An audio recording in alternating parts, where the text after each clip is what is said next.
The House Chairperson.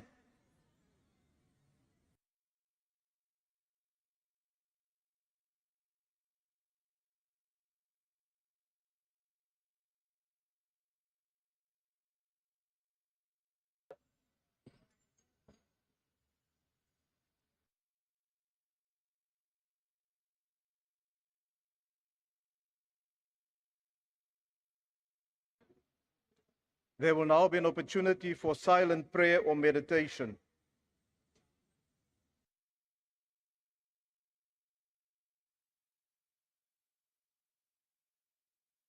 Please be seated.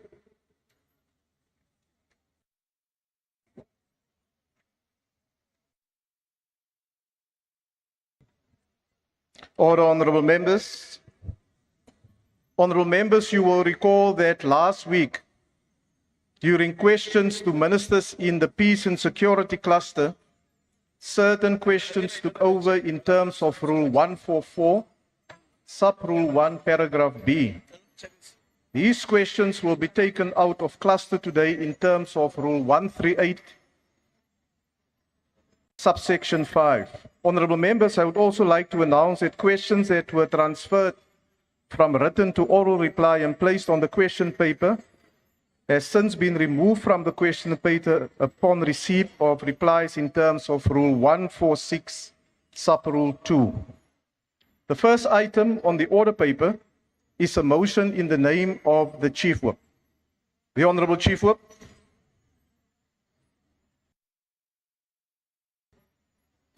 Good afternoon, House Chairperson, and good afternoon to all members.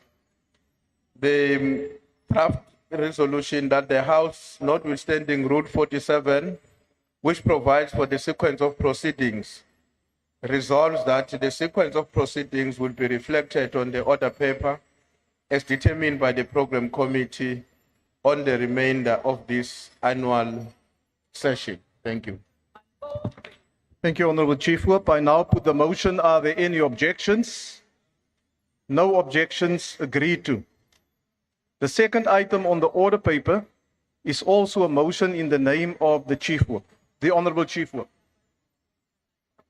Thank you, Chair. That the House notes the decision of the Program Committee on the 28th of November 2024 to establish a mediation committee on the National Gambling Amendment Bill. National Assembly elects the following members as nominated by their respective parties as the Assembly representatives to the Mediation Committee on the National Gambling Amendment Bill. A. Masina, MC from the ANC. B.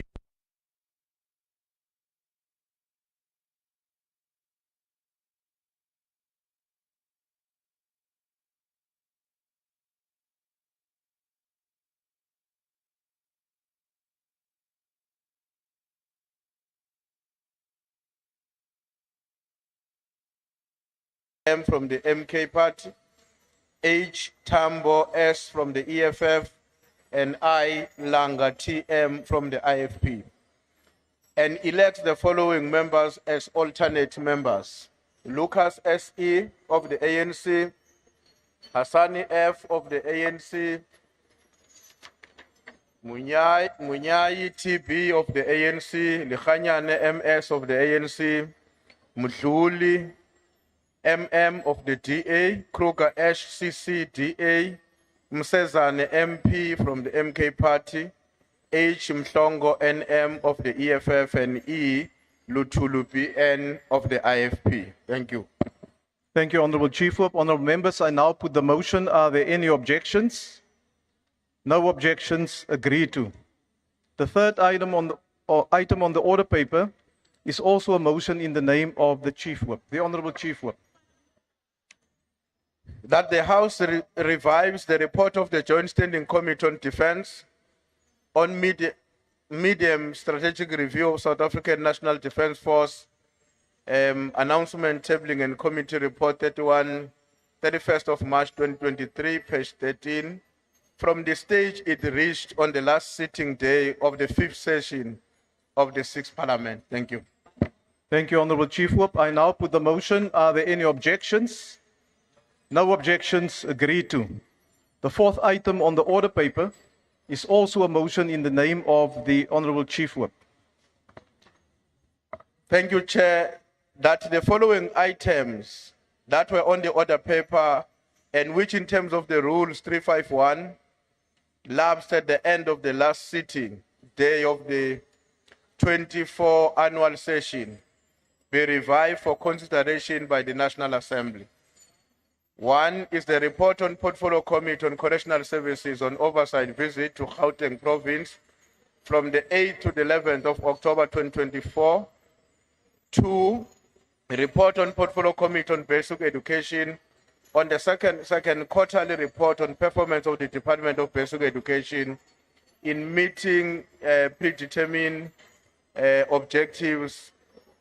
Three is a report on Portfolio Committee on Minerals and Petroleum Resources on oversight visit to the Northwest and Gauteng provinces. Four is a report on Portfolio Committee on Basic Education on oversight visit to the Northern Cape and the Western Cape Provincial Education Departments.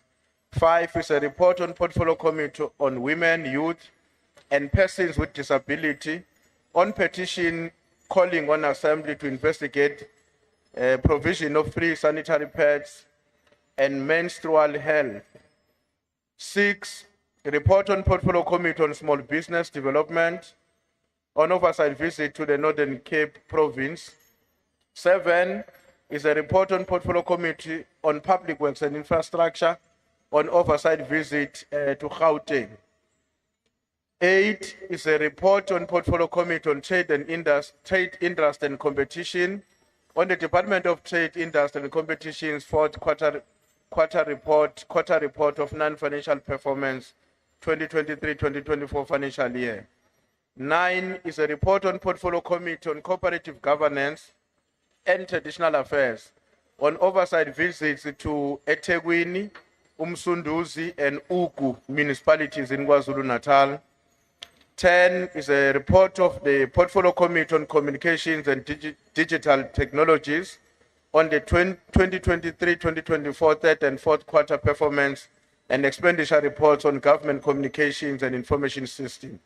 11 is a report on the Portfolio Committee on Communications and Digital Technologies on the 2023 and 2024 third and fourth quarter performance and expenditure report of the Department of Communications and Digital Communications Technologies. 12 is a report on the Portfolio Committee on Employment and Labor on the third quarterly performance of the department and entities. Thanks, Chair. Thank you, Honorable Chief Whip. Honorable members, I now put the motion. Are there any objections? No objections. Agreed to. The Secretary will read the first order. Debate on National Women's Day. March forward, accelerate action for gender equality. Honorable members, I now invite to the podium the first speaker, the Honorable Shabangu.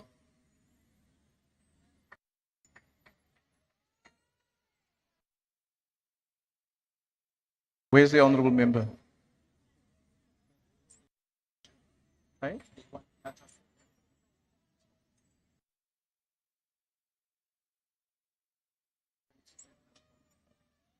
Let me request the order to be read again, because what I heard was Women's Day, and it's a different topic that we're discussing. Please read the order again.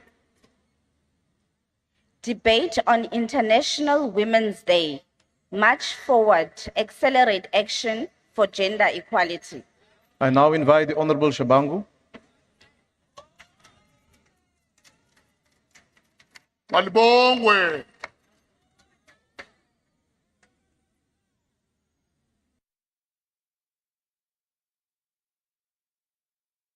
Thank you, Honorable Chair, and greetings to the members of the Parliament.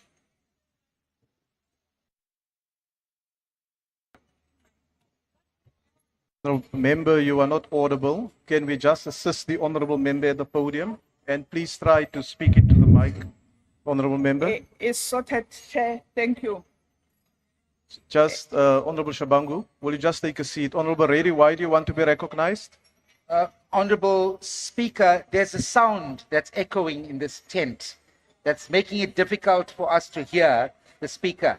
It's like a jingle bells sound, you know, like the jingle bells. So Yes, please, if we can get someone to you attend say to jingle that. bell sound. Yes. I the almost said jingle I'll bells. ask Father Christmas to have a look at it.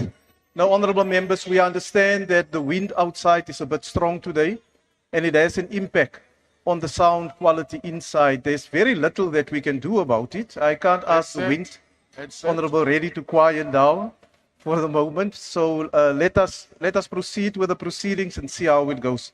Honorable Shabangu. Asibonge sihlalo ohloniphekile sibingelela amalunga onke eParliament.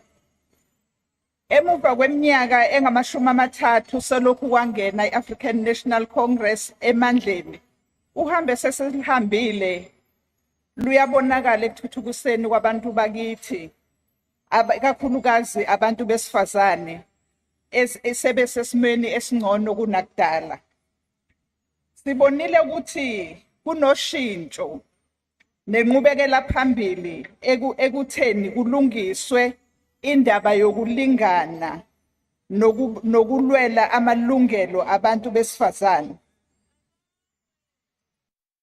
Abesifazane kulesikhathi esikuso kakhulu bakhona emkhakheni lapho kuthathwa khona izinqumo eziphambili nasesikhundleni esiphakeme. Ngo-1994 uhulumeni wentando yeningi waqala lapha abantu besifazane eParliament beba u27.7%, but namuhla njoba sila eParliament abantu besifazane bangu 43.5%. Inqubekela phambili esiyibonile ifika nombutho weANC. Okunye esikwenzile ukusungula iCommission of Gender Equality. The Commission to Gender Equality is part of the legislation and the instrument which the government has in place in order to ensure gender equality in South Africa. This legislation reinforces the capacity of the government to protect the right of women. As a country, we still need to put more effort in ensuring that women participate in mainstreaming economy. Eminyakeni eyedlule, President Ramaphosa uphakamise ukuthi izinkampani zikahulumeni zikwazi ukunika abesifazane imisebenzi. Ikhuphukile nangampela ukuthi zinikezwe u40%. Lokhu siyakufisa ukuthi kudlulele kakhulu na ku private sector ukuthi abantu besifazane banikezwe imisebenzi. Lezi inhlelo ziyancomeka, kodwa uhambo luselude lona. Kuningi okusafanele sikwenze ukuze sifezekise imigomo ye-National Democratic Revolution eyakubeka yacaca ukuthi akunankululeko ngale kwenkululeko yabantu besifazane abayimgogodla yelizwe lethu yomphakathi wethu la siphila khona.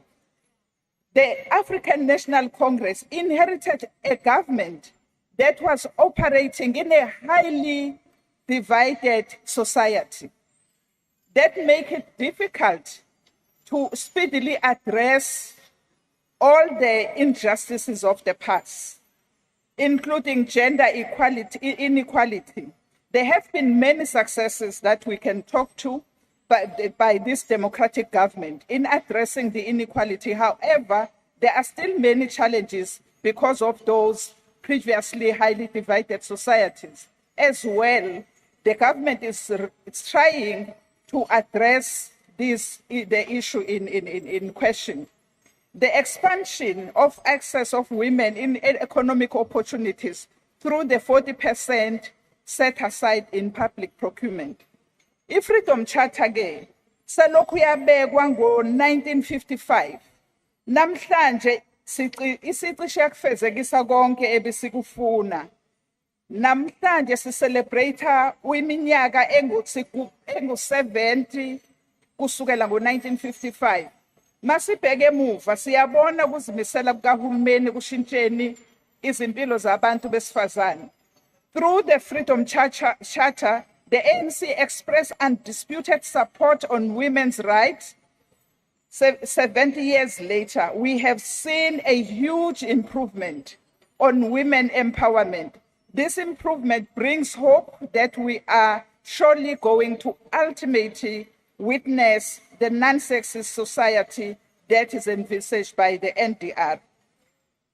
We appreciate all the effort that have been made in ensuring that women are represented in all spheres, regardless of the challenges we encounter as a country. And it is for this reason that we believe as South Africa, that South Africa must play a very important role to place Africa in the African continent to continue fighting for women's rights and fighting for inequality. As we are celebrating this International Day of Women, we've realized that even in the business industry, there is a change in the percentage of women that are in business, the women that are in positions of power, and that was brought by this government of ANC. I thank you, Chair. Thank you, Honourable Member. The next speaker is the Honourable Makubele, and the Honourable Member is delivering a maiden speech.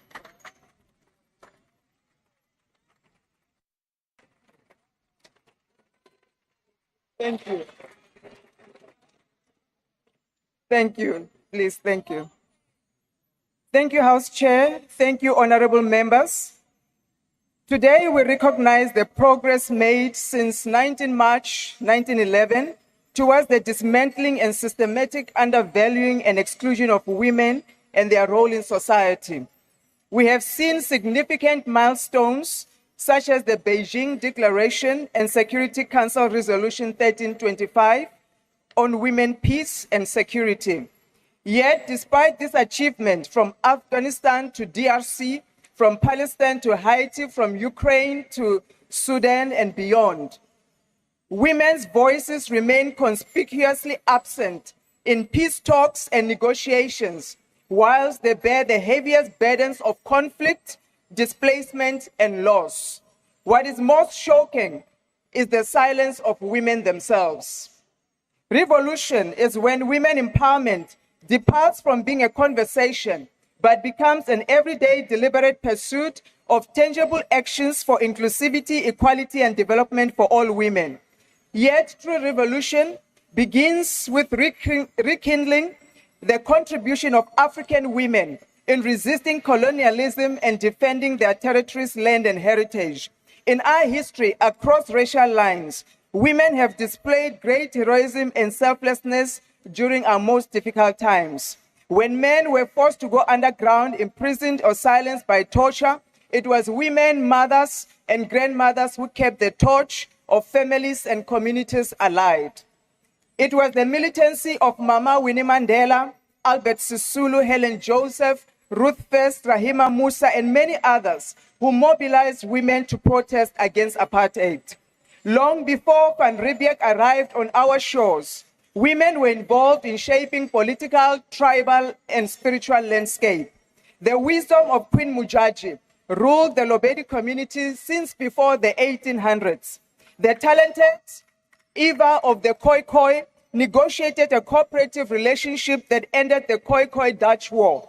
The fearless warrior Mantatisi, she led the army to protect the Klokwa people from the British invaders and preserved her land.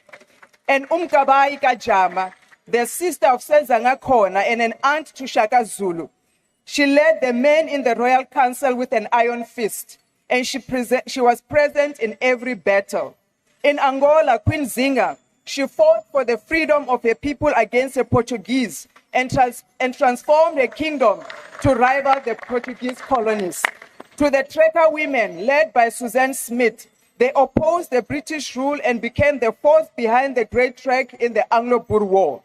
But notwithstanding these capabilities, Africa's socio-economic recovery from brutal colonization and slave trade has been lagging, mainly because African leaders, mostly men, have mismanaged and abused their power, failing to recognize the importance of women participation.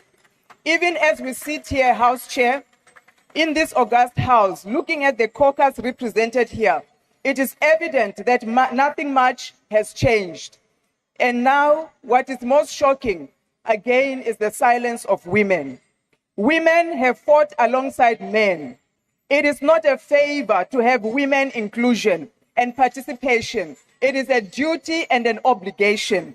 Today, we honor women who also possess tremendous local impact and global influence. We congratulate Dr. Naledi Pandor on her appointment as the Honorary Professor in Education at the University of Pretoria.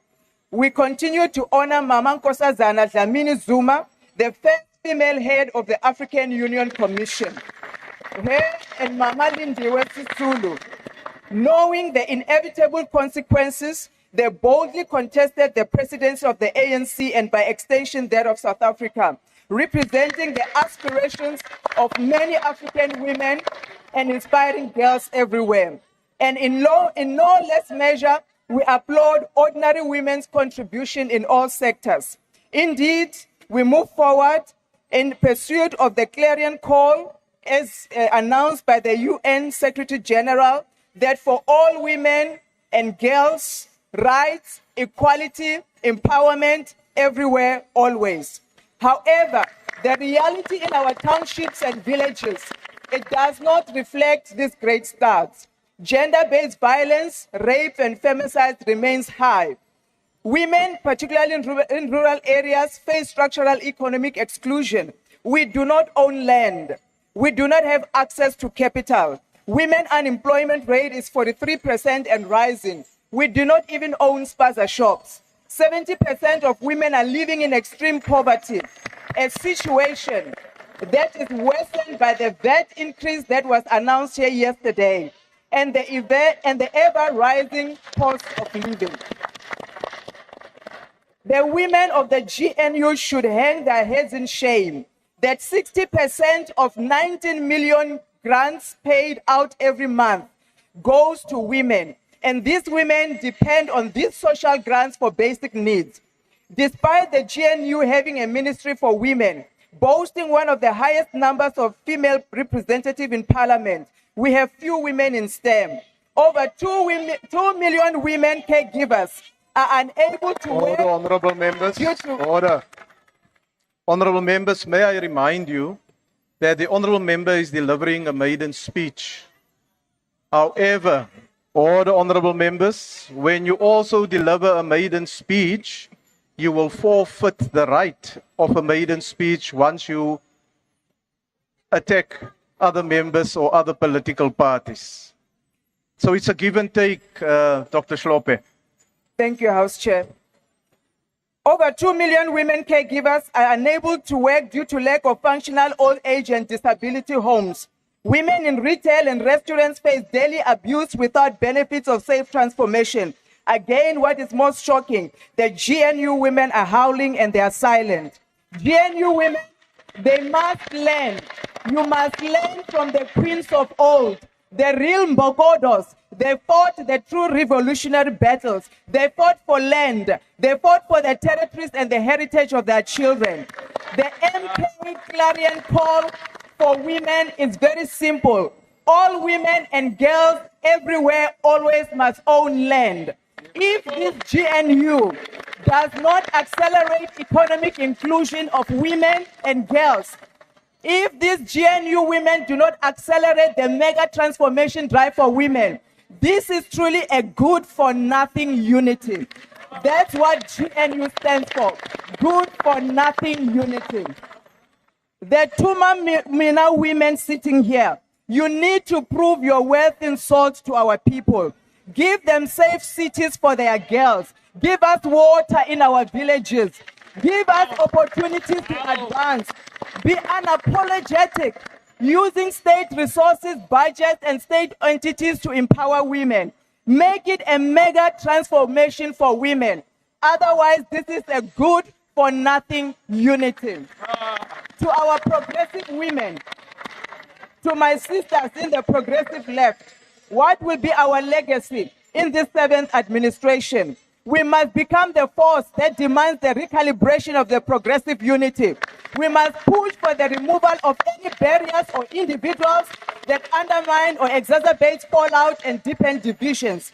It is our duty as women to de-escalate the tensions and lower the volumes of direct confrontations and focus on our socio-economic policies for South Africa and Africa. We know as sure as the sun will rise, the GNU era is coming to an end. Honorable member, will you take your seat, please? Yes, honorable member, why do you want to be recognized? Chair, I know it's a maiden speech. Oh, we are but being if jealous the- now. No, the honorable member members. prepared to take a question. No, We are honorable being jealous member. now. We are being jealous now. Why are you jealous? It's against convention Why are you that you jealous? ask a member. You are jealous. Order. Who's speaking? You are jealous. agenda is Chief, this? sit down. Who is the Take your member seat. that's You are shouting on the Take your microphone? seat. Take your seat, Chief. You are wasting our time. Who is the member who is using a microphone without being Chair, recognized? is Honorable Nomval. Honorable member, Honorable order. Nomval there. Does it Honorable Maslaule, will you take your seat, please? Honorable members. Honorable members, you cannot just switch on your microphone and then you start addressing the House. If you do it again, I'm going to ask you to leave the chamber. Honorable Makubela, will you continue, please?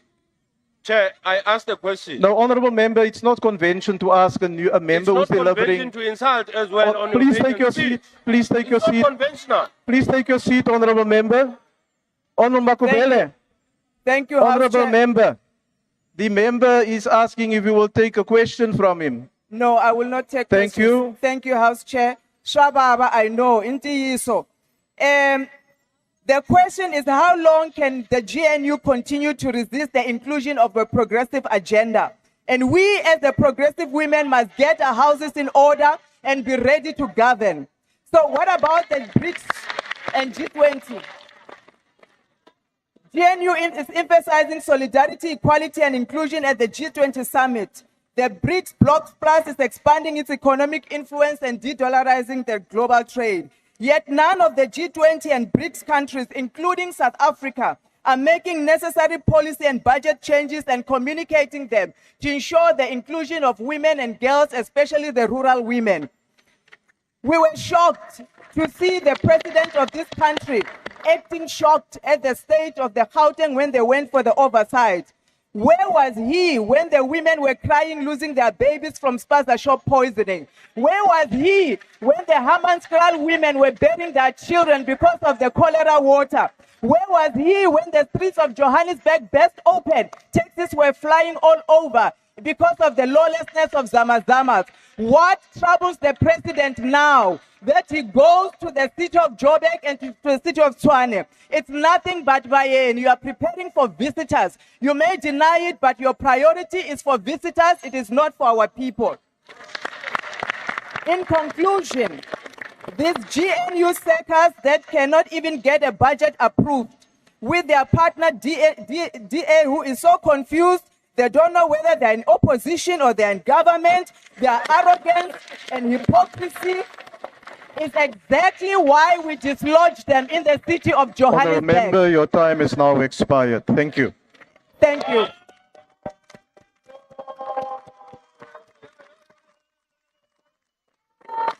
Order, honorable members. Order. The next speaker is the Honorable Kanyile.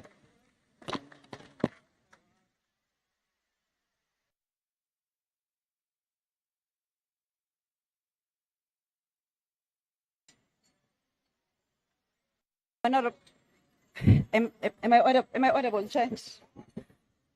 Honorable Chair, honorable members, South African. Today, we are not debating the city of Johannesburg, but the debate is about the following. Today, we celebrate the strength, resilience, and achievements of all women and girls across South Africa and the world. The theme this year, March Forward, Accelerate Action for Gender Equality, serves as a reminder to acknowledge that we have made some progress in ensuring there's gender equality within our country and the world, also recognizing that there's a lot that needs to be done to ensure gender equality, fair participation of women in economic activities. The words of Maya Angelou still resonate today. I quote, "Each time a woman stands up for herself, she stands up for all women," close quote. Honorable members, women have broken barriers. They shape societies. More girls are in school, more women hold positions of power, and they have found their voice. While acknowledging that strides have been made, it is equally important to note that since 2022, cases of conflict-related sexual violence have risen by 50%, and women suffer 95% of these crimes. Violence, discrimination, and economic inequality is still an everyday occurrence in our societies. Every 10 minutes, a woman is killed by her partner or by someone they trust and love. South African police stats released in November 2024 indicate that there were 1,567 attempted murders of women, of which 232 were in domestic violence settings, and 14,366 women were assaulted, gross bodily harm, and 4,989 were due to domestic violence. Chairperson, less than 2/3 of the women worldwide participate in the labor market, and those who do earn far less than men. As we often see in every corner of the world, women's rights are under attack. Today, I stand with the women and girls of Tanzania. Child marriage in Tanzania has not been criminalized, and it is believed to be driven by gender inequality and the belief that girls are somehow inferior to boys. Poverty is considered a leading driver of child marriages in Tanzania. Marriage is perceived to protect a girl against poverty and provide a reprieve for the family. Mahari, also known as bride price, involves a husband giving money, cattle, or clothing to a bride's family. With few opportunities to earn an income for themselves, girls often see marriage as their only option. Female genital mutilation or cutting is linked to a desire to control female sexuality and is seen by many communities as a rite of passage to prepare girls for marriage.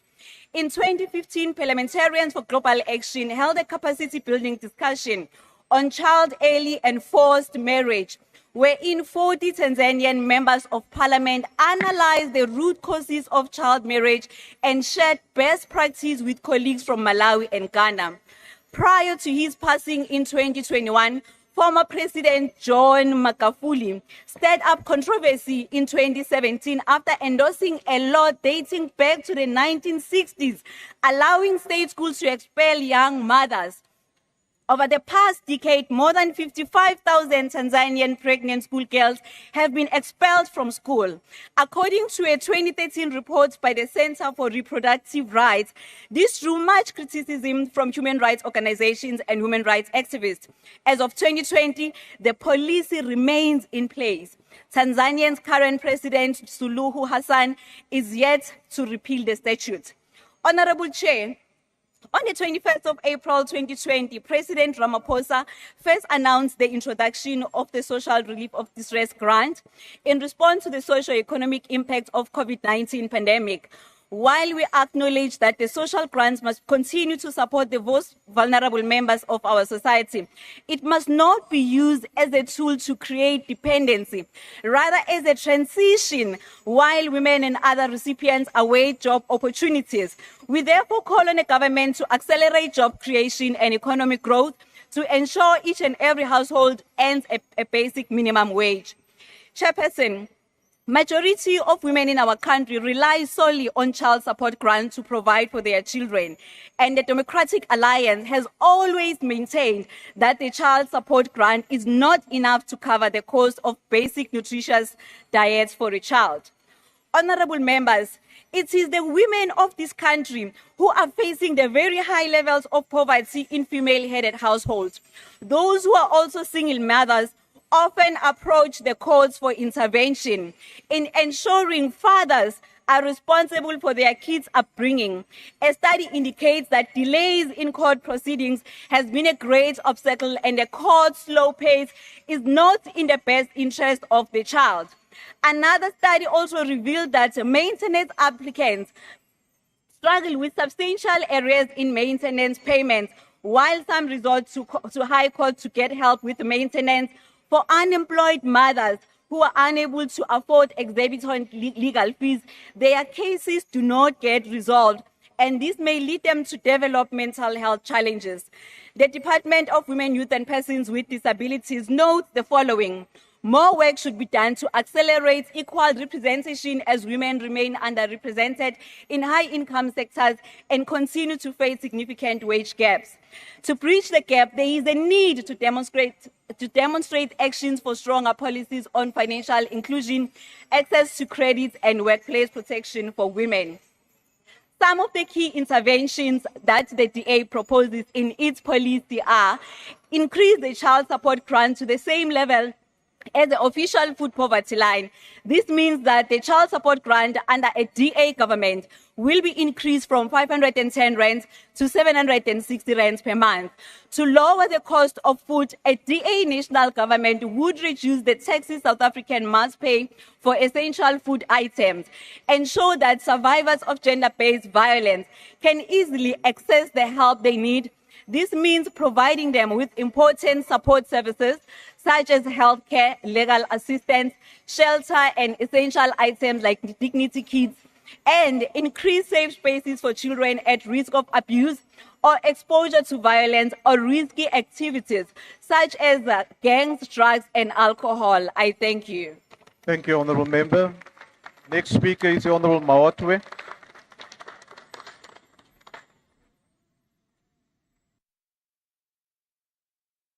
Thank you very much, House Chair.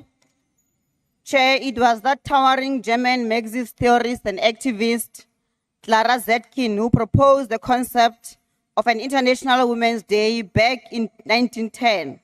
She did so on the background of valiant struggles waged by millions of women over generations. Just a few years earlier, over 15,000 women had marched through the streets of New York demanding shorter working hours so that they could take care of their families and demanding equal pay for equal work. Clara carefully identified the struggle for women as inherently a socialist struggle.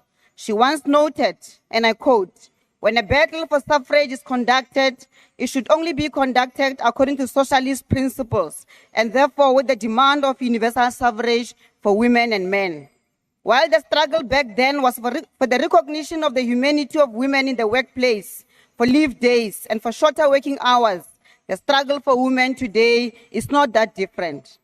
Women are still excluded from many decision-making structures in society, and decisions are made for and not with and by women themselves on matters that affect them. When the EFF was founded in 2013, it was founded on the firm basis of equality amongst genders. In our founding manifesto, we clearly commit ourselves to this fight for the complete liberation of women. The founding manifesto says, and I quote, "The EFF would strive to realize women's liberation through a variety of interventions, from education against patriarchy and sexism to legislation and the close monitoring of the implementation of the same in order to realize women's empowerment in society, the family, and the workplace." The EFF believes that gender-based violence and related conditions of our people, therefore, a key to female emancipation is the emancipation of all. The EFF will emphasize transforming the lives of our people in the ghettos from one of generalized structural violence as a mechanism to end all violence, including violence against women. I close quote. Chair, we pay our respect and honor to those who came before us, to those who chartered the way internationally for the emancipation of women. In our own country here, our struggle for freedom would have never reached the global audience it reached were it not for the selfless sacrifices of Mam Winnie Mandela, Mam Albertina Sisulu, Mam Veronica Sobukwe, and thousands of others. When we demand accelerated action towards gender equality, therefore, we are not here demanding favors from men, we are here to claim back that which is rightfully ours. Chair, we are here standing on the shoulders of exceptional women to assert our rights as human beings and to demand that we be treated as such. We know, and it has been known for a while, that senior government officials in Bisho in the Eastern Cape are rapists who demand sex from their female junior in order to guarantee them employment and career development. We know that in Mpumalanga, rural women are still forced to fetch firewood from the bush in order to provide energy sources for their families. We know that women in Guyana, in Limpopo, are the ones who must push wheelbarrows to fetch water from unreliable water tanks because the state has failed to provide water to these communities. Chair, we know that in Limpopo again, some women are forced to give birth outside clinics because of the ineptitude of the public health system in that province. Chair, we know that in the Northwest and in the Western Cape, it is women farm workers and farm dwellers who suffer the most from eviction and rape at the hands of racist white farmers who now seek refuge from their fellow racists in America. Chair, we know that in KZN and in places like Lusukisik in the Eastern Cape, young women and girls are still forced to marry old HIV-infected men under the guise of cultural practices of Ukutwala, under the illusion that sleeping with virgins would cure this man of the HIV. Some of these old men, Chair, even believe that taking a shower after sleeping with HIV-positive people will protect them from acquiring the disease. House Chair, we know that today, men still get paid 32% more than women for doing the same job in the country. We know that only 3% of leadership positions in companies listed at the JSE are held by women. We know that the brunt of poverty and unemployment is felt more by women, who are often left behind to look after households and children. This has led more recently to cases of women killing themselves and their children because of the unbearable pain of economic exclusion. Chair, we know that it is rural women, young and old, who suffer the most when the water is not coming out of the taps, when there is no electricity, when the schools are far off from places of residence, when the road network is so thoroughly dysfunctional that it is undrivable. Women have to always make plans to ensure the survival of their families under these circumstances. Chair, the failure of the state to provide these services is in fact hatred for women. So is the failure of the state to provide public services is placing the lives of women at risk. True freedom for women in this country lies in having a state that can provide safety and security for all our communities. True freedom lies in having the women paid the same for doing the same job as men. It requires that no woman must ever feel unsafe in this country merely on the basis of their gender. This means that Banyana players must earn the same salaries as Bafana counterparts. This can only be achieved under the decisive leadership of the community fighters, the only party that can expropriate land without compensating settlers to give to African people, women in particular. Honourable member, your time is now expired. Freedom and equality for women in this country. I thank you. The next speaker is the Honourable Ngati.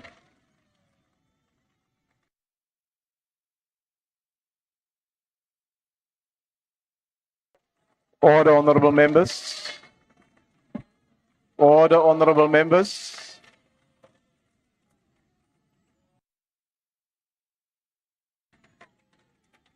Order, honourable members.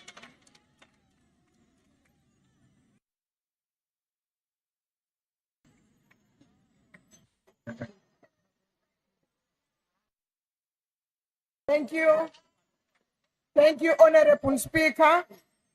As we mark International Women's Day, we do so under the theme, March Forward, Accelerate Action for Gender Equality. This theme is not just a slogan, but rather it is a call to action, a demand for agency, and a recognition that the fight for gender equality cannot afford to slow down.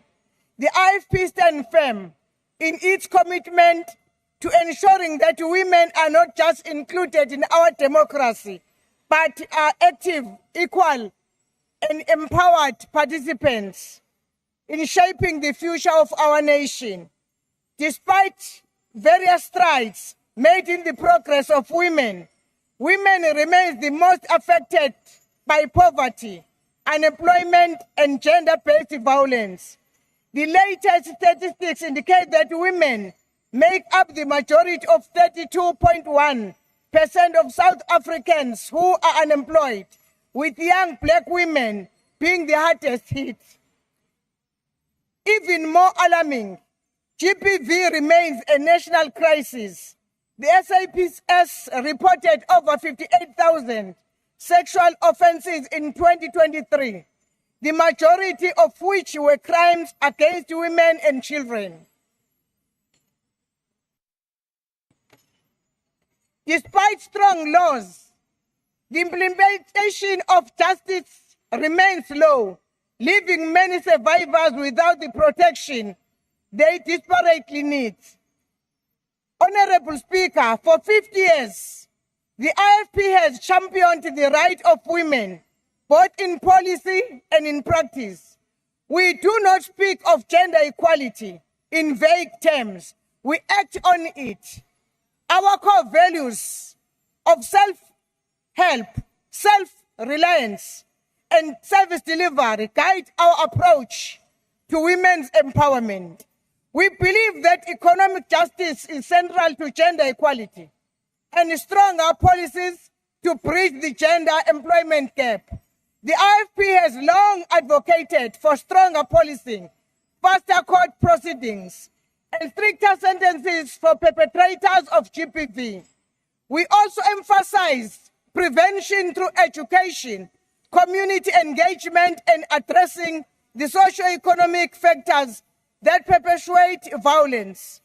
Education was the forefront of our late founder and esteemed leader, Prince Mangosuthu Buthelez's legacy. As a result, the IFP believes that empowering women begins with education and skills training.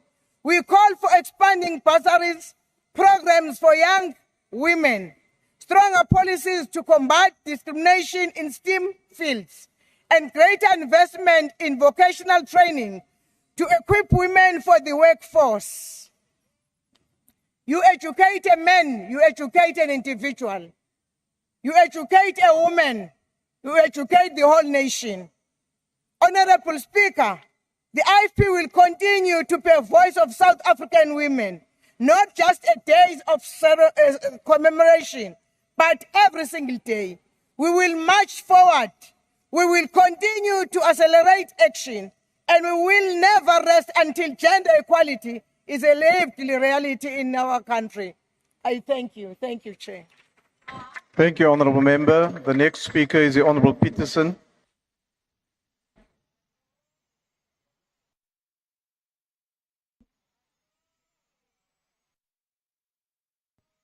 Thank you, House Chair. Today, we come together to celebrate International Women's Day, a moment to reflect on achievements of women, acknowledge the barriers that persist, and recommit ourselves to recognizing the indispensable contributions to our society, our economy, and our democracy. South African women have always been at the forefront of progress. Over the past decade, we have seen powerful young leaders reshape the political, social, and cultural landscape. Dr. Precious Moloi Motsepe has championed women's empowerment in business and philanthropy. Thuso Mbedu, through her international success in film, has shattered industry ceilings and brought South African talent to the world stage. Zuleika Patel, as a teenager, stood firm against institutional discrimination, inspiring young people to challenge unjust systems. Nonzamo Mbata has used her platform to advocate for social justice, education, and refugee rights. These women and many more others embody resilience, courage, and unwavering commitment to change. Yet, as we celebrate their achievements, we must also confront the harsh realities that many South African women still face: gender-based violence, economic exclusion, workplace discrimination, and unequal access to opportunities.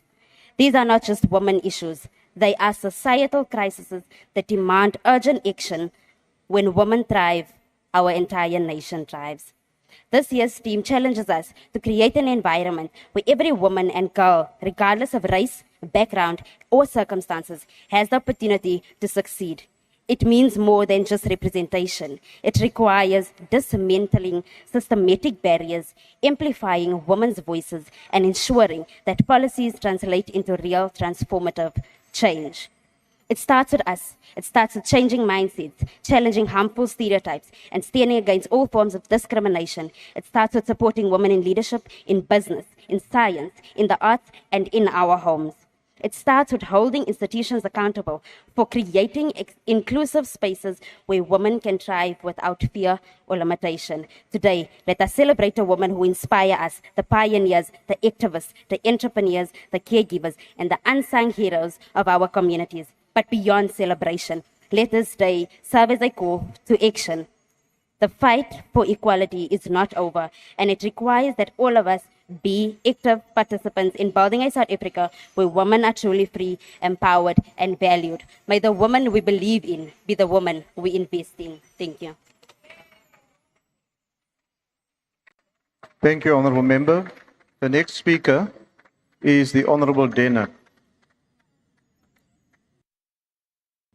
Thank you, House Chairperson. House Chairperson, the Freedom Front Plus is in full agreement with today's topic of debate. Indeed, action for gender equality must be accelerated. But in this march forward, all efforts that we as women, all of us as stakeholders, and as a society as a whole undertake seem to be a constant march of one step forward and two steps back. What does true gender equality mean, House Chairperson? It means equal opportunities, not equal outcomes. It means true empowerment through proper service delivery, good and proper healthcare, education, empowerment through proper service delivery, protection for women, and empowerment through job creation and economic growth. Because charity starts at home, and that is not currently the case in South Africa. It hasn't been the case in South Africa for 30 years. We can analyze the gender pay gap between men and women in South Africa, where our country ranks 20th from 146 countries in the World Economic Forum's Global Gender Pay Gap Index for 2023. Though there's been some progress, it's far from what it should be, because for every 100 Rand a man earns, a woman will earn only about 72 Rand for the same job. This undermines social and economic growth. Women as primary caregivers also work fewer hours on average than men, having to take care of children and households in most cases. But even more worrying than the gender pay gap is the fact that unemployment amongst South African women, especially black women, is a cancer eroding women's well-being, health, dignity, and ability to provide for themselves and their children, perpetuating the vicious cycle of poverty, unemployment, and the social ills that go with it. Voorsitter, Suid-Afrikaners, mans en vroue, is besonderse mense met die vermoë om uit te styg bo enige omstandighede. Nie almal nie, maar die meeste van ons. En Suid-Afrikaanse vroue soveel te meer, dis al oor en oor bewys. Tans styg ons vroue van alle rasse, tale en kulture uit bo die skandelike swak dienslewering wat op munisipale vlak deur ons mense beleef word. Hulle werk, hulle maak hulle kinders groot, skep werk, voorsien en woeker, ten spyte van die feit dat klein besighede en huishoudings deur munisipale dienslewering wat so swak is, dat dit grens aan kriminaliteit hulle daagliks kniehalter. Swak gesondheidsorg, swak onderwys en geslagsgebaseerde geweld is alles klippe wat aan die nekke van vroue hang, maar hulle swem ten spyte daarvan.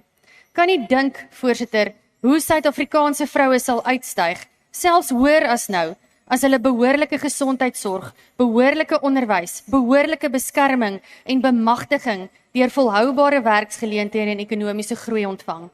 Daar kan nie in hierdie huis aanspraak gemaak word op 'n suksesvolle opmars in die rigting van geslagsgelykheid, alvorens hierdie uitdagings nie aangespreek word nie. Die individuele programme, projekte en pogings wat genoem is goed en wel, maar die poging tot ware geslagsgelykheid moet 'n holistiese poging wees, wat vroue op alle vlakke bemagtig om vooruitstrewend te wees. Voorts mag daar onder geen omstandighede kunsmatige pogings wees nie. Voorsitter, ek het dit al verskeie kere in hierdie huis gesê en ek stel dit weer kategories aan u. 'n Quota is 'n klap in die gesig van enige en alle verdienstelike vroue in ons samelewing. Die tyd vir teikens is verby. Ons kan nie regeringsmislukkings wat die speelveld nog meer ongelyk maak met teikens en kwotas kunsmatig regtrek nie. Dan lieg ons vir mekaar. Gelyke geleenthede deur 'n holistiese benadering sal ware opheffing en bemagtiging van vroue bewerkstellig. Gelyke uitkomste Honourable is 'n member, leen your time en vroue is now sal altyd expired. aan die kortste en daarvan trek. Ek dank u. Thank you. The Honourable James.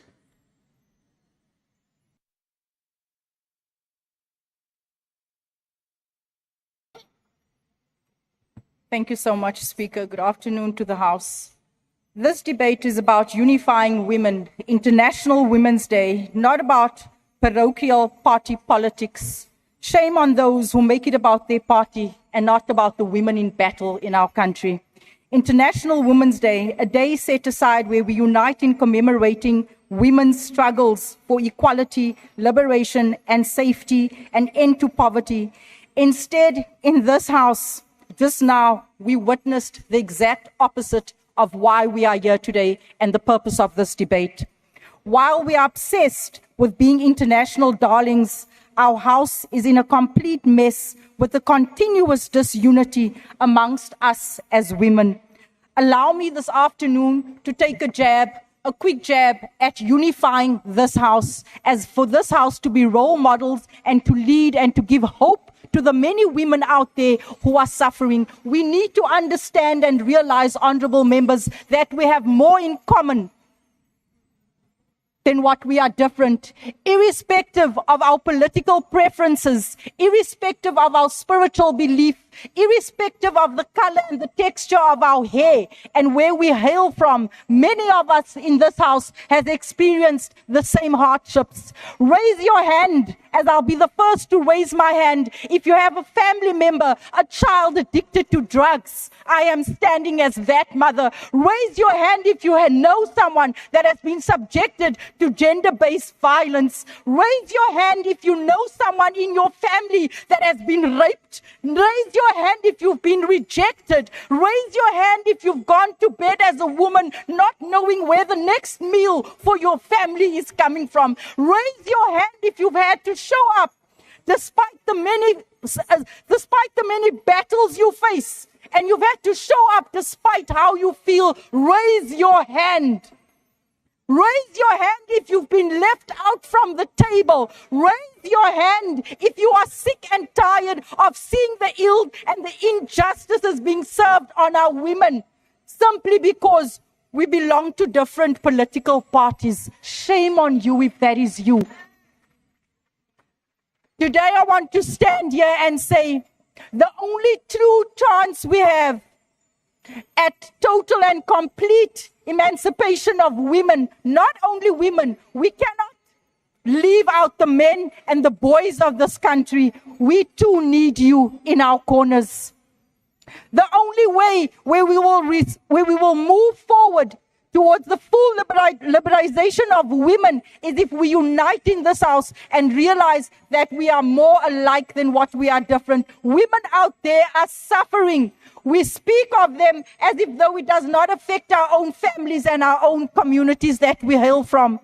Let us unite on the bread and butter issues, the bread and butter issues that led to the 9th of August being marked as a public holiday. Those women, despite their background, they united on the bread and butter issues, the things that impacted all of them. Why can we not see the same happening in this House? In this House sits the women and the men that leads the country. The women and the children at home are looking to us to guide them and to inspire them. Be reminded this afternoon, despite the difference of hair texture and color and political parties, we can make a difference when we realize that we have more in common. I thank you. Thank you, Honourable Member. The next speaker is the Honourable Thring.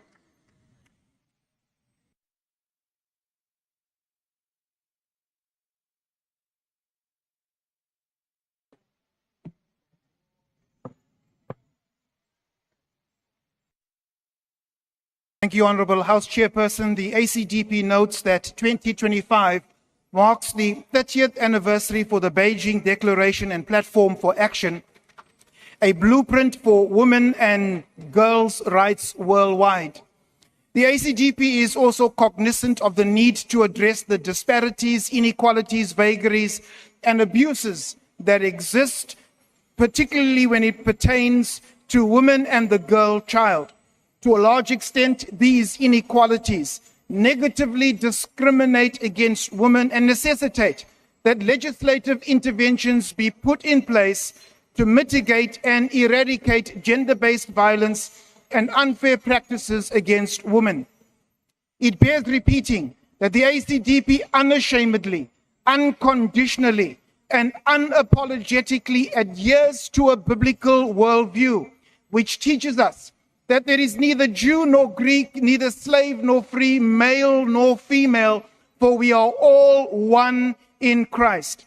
And when it comes to gender, titles, and positions, Peter reminds us in the book of Acts that God is no respecter of persons. History still speaks of great women like Rosa Parks, Anne Frank, Sojourner Truth, and Harriet Tubman, the latter two women born into slavery, but dedicated their lives to freeing slaves and advocating for the rights of African Americans and women. Biblical history reminds us of strong women like Deborah, who judged over Israel. Hannah, though barren, gave birth to Samuel, one of the greatest prophets of Israel.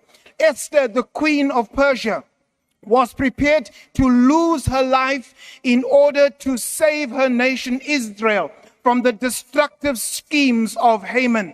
And Rizpah, a grieving mother in the book of Samuel, whose two sons were ritually slaughtered and hung outside the city gates. But as a woman, Rizpah, as a mother, she refused to leave the bodies of her sons. And for 6 months, she fought off the birds of the air and the wild animals and would not allow these wild animals to touch the corpses of her boys. Our townships and communities are filled with young men and women threatened and violated by drug peddlers, gang bosses, and human traffickers. On this International Women's Day, the ACDP calls on all women, men, and all political parties to be like Rizpah and refuse to hand over your children to the vultures. Let us not allow the powers that be to divide us into matriarchy, patriarchy, us and them. But let us fight together for the future of our children and our children's children in this beautiful country, South Africa. I thank you. Thank you, Honourable Member. The next speaker is the Honourable Nontenja.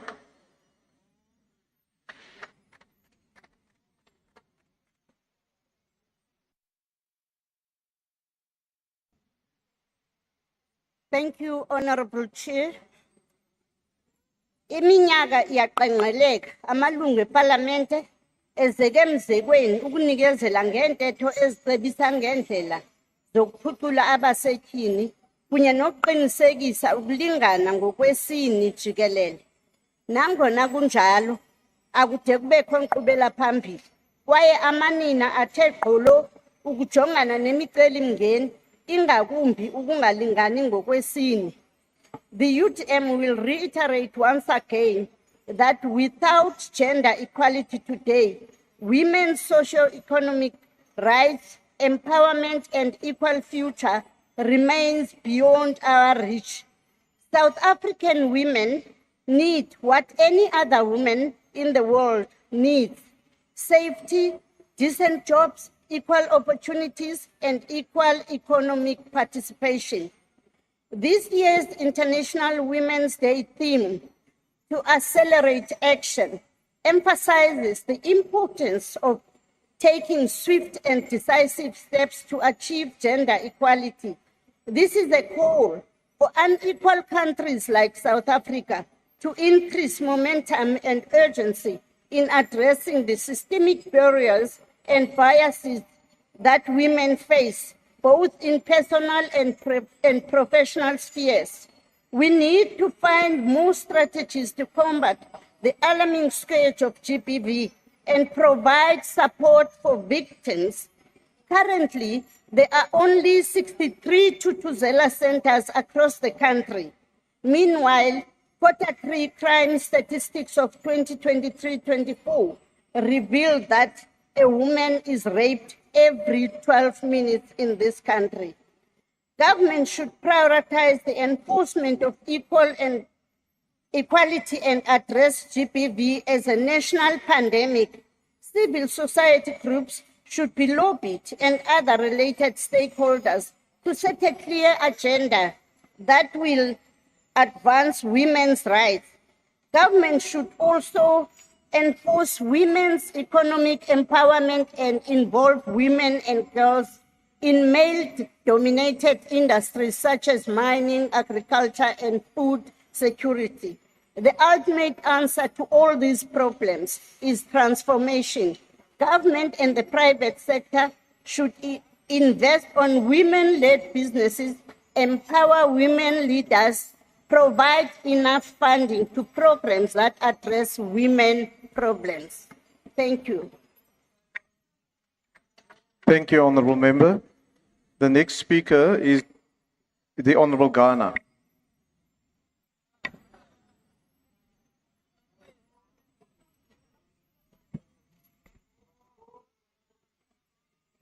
na khensa mtshamaxitulu mtshamaxitulu namuntlha hi tlangela siku ra vamanana leri tlangeriwaka hi tinxaka to tala misava hinkwayo hi tirhisa njhekanjhekisano lowu tanihi Rise Mzansi ku tlangela no hoyezela vamanana lava chivirikaka ku antswisa tiko ra Afrika-Dzonga. And I want to also congratulate Honorable Masilo Sene for completing the Cape Town cycle tour over the weekend. As Rise Mzansi, we use this debate to celebrate the achievements of women of our country who, against many obstacles, continue to do great things. We do this because it is our belief that women are powerful, women are great, women are smart, and women are leaders. Today, I celebrate women of our country who are leading in politics, business, academia, civil society, sports, arts, and culture. Especially, I want to celebrate the women that are leading families and raising children by themselves. That despite the greatness of women, they have been undermined by society in general, meaning that they are not afforded the resources, mentorship, and space to be all that they can be. Honorable members, over 8 million of households in South Africa are headed by single mothers, meaning that many leaders have been raised by single mothers. I'm willing to argue that a significant number of honorable members in this house are, just like me, are the product of women-headed households, which is why, given the burden they carry and selfless investment they make in this country, Rise Mzansi will, at an appropriate time, propose a tax relief scheme for single mothers in particular, and caregivers and guardians in general. I expect that this motion will be supported by yourselves as members of this House. Mtshamaxitulu, data and lived experience show that when women are empowered, they further empower the household, their communities, and the country. Therefore, we need to do more to ensure that women are able to lead in every space. Research has also shown that women-led companies are more profitable, more socially responsible, and provide better customer experiences and are more focused on research and development than their men-led counterparts.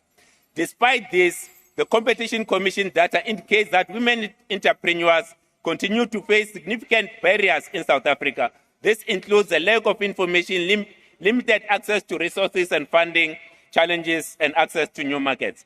This House must work to ensure that women, in all that they do, are truly powerful, great, smart leaders. Above all, let's work tirelessly to make South Africa a safe country for all women every day. Thank you, Honourable Member. The next speaker is the Honourable Webster.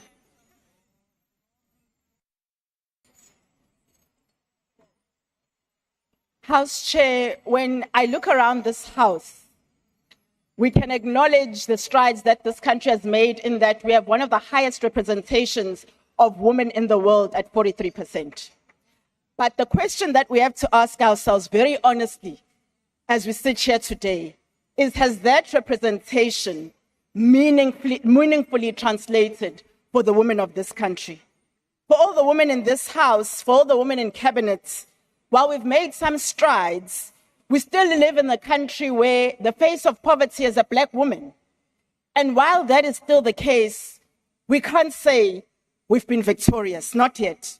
We still live in a country where only half of South African women are economically active, where men earn on average 16% more than women for performing the same job, where only a third of JSC board members are female.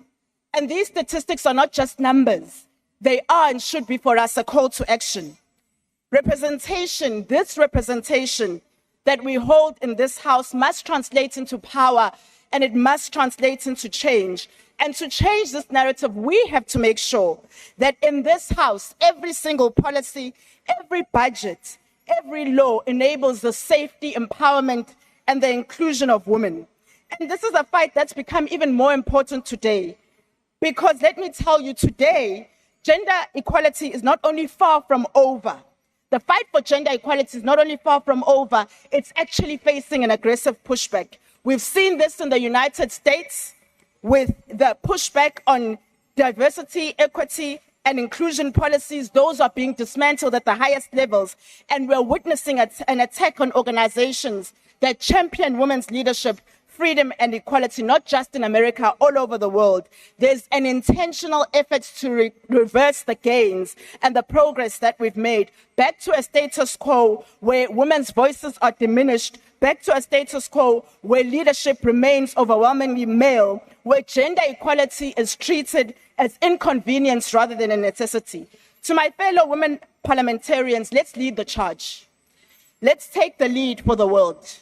Let's fight so that the next generation of South African women and girls don't inherit the injustice and barriers and battles that we still have to fight today. To the men, this is your fight too. When more women are in power, there's balance in representation and societies are more prosperous. I'm going to end by saying this.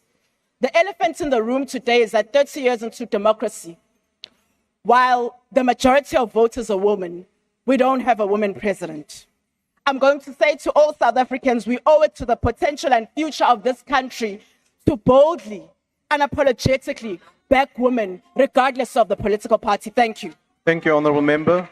The next speaker is the Honourable Polwane.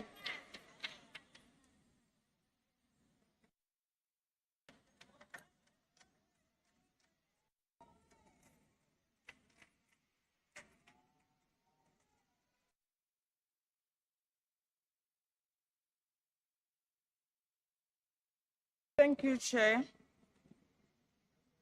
Chair,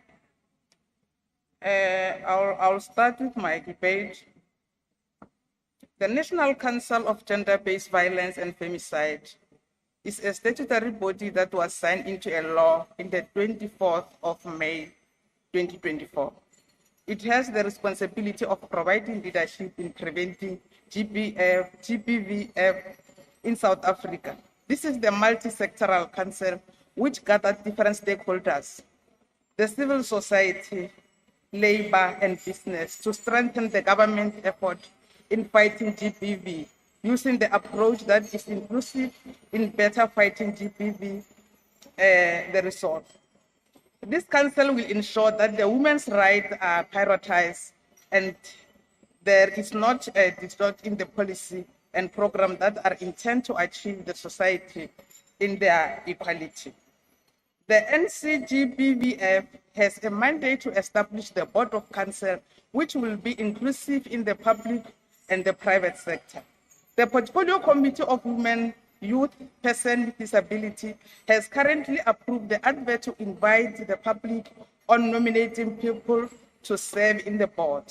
The nominated people will go through the shortlisting process, interview processes, then recommendation will be made and sent to the president for the appointment. This council has a complementary role with the Commission of Gender Equality. However, there is a decision between the two entities. The NGBVF is responsible for providing strategic leadership in preventing GBVF, and the Commission for Gender Equality promote and evaluate gender equality through the legislative initiative. Teenage pregnancy and statutory rape are the major contribution in the violation of women's rights in GBVF. The latest record statistic to the teenage pregnancy shows that in the estimate of 150,000 girls between the age of 10 and 19 years. They fell pregnant in the year 2022/2025, and some of them will become mothers before reaching their teenage stage, and the amount of statutory rape for those who are below to the age of 16. The recent development on the establishment of the implementation of NCGBVF Act bring hope that there will be more effort with the legislative mandate to help fighting GBV. The African National Congress e leboga magoši a rena go tšea karolo go bohlokwa jwa go lwantšhana le GBV, ka gore e mengwe ya melato ya GBV e begwa mešate goba dikgorong tša bona, gomme ba kgona go e ahlola ka bokgware. Ge ke feleletša modulasetulo, ke re diboledi ka moka go tšwa mekgatlong ya go fapana o ga se mogodi wa kgoma a bo motho, a re swarišaneng re thušeng mmušo go lwantšha GBV. Bana ba kgoši a re se kry-a bagodi e bonago mae e fela motho e sa o bone. Ke a leboga modulasetulo.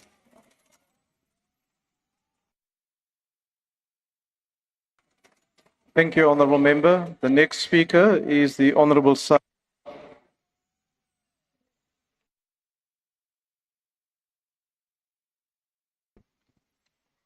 Thank you, Honourable Chair. Assalamu alaikum.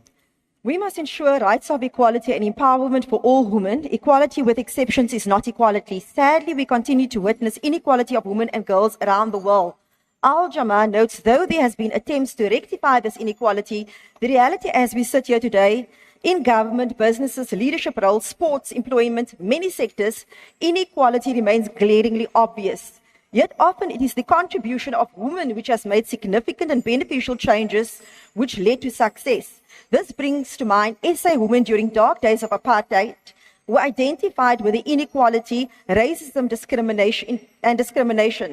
Women such as Salim Motlana, Naledi Pando, Leila Khalid, as well as the mother of President Hanif Hendricks, Khairunisa Ali Hendricks, as well as my own mother, Abida Mukadam. Women living under genocidal attacks endured rape, murder, torture, displacement, and not only waging a struggle for political and social liberation, they further encounter struggles against internal patriarchal structures. Right here in our beautiful country of South Africa, at least 3 out of 10 have suffered some form of GBV. Rape, assault of, murder of our women and children, gang violence, discrimination has reached epic proportions to the sickening point of our reality that people have become numb. The outrage and shock on these crimes are short-lived. Our justice system and police are not doing enough to safeguard women and children, whether this is due to lack of proper training, lack of resources. Second-degree trauma is often faced by women and children through a visit to SAPS or the courts. A system meant to safeguard and protect is not holistically equipped to deal with these matters. Gender parity is crucial. It is a fundamental right that allows for equal access to resources, opportunities, and freedoms. We speak to our stagnating economy. A solution: empower women and girls, ensure equal access to education, employment, and economic resources. This will ensure increased productivity and ultimately beneficial increase to our economy and a holistic, sustainable development. We know that when women's voices are heard and provided equal opportunities, societies and economies prosper and thrive. Recognizing equality, respecting differences, and respect for the strength of each individual will ensure a beneficial change in our world. However, that does not mean abuse the strength of a woman for your self-gain. Another abuse too often witnessed: the strength of women are abused for the benefit of male counterparts. ensure the fundamental rights of equality, empowerment for all women, girls, be just and fair. To all my sisters in this house and viewers, stop breaking each other down, but lift each other up. We as women demand our rights to equality and equal just opportunity be expedited and decisive steps be taken by government. Honourable members, I end with a quote by Audre Lorde. I'm not free while any women are unfree, even when her shackles are different from my own. And I thank you. Thank you, Honourable Member. Is there a speaker from the NCC, the PAC, the UAT?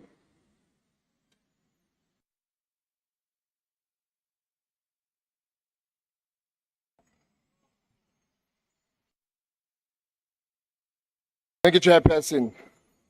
Courts of Africa. Pan-Africanism teaches us that Africa will never be free until all its people, including its women, are free. African women have historically been the backbone of resistance movement, yet they remain economically and politically marginalized. Let us honor Ngozi Nkonjo-Iweala of Nigeria, the first African woman to head the World Trade Organization. Her journey to Nigerian finance minister to lead a global trade policy proved that African women are ready to steer economic transformation. We must ensure that women have access to the land, financial resources, and the leadership opportunity across all sectors. If we were to build an Africa that thrives, women must not be left behind. They must be at the forefront. Ubuntu, the African philosophy of interconnectedness, reminds us that our humanity is tied on how we treat one another.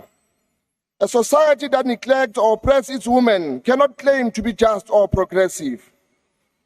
Look at the story of Wangari Maathai of Kenya, the first African woman to win a Nobel Peace Prize for her commitment to environmental conservation and women empowerment. Her work was a testament to the power of community-driven activism, proving that when we uplift women, we uplift the entire societies. We must actively challenge harmful traditions and norms that perpetuate inequality. Gender justice is not just a women's fight. It's a collective struggle that requires men, government, and institutions to take responsibility for creating just society. African women have shown time and again that they are not passive victims, but active agents of change. We must ensure that their struggle are met with policies and action that bring real transformation. The UAT demands equal opportunity in education, employment, and leadership. An end of all forms of violence against women and girls. Economic empowerment and fair access to resources. The march forward is unstoppable, and we will not rest until the gender equality is not just an inspiration, but a reality. Africa cannot rise if women remain oppressed. Let us accelerate action, stand in unity, and ensure gender justice is achieved in our lifetime. Thank you, Honourable Member. The next speaker is the Honourable Spies.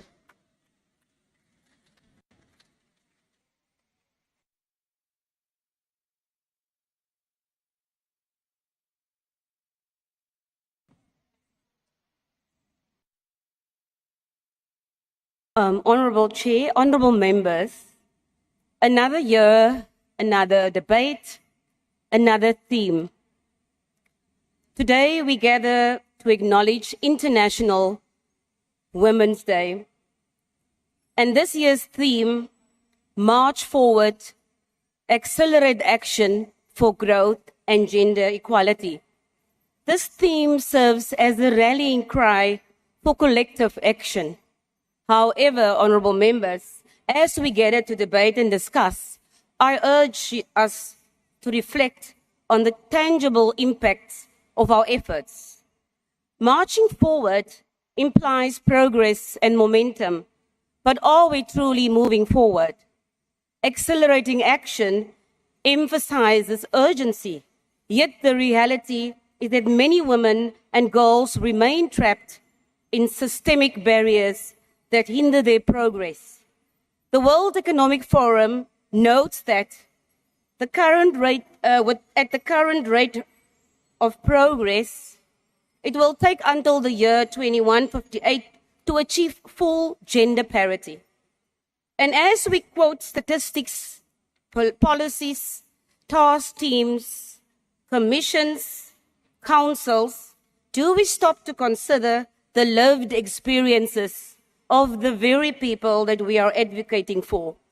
The truth is, our debates often fail to translate into meaningful change for those who need it most. As 175 female MPs, I ask, what do we do on a daily basis to empower other women to grow and to flourish? We have a multi-party women's caucus that provides a perfect platform for collective action. But we must move away from the rhetoric and into tangible, impactful action. The world of women and young girls is falling apart, and they are still denied the basic rights. They're exposed to violence, poverty, and inequality. And at present, we as a country spend more on housing and feeding a prisoner than we do on a woman in a GBV shelter. While a young girl finishing matric has a higher chance of experiencing GBV than finding employment. Our actions must be guided by a sense of urgency, recognizing that the status quo is unacceptable. The question remains, where is the urgency? We must act with the same level of urgency that we would if our own daughters, sisters, or mothers were suffering. We must treat this crisis with the same level of importance that we would for our own life if our own lives depended on it. So to truly demonstrate our genuine support, honourable members, and our own contribution towards accelerating growth and gender equality, we must move beyond the rhetoric and into tangible actions. My fellow MPs, if we want to accelerate action, let us look at the possible actions we as MPs can take.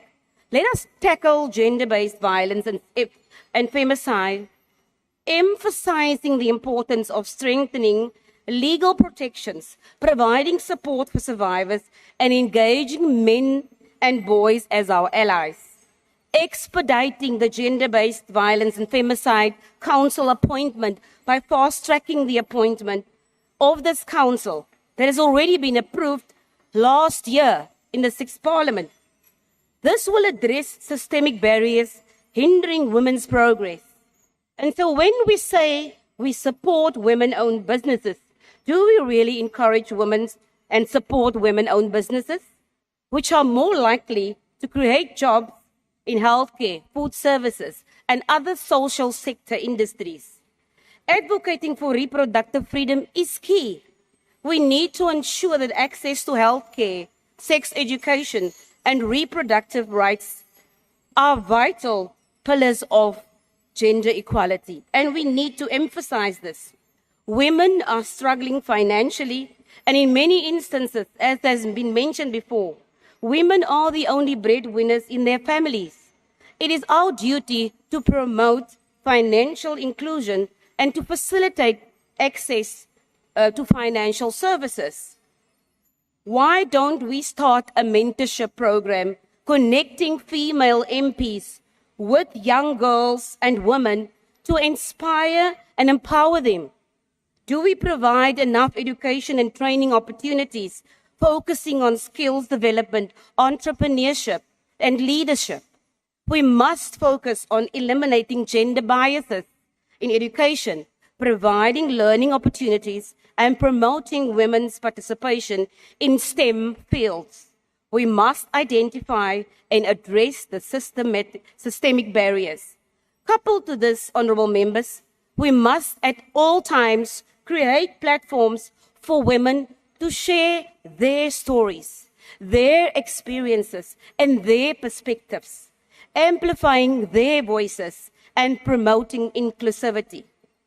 So let us start by leveraging the Multi-Party Women's Caucus as an example, as a platform for collective action, collaboration, and advocacy. Let us engage with local women and girls, listening to their concerns and their ideas to inform policy decisions and ensure inclusive representation. Let us foster partnerships with civil society organizations, private sector entities, and international organizations.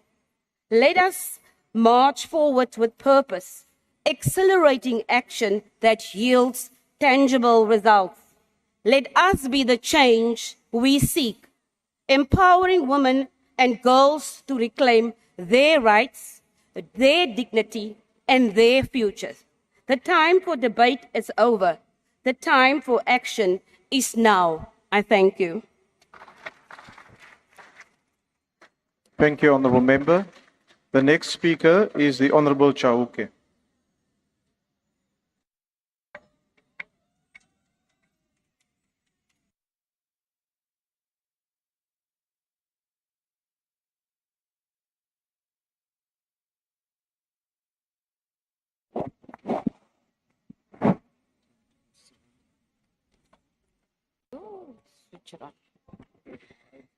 Thank you so much, Chair, and greetings to fellow South Africans, honorable members, and those who have tuned in to watch the proceedings of today. We are here gathered as part of observing and commemorating International Women's Day that was celebrated on the 8th of March, but also recognizing and appreciating the historical contribution of women across the world. We as South Africans must also take an appreciation of the contributions that have been made by South African women in the emancipation and liberation of women in Africa. As the African National Congress, we firmly believe and firmly recommit ourselves time and timelessly again in ensuring the emancipation, empowerment, liberation of women across South Africa through our policies, our constitution, and through our programs. We ensure that we advocate for equal representation. We are sitting at a point where we even have a 50+1 representation as part of our executives.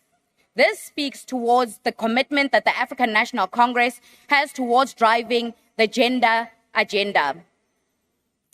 Fellow members, as we sit here, our members who are sitting from our opposition political parties speak about the empowerment and emancipation of women, but yet this is not reflective in their own organization. Their own president spoke about his plans on how to eradicate or eliminate teenage pregnancy by taking children, young girls, to Robben Island. How can this party now come and stand here in front of South Africans and say they speak and champion the rights of women? We stand firmly rooted in ensuring the advocacy and well-being of our young girls and boys. Now, as the African National Congress, we appreciate and understand that we cannot promote equality if we are leaving the young boy behind. And that's why through our programs, we have been able to successfully ensure positive masculinity by grooming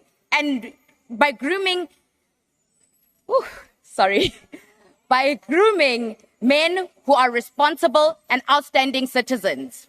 Additionally to this, we have contributed towards policies that speak to address the challenges that face women in this country, such as inequalities that exist through the Equity Act, where we want to ensure that women are able to access employment opportunities, economic opportunities, and also contribute and participate in social activities of this country.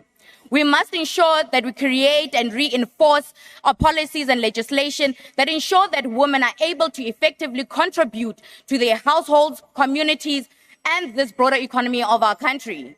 It can no longer be that women are fighting for equal pay. But yet we are sitting here as women and are given the opportunity to lobby and advocate for that. We appreciate the lobbyist and advocacy organizations that continue to promote and leverage the opportunities that they have and the stages that they have to contribute towards the emancipation of women across the world. We also, as the African National Congress, stand in solidarity with the women of Palestine who are affected immensely.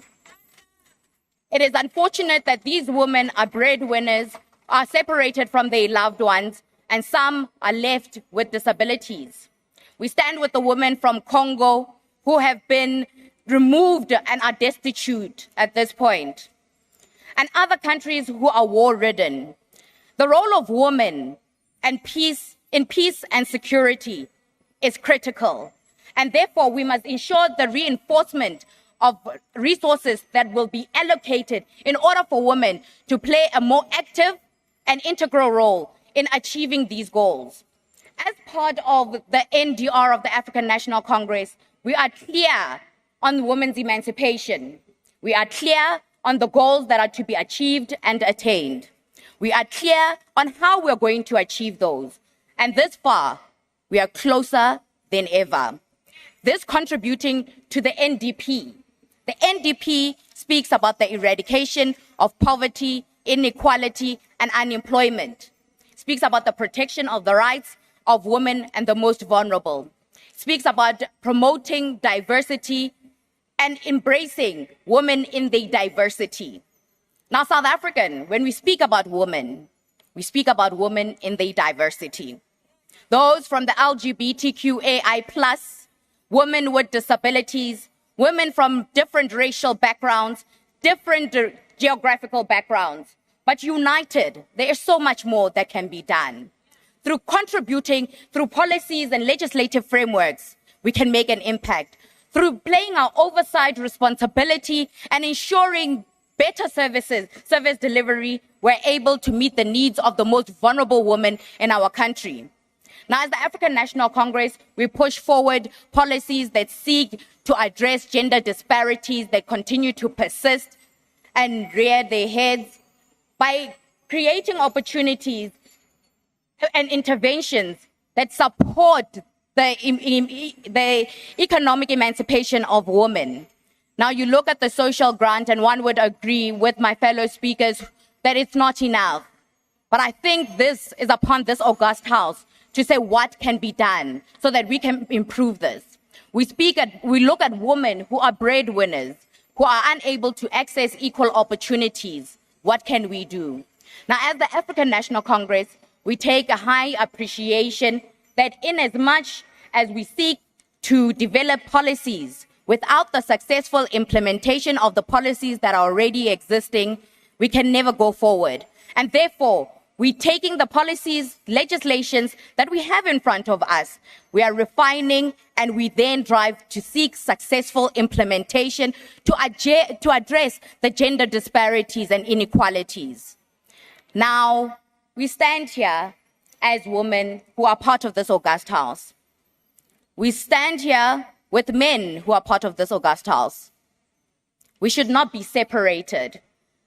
The plight of women is not the plight of a woman alone. It is the plight of each and every citizen. It cannot be that issues and advocacy of women must be led by women alone. And the African National Congress is very clear on that. Our men are supporting for the advocacy, self-representation of women in key decision-making positions, where women are not invited to the table, but they are part of the sitting arrangement. It should not be that we wait to be invited.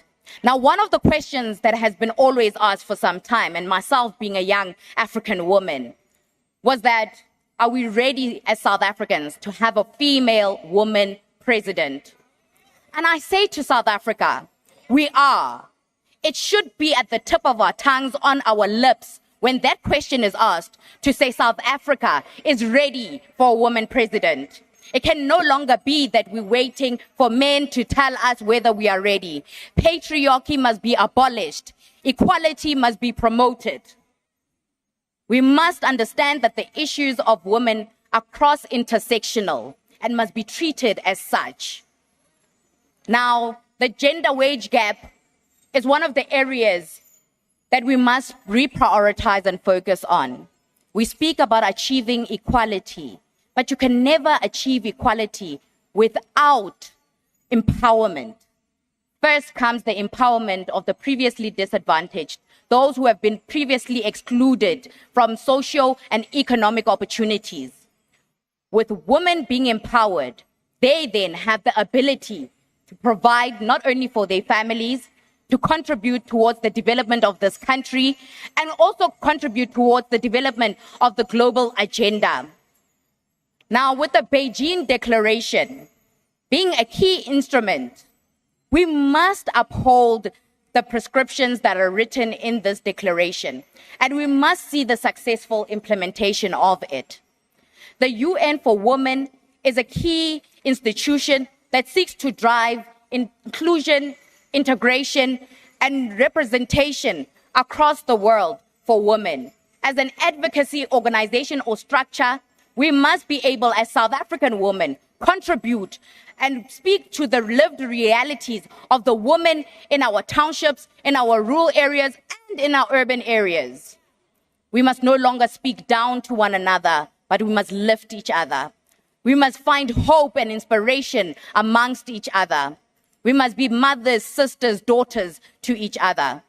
We can no longer go on where women are setting a precedence that we are not ready for leadership, that we are incompetent. Each and every single woman that's here is competent, resilient, deserving, and has the ability to change South Africa, to develop South Africa, to contribute towards the liberation of all its people. We must do this.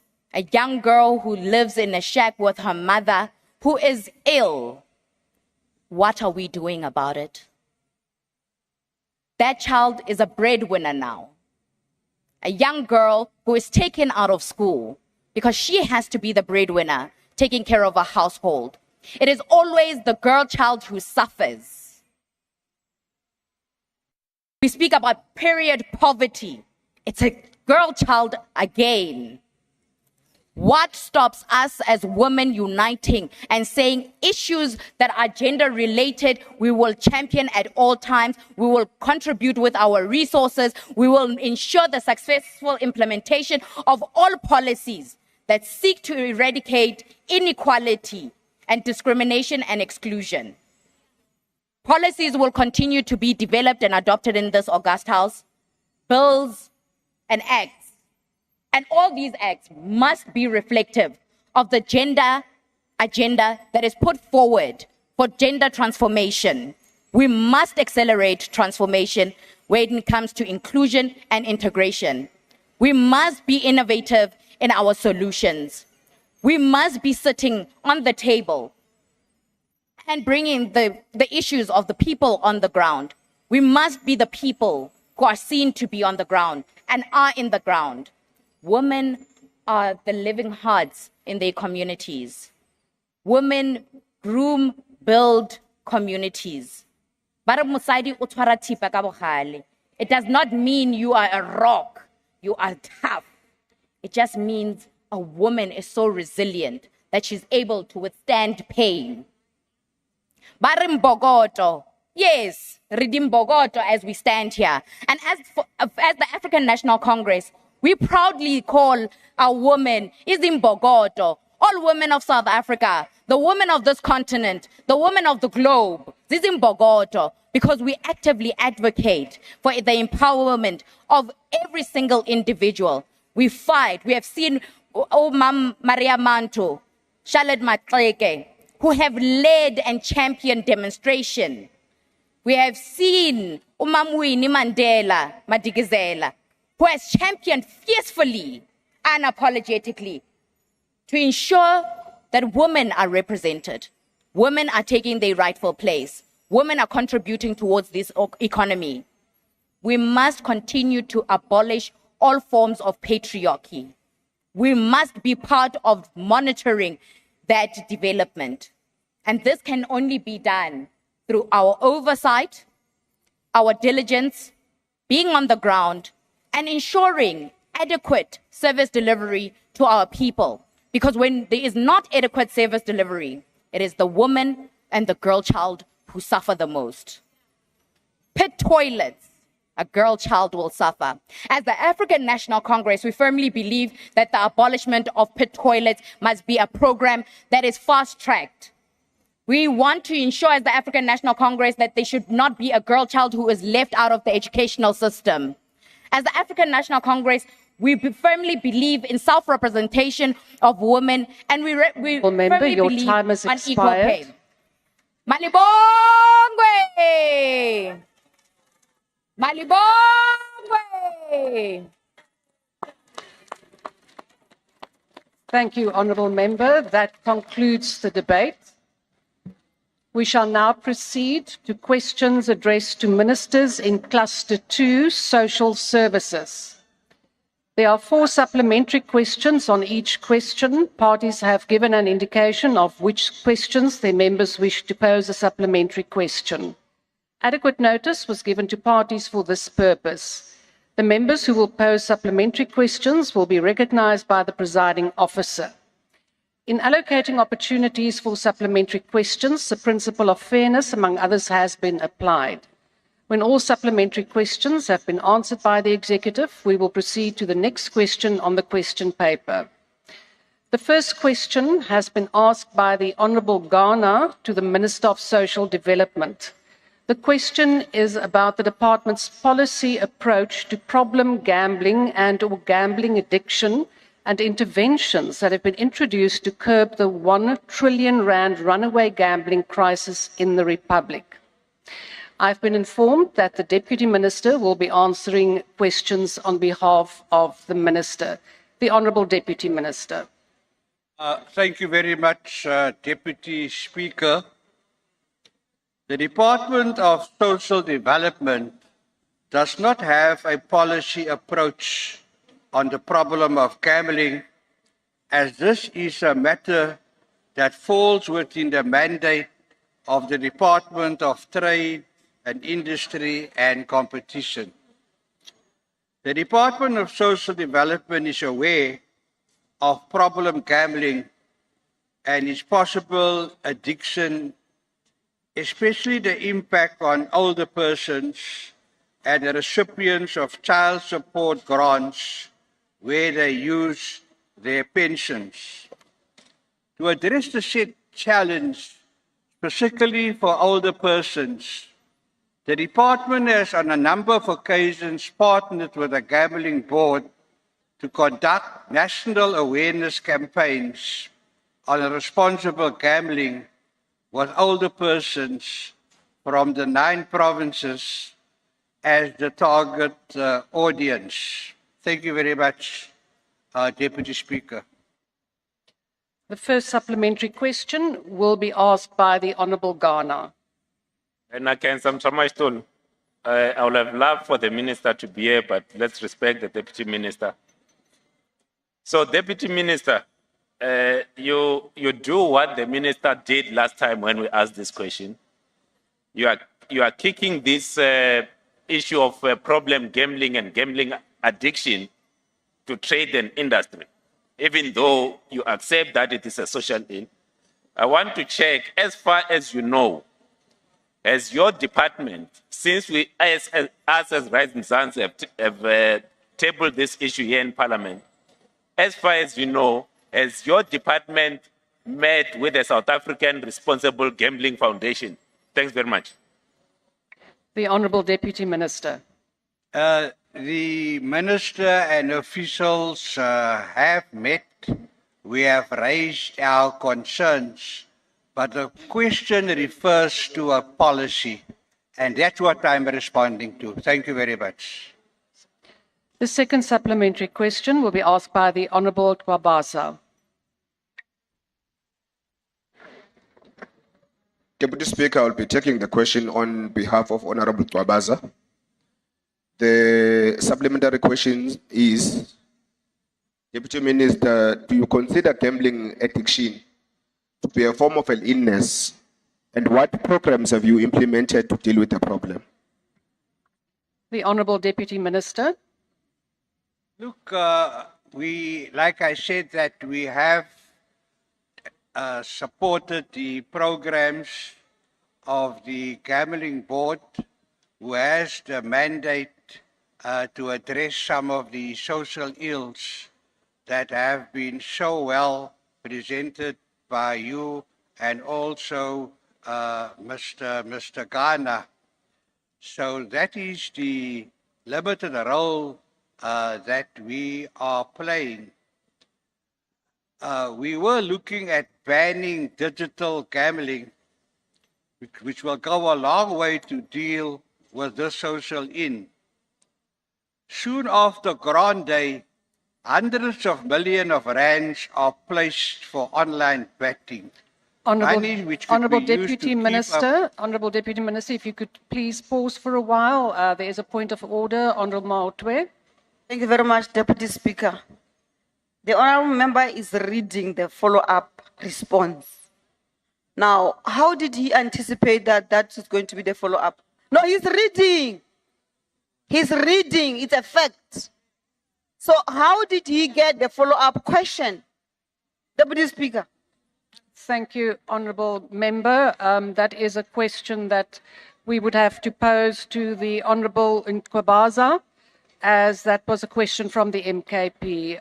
Honourable Deputy Minister, please proceed. Yeah, maybe we must teach the Honourable Member about artificial intelligence, but that is another matter.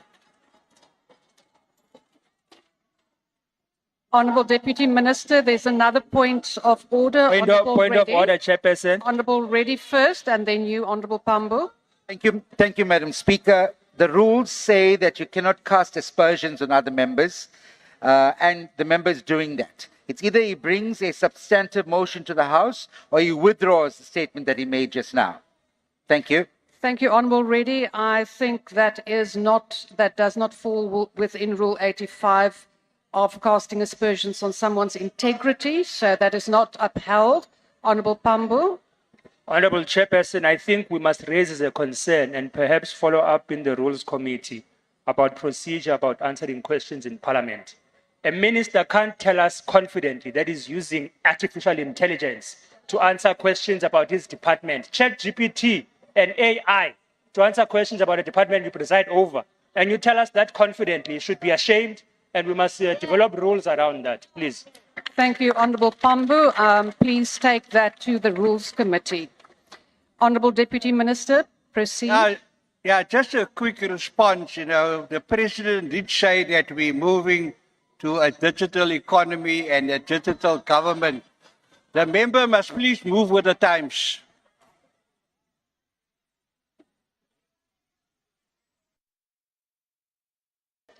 Honourable Deputy Minister, have you concluded with answering your question? Yes, I have. Thank you. Yes, Honourable Member, what is your point of order? Chair, Deputy Speaker, the Deputy Minister, I do not know whether he did not hear my question because he didn't even attempt to answer my question. Thank you, Honourable Member. That was the answer provided by the Deputy Minister. I'm sure that you heard the question. Honourable Ntlangwini. On a point of order, Deputy Speaker. Please proceed. Deputy Speaker, as a presiding officer of this House, you ought to also listen to what the minister is answering. And this is precisely what we have struggled with in the 6th Parliament, and it's becoming even worse now in the 7th Parliament under your leadership. Ministers don't even attempt to answer questions, and then you come and you make an announcement, no, they have answered. And that is wrong. Members of Parliament take their time to conclude on these questions and going to their constituencies to get these questions from their constituencies. And then for you to come here and just make a blunt ruling that the minister has answered, and he didn't even attempt to answer even with these so-called Google answers that he have come and tried to use here. He didn't even attempt to answer. Can he please answer the questions? We have taken this to many platforms of parliament. So please correct this. And the honors leave it with you as presiding officers to alert him to answer the question because he didn't answer. So it might as well, we must not have this question and answer sessions if you are behaving like this. Honorable Ntlangwini. Deputy Speaker. Honorable members, I'm dealing with the matter of Honorable Ntlangwini.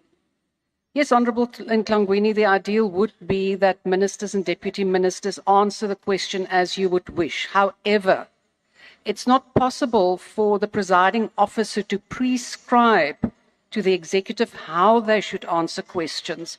We trust that they will do their best and try their best to answer to your satisfaction. However, there are processes in Parliament that you can use to obtain the relevant answers from the members. We have discussed this previously in the Rules Committee, and I would advise you that you look at that now. Yes, Honourable Reddy. Thank you, Speaker. This question session is critical. We are here to hold the executive accountable. And it is not right that you come here and say that flimsy AI answer, Google answer, is what we and the people of South Africa expect. So your ruling, in order to keep the decorum of this House, as you normally allude to, should be that the minister has not answered the question and that he needs to provide a written reply with the correct answer. Thank you. Thank you, Honourable Reddy. I will leave that to the Minister and the Deputy Minister to decide on whether they will provide one. It is not within my purview to now instruct a Minister to provide a written answer. We will now proceed, Honourable Members, and the third supplementary question is asked by the Honourable Marais.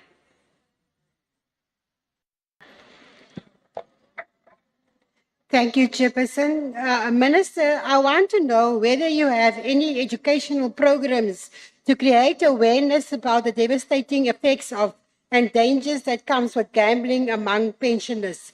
If yes, what are those programs? If not, why not?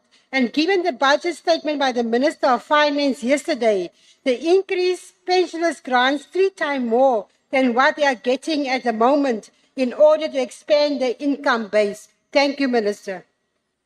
The Honourable Deputy Minister. Deputy Speaker, honourable members must learn to read the question. The question is, do we have a policy? And I said no. Isn't that an answer?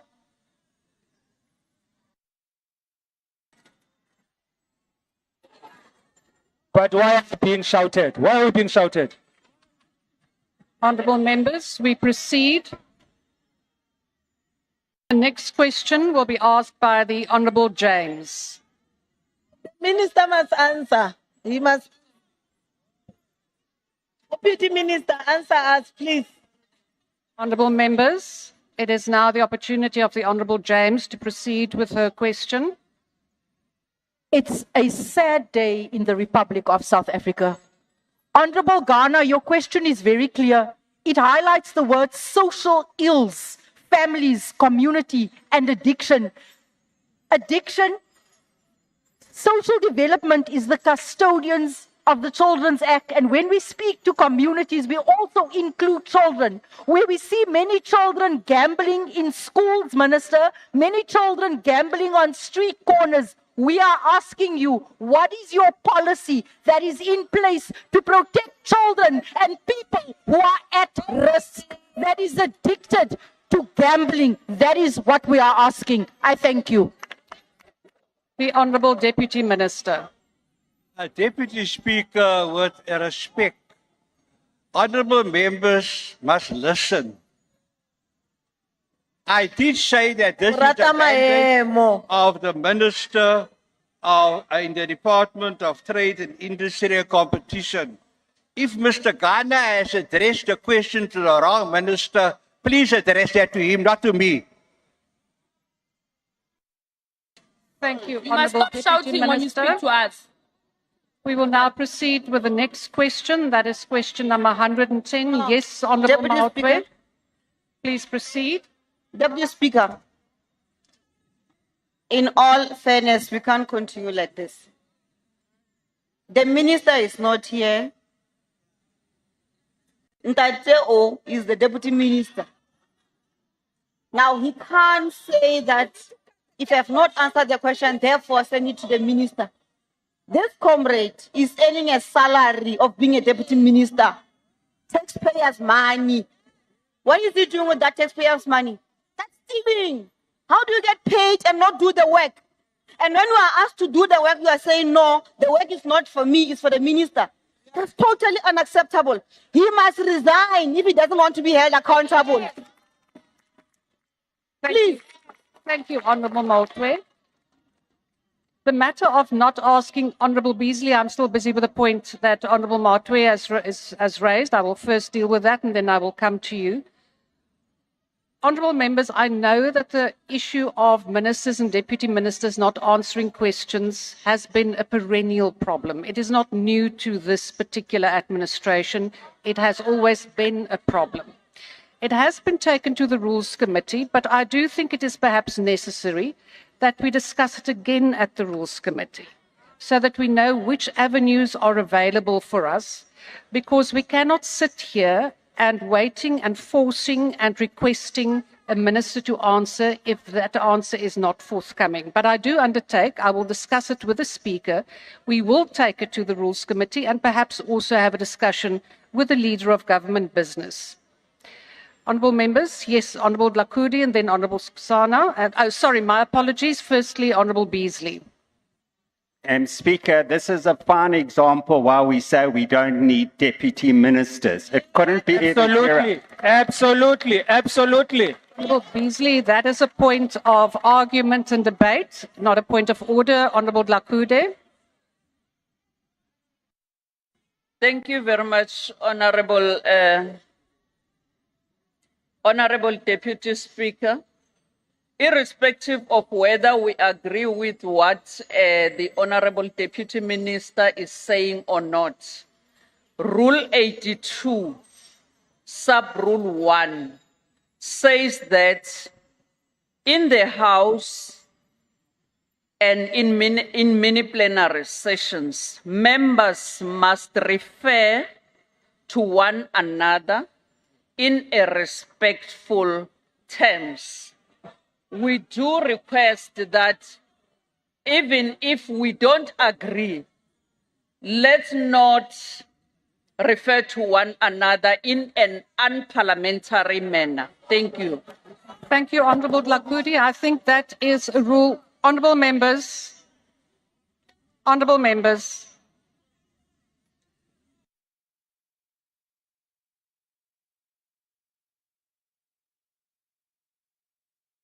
Honourable members, it is the rule and the practice that we do refer to each other in respectful terms. It is a very basic requirement. So please try to comply with that rule. We are all honourable members. Honourable Skusana, do you still have a point of order? Yes, Chair. Chair, honourable members must learn to listen. Listening is a skill, it's not a talent. The Deputy Minister has answered all the questions, and the Deputy Speaker who indicated that if members are not satisfied, there are channels that they can follow to further persuade those questions. So they must learn to listen. Thank you, Deputy Speaker. I have ruled on the matter, and that was not necessary. That was not a point of order. We will now proceed with question number 110. Which has been asked by the Honourable MP Makgoto to the Minister of Social Development. The question is about the total number of homeless persons that currently lack access to social grants and how the department is working together with relevant departments to ensure that all homeless persons receive the necessary support to access social assistance. The Honourable Deputy Minister. Thank you very much, Honourable Deputy Speaker.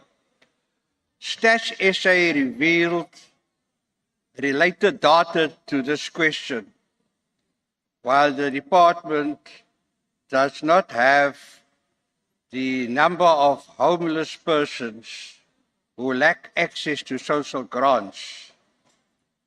There were 55,719 homeless persons. Males were 39,052 and females 16,676. While it recorded 44,512 persons who lived on the streets, there were approximately 11,207 who lived in shelters. It documented that Gauteng recorded the highest percentage of homeless people at 45.6%. That is 25,384 persons, followed respectively by the Western Cape at 70.5%. Honourable Deputy Minister, please pause for a bit. The Honourable Reddy has a point of order.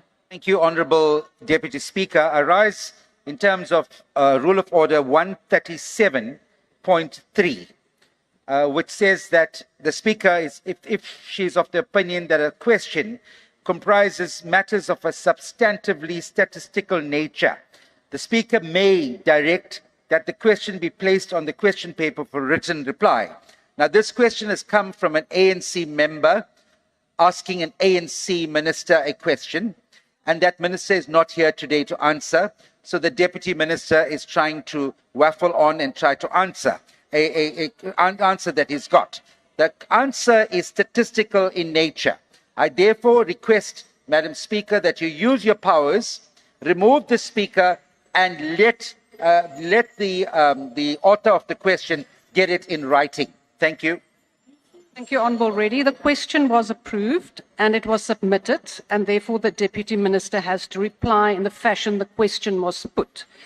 Usually what you are referring to is in terms of supplementary questions, where the Minister has not been forewarned of the statistical nature of the question or the answer required. So we can proceed. Honourable Reddy, I have ruled on the matter. Honourable Deputy Minister, please proceed. Thank you. I will continue to waffle, like the honourable member says. And it further reflected that Northern Cape and Mpumalanga recorded the lowest proportions, with 1.1%, that is 588 homeless persons, and 2.3% homeless persons, respectively. The department collaborates and works with Home Affairs, SAPS, Health, Justice and Correctional Services to render services to all communities. The outreach program has been implemented to ensure that its services are extended to communities that were out of reach. The program is executed alongside anti-substance abuse awareness programs so that it may benefit all the communities, including the homeless, who desperately need to access to the services.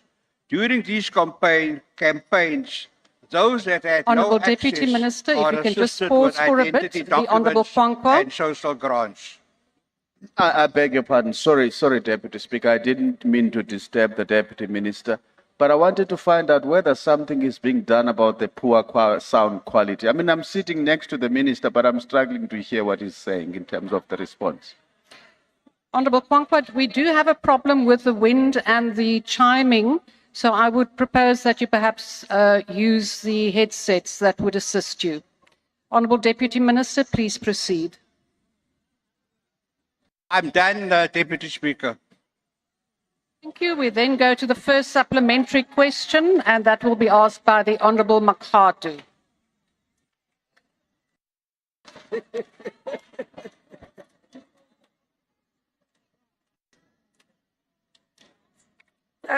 Honourable Makhatu.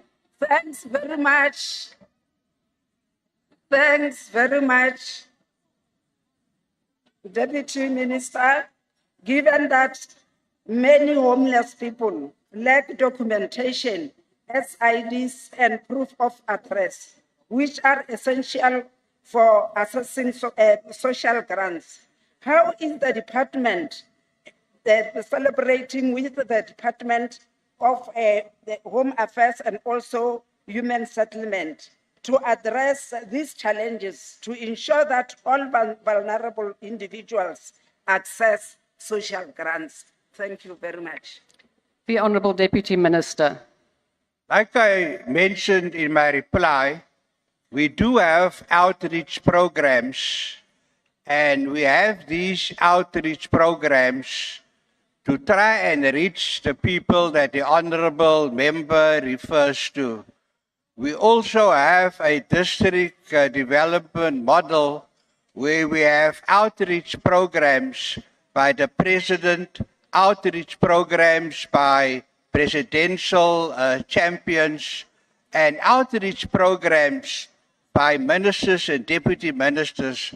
I joined the Deputy Minister of Police this week, where there were these outreach programs.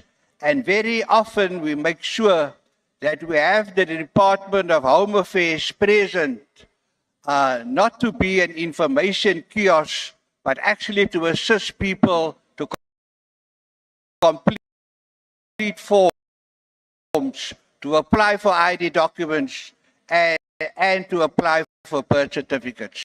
Thank you very much.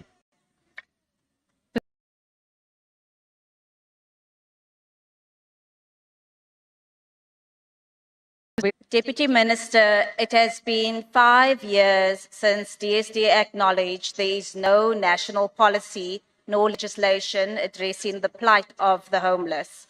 One could argue that the longer this remains outstanding, the worse the situation gets for this vulnerable group of people. What is the delay, Deputy Minister, or is it simply a lack of political will to address the plight of the homeless? Thank you. 30 years into our democracy, we still don't have a policy on social development. I'm pleased to say that we now have a policy that is with Cabinet, and it will address many issues, including the issues relating to homeless people. The policy was completed nearly 18 months ago, but we had to go to external stakeholders before it went to the President. The President sent the policy back and wanted us to consult NETLAC. NETLAC takes a year before they come back to you. So after NETLAC has come back, the department has polished the policy. I personally read the documents, about 500 pages, and we're submitting the policy to Cabinet so that we can have a bill and we can have an act of parliament, and that the issues that the honourable member refers to will then be addressed by parliament. Thank you very much. The third supplementary question will be asked by the Honourable Kabaza. Is someone else taking the question? Thank you, Deputy Speaker. Deputy Minister, given the ongoing struggles of homeless individuals in accessing social grants due to bureaucratic red tape, lack of documentation and systemic inefficiencies, has your department undertaken any studies on homelessness and related government programs from countries that are similar to ours? If so, what were the results of such studies? Thank you. The Honourable Deputy Minister. With regard to homeless people, as you know that our provinces, they have the funding to address issues relating to homeless people. And our department has engaged with the premiers and the MSCs for social development to engage the NPOs that they fund and to get the information that you refer to. So there has been that kind of engagement, and that has now been filtered through, and we now have for the first time after 30 years, we now have a policy that will, like I said earlier on, translate into a bill and an act of parliament, and that will certainly empower homeless people. Honourable Member, your point of order. Thank you, Deputy Speaker. The question specifically related to studies that were done in other countries. The minister has not spoken about any other country other than provinces and so on and so forth. I mean, I know he's committed to federalism, but the question was about other countries and he has been totally irrelevant. I don't know if we can proceed like this. This thing of AI, Chair, I'm telling you, Honourable Deputy Minister, I'm telling you, is a big problem. I have not recognized the member who has now spoken. Honourable Deputy Minister, the question referred to international studies. Do you have the information? With regard to international studies, the Department of Social Development, we regularly send senior officials to attend the conventions so that we can understand best practice. So that is being done on a continuous basis, and there is not a month that passes when the Department of Social Development doesn't send its senior officials to get this kind of information so that we can apply best practice. Point of order, Speaker. Thank you, Deputy Minister. I have a couple of hands, but I will take the Honourable Ntlangwini. Deputy Speaker, with all due respect, we cannot continue like this with a deputy minister that are clearly not respecting us. So I'm pleading with you to say that all of the questions that, because he clearly doesn't have the answers, he's now hallucinating to answering us. So I'm pleading with you, let his questions stand over. We want proper answers. We're not here for playing games. If that is the cue that he does in Al Jama, not here in this house, we can't allow such answers. That is really ridiculous. It's an embarrassment on this house. It's an embarrassment of work of members of parliament. They take their time on writing these questions. Who the heck does this minister think he is to come and answer questions like that? Who does he think he is? So I'm really pleading with you. Have a ruling to let this question stand over because he doesn't know what he's talking about. Send him home. Send him home. Honourable Ntlangwini, I will first deal with this matter before I take any other hands. Unfortunately, I cannot rule from the table that all the questions be removed. I cannot deny other members from other parties the opportunity to ask their questions. So I would advise, if you are not prepared to ask your question to the minister, it is up to you.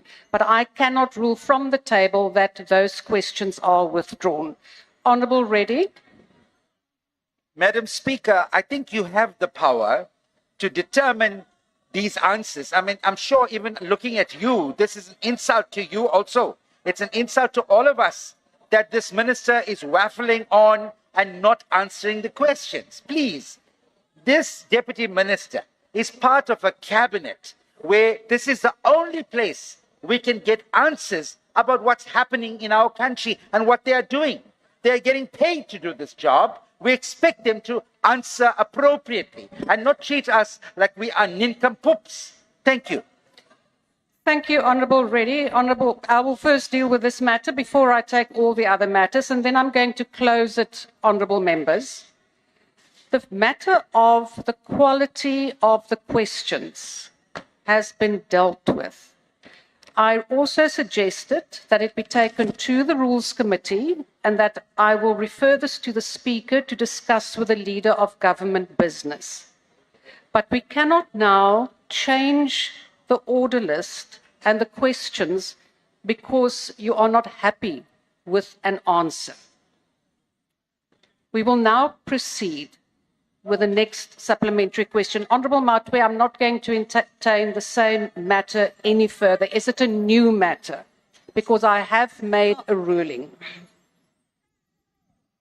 Thank you very much, Deputy Speaker. I'm trying to assist you. Please don't close our suggestions out. So on rule book, rule number 138, subsection 4, Deputy Speaker, it says, And I read, if a minister and his or her deputy ministers are absent on the day when questions relating to the relevant ministry are to be answered, the minister may authorize another cabinet member to reply to your question directed at that minister. Now, Deputy Speaker, it's clear that the deputy minister is incapacitated. He's clueless, doesn't know what's happening in the department. That's why he can even rely on artificial intelligence. So ministers are here of the GNU. The rule book says they must then answer this question, Deputy Speaker, unless if they also want to confirm that they don't have capacity. Then we know that we are leaderless in this country.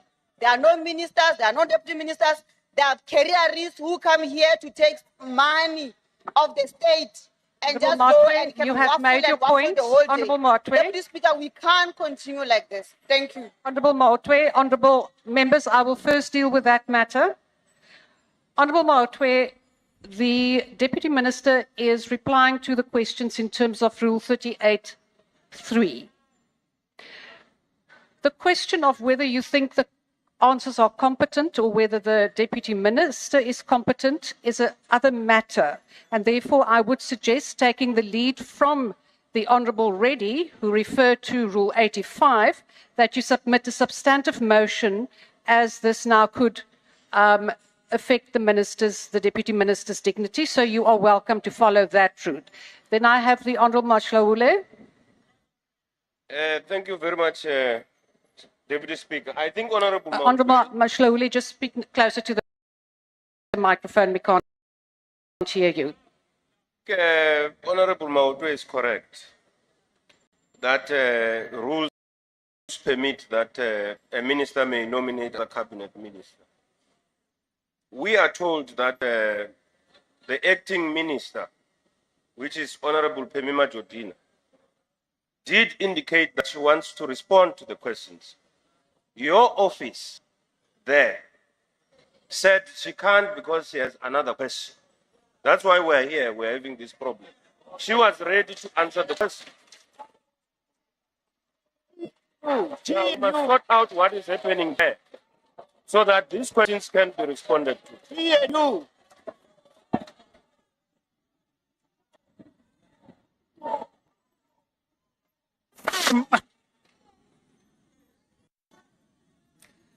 Honourable members,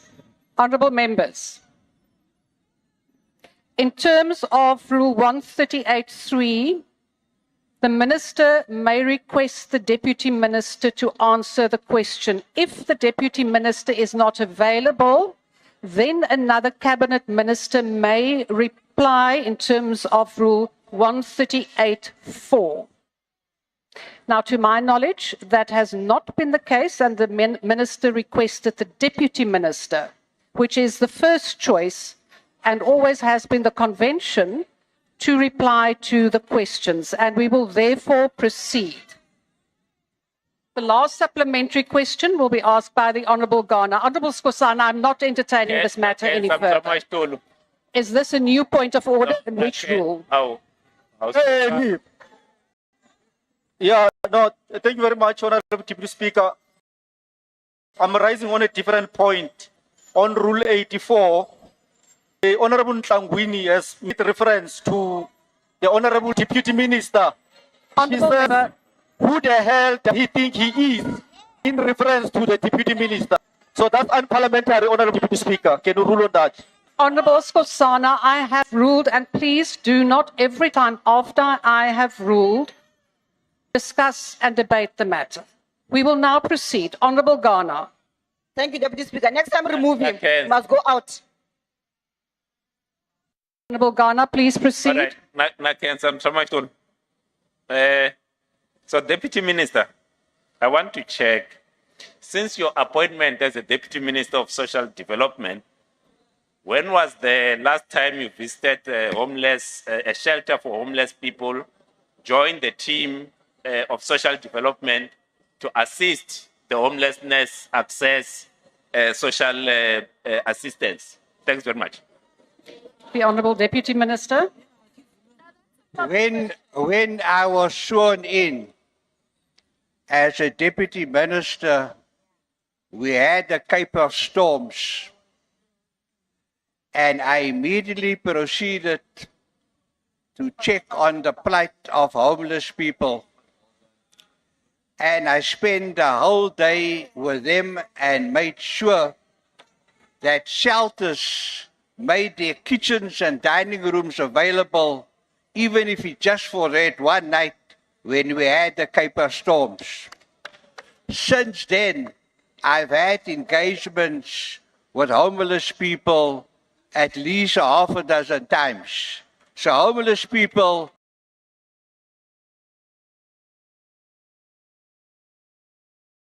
the Deputy Minister and Department of Social Development. Thank you, Deputy Minister. We will now proceed to question number 140, which has been asked by the Honourable Clerk to the Minister of Health. The question is about the department's strategy to prevent the mass immigration of medical professionals, given the crisis of unemployment in the public health sector and the high rate of immigration of health practitioners annually. The Honourable Minister. Honourable Chair, I think it would be very important to understand that the issue of high rate of immigration of health practitioners is a global phenomenon. It's not a South African phenomenon, as many people would like us to believe. This migration is driven more by economic inequalities between countries than anything else. Unfortunately, the migration is unidirectional. It means it moves from least development countries to more development countries. It means it's just a matter of which country is richer than the other. The overall effect, unfortunately, is a completely weakening of healthcare systems in least developed countries like ours. This became so serious that the World Health Organization entered the fray. The 63rd World Health Assembly, where ministers of health gather every year in Geneva, passed Resolution 63.16 on the 21st of May 2010. This resolution is titled WHO Global Code of Practice on International Recruitment of Health Personnel. The code was a desperate attempt by ministers to stem this migration from countries that are not yet developed. Article 2 of the code states that the code is voluntary, but is global in nature, in scope, is intended to guide member states working together with stakeholders such as health personnel, recruiters, employers, health professional agencies, relevant sub-regional, regional, and global organizations, whether in the public or private sector, including non-governmental organizations and persons concerned with intergovernmental recruitment of persons. This code provides for ethical principles applicable to the international recruitment of health professionals in a manner that strengthens health systems of developing countries, countries with economies in transition, and small island countries. I used this code to visit the UK in 2012 to persuade their Minister of Health to go easy on the recruitment of health professionals in South Africa, especially nurses, because our nurses are in high demand in countries like the UK. Back here at home, SADC has got a similar resolution whereby South Africa is discouraged from recruiting and accepting health personnel from the neighboring countries because South Africa is regarded as the biggest economy in the region. But we also have things like rural allowance, we have OSD, we have things like overtime allowance, coveted overtime, to try and keep health personnel, especially in rural areas where they don't readily go. Thank you very much. Thank you, Minister. The first supplementary question will be asked by the Honourable Clerk. Deputy Speaker, the question will be handled by Honourable Leroux. Honourable Leroux. Thank you, Deputy Speaker. Minister, in the light of the nearly 1,800 unemployed junior doctors that have recently completed their community service, and due to the fact that medical doctors' posts in the government sector are as rare as hen's teeth, even in rural areas. Does the Minister agree that the compulsory community service for doctors has served its purpose? And could the Minister please explain why the community service for doctors should not be scrapped from next year onwards to make more posts available for currently unemployed doctors to prevent them from going overseas? Thank you. The Honourable Minister. Honourable Member, we fully agree with you. When we follow the history of community service, we'll realize why we agree with you. Back then, when I was still a intern trainee doctor, internship used to take only 1 year. It was extended to 2 years. And it was found that because there was an abundance of jobs, many doctors were refusing to go to rural areas. It was very common to find a hospital with no doctor at all. I personally worked in such hospital where you are alone, manning the whole hospital. So community service was introduced to make it compulsory for doctors to go to rural areas. Now we fully agree with you that that's no longer the case. For this reason, the National Health Council held on the 29th of November last year took a decision that we need to put a group of experts to review this issue, not just to cancel it unilaterally, to review it to see whether they agree with us that the issue of community service is no longer necessary, it's no longer serving its purpose. So I fully agree with you, Honourable Member. Thank you very much. Thank you, Minister. The second supplementary question will be asked by the Honourable Shabangu. Thank you, Deputy Speaker. Honourable Minister, what health skills are currently in demand? And how is the department collaborating with education and training institutions to align training programs with these needs to ensure graduates are competitive in the job market? Thank you. The Honourable Minister. In the health area, the skills that are in demand, let me start with doctors, specialists. Medical doctors, as such, ordinarily, are no longer a scarce skill. And by a scarce skill, we are not talking about an important skill. We are talking about a skill that is needed in our country, but is in short supply. Such skills are always developed by the Minister of Home Affairs, and they get gazetted in the scarce skill as a scarce skill list. Medical practitioners have been removed on that list, but only specialized remain. Nurses have also been removed on that list.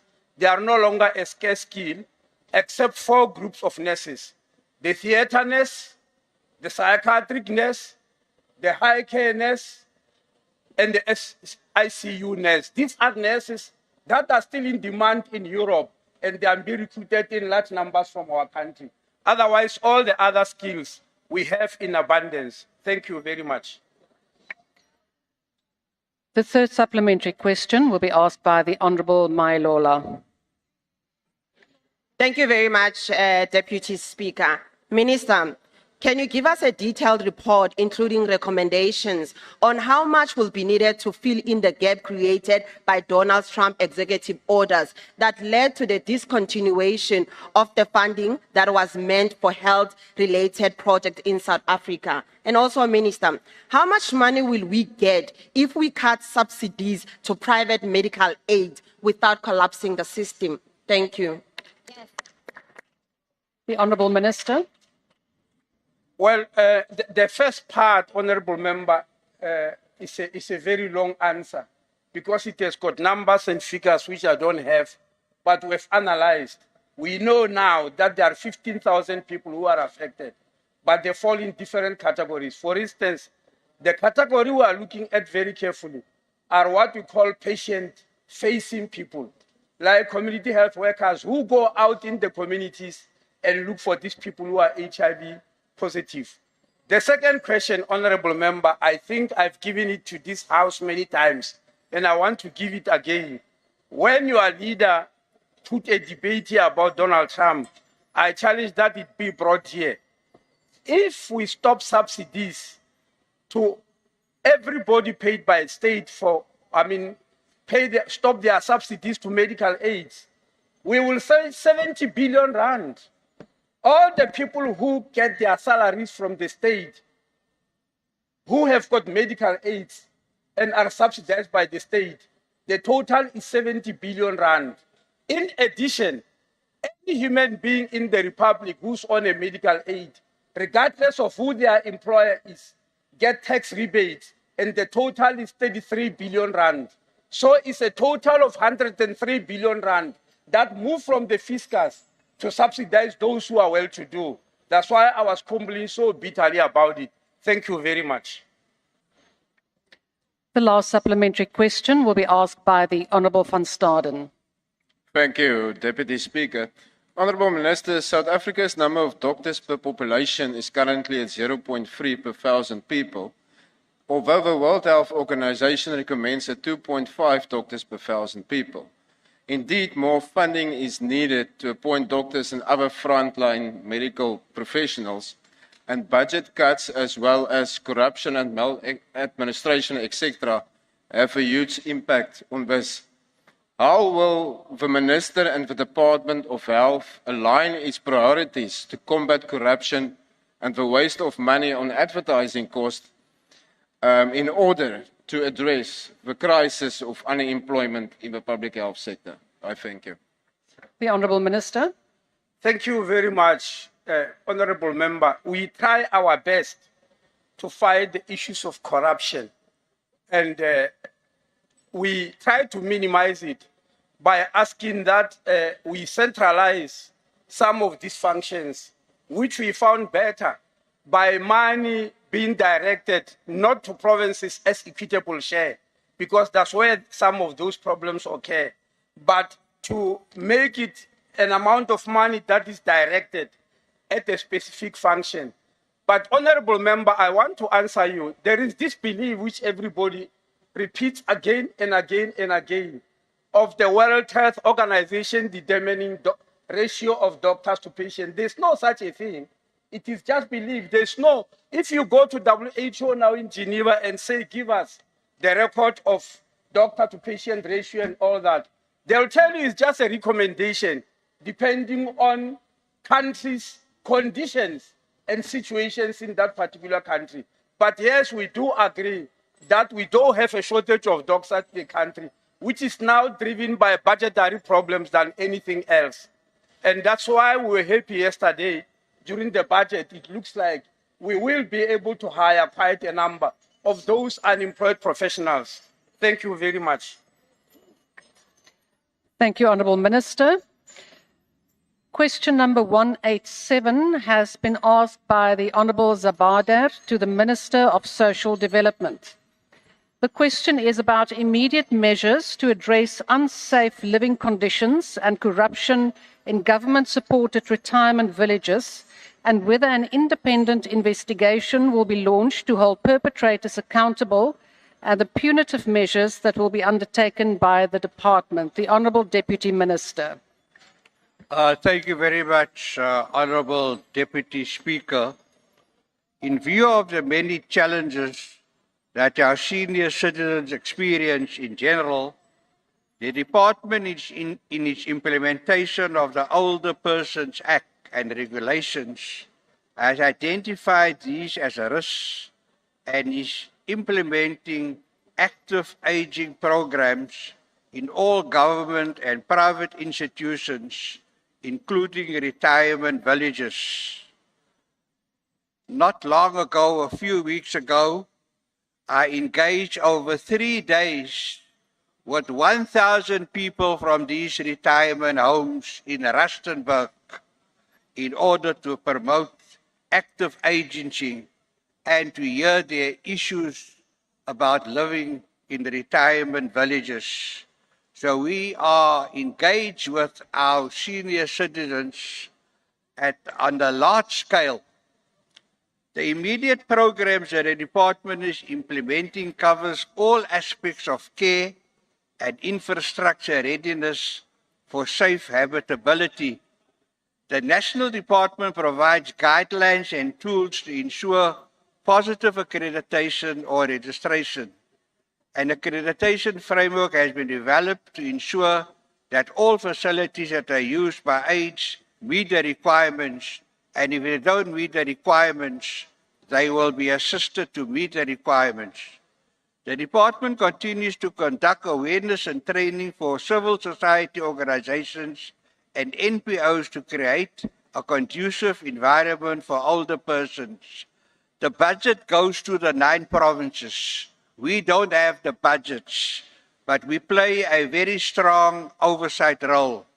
The department is implementing an active aging program and also provide awareness programs in all the 9 provinces. The department takes responsibility for all aged homes and their safekeeping and monitoring to prevent accidents while in care. Department will continue to conduct awareness campaigns and roadshows nationally to identify and address issues affecting older persons in older persons facility in the country. Last month, like I said, we had 1,000 senior citizens from 9 provinces. I have the delegation for the Older Persons Act and will use the might of the law in the Act to deal with security threats. At this National Golden Games, Deputy Speaker, and I hope that honourable members will find the time to attend some of these games, we encourage senior citizens to also defend themselves. At the next game, Honourable Deputy Speaker, I'm going to introduce fencing and give them swords to defend themselves.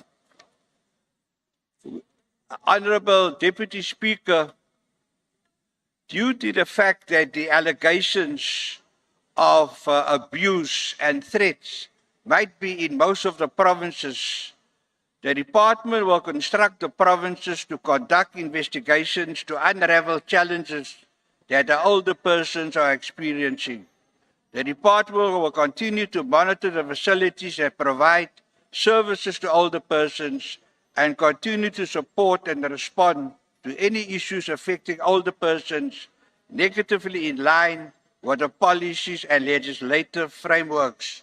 The Department of Social Development, the issue of older persons is a high priority. Honourable Deputy Minister, your time has expired. Thank you. The first supplementary question will be asked by the Honourable Abada.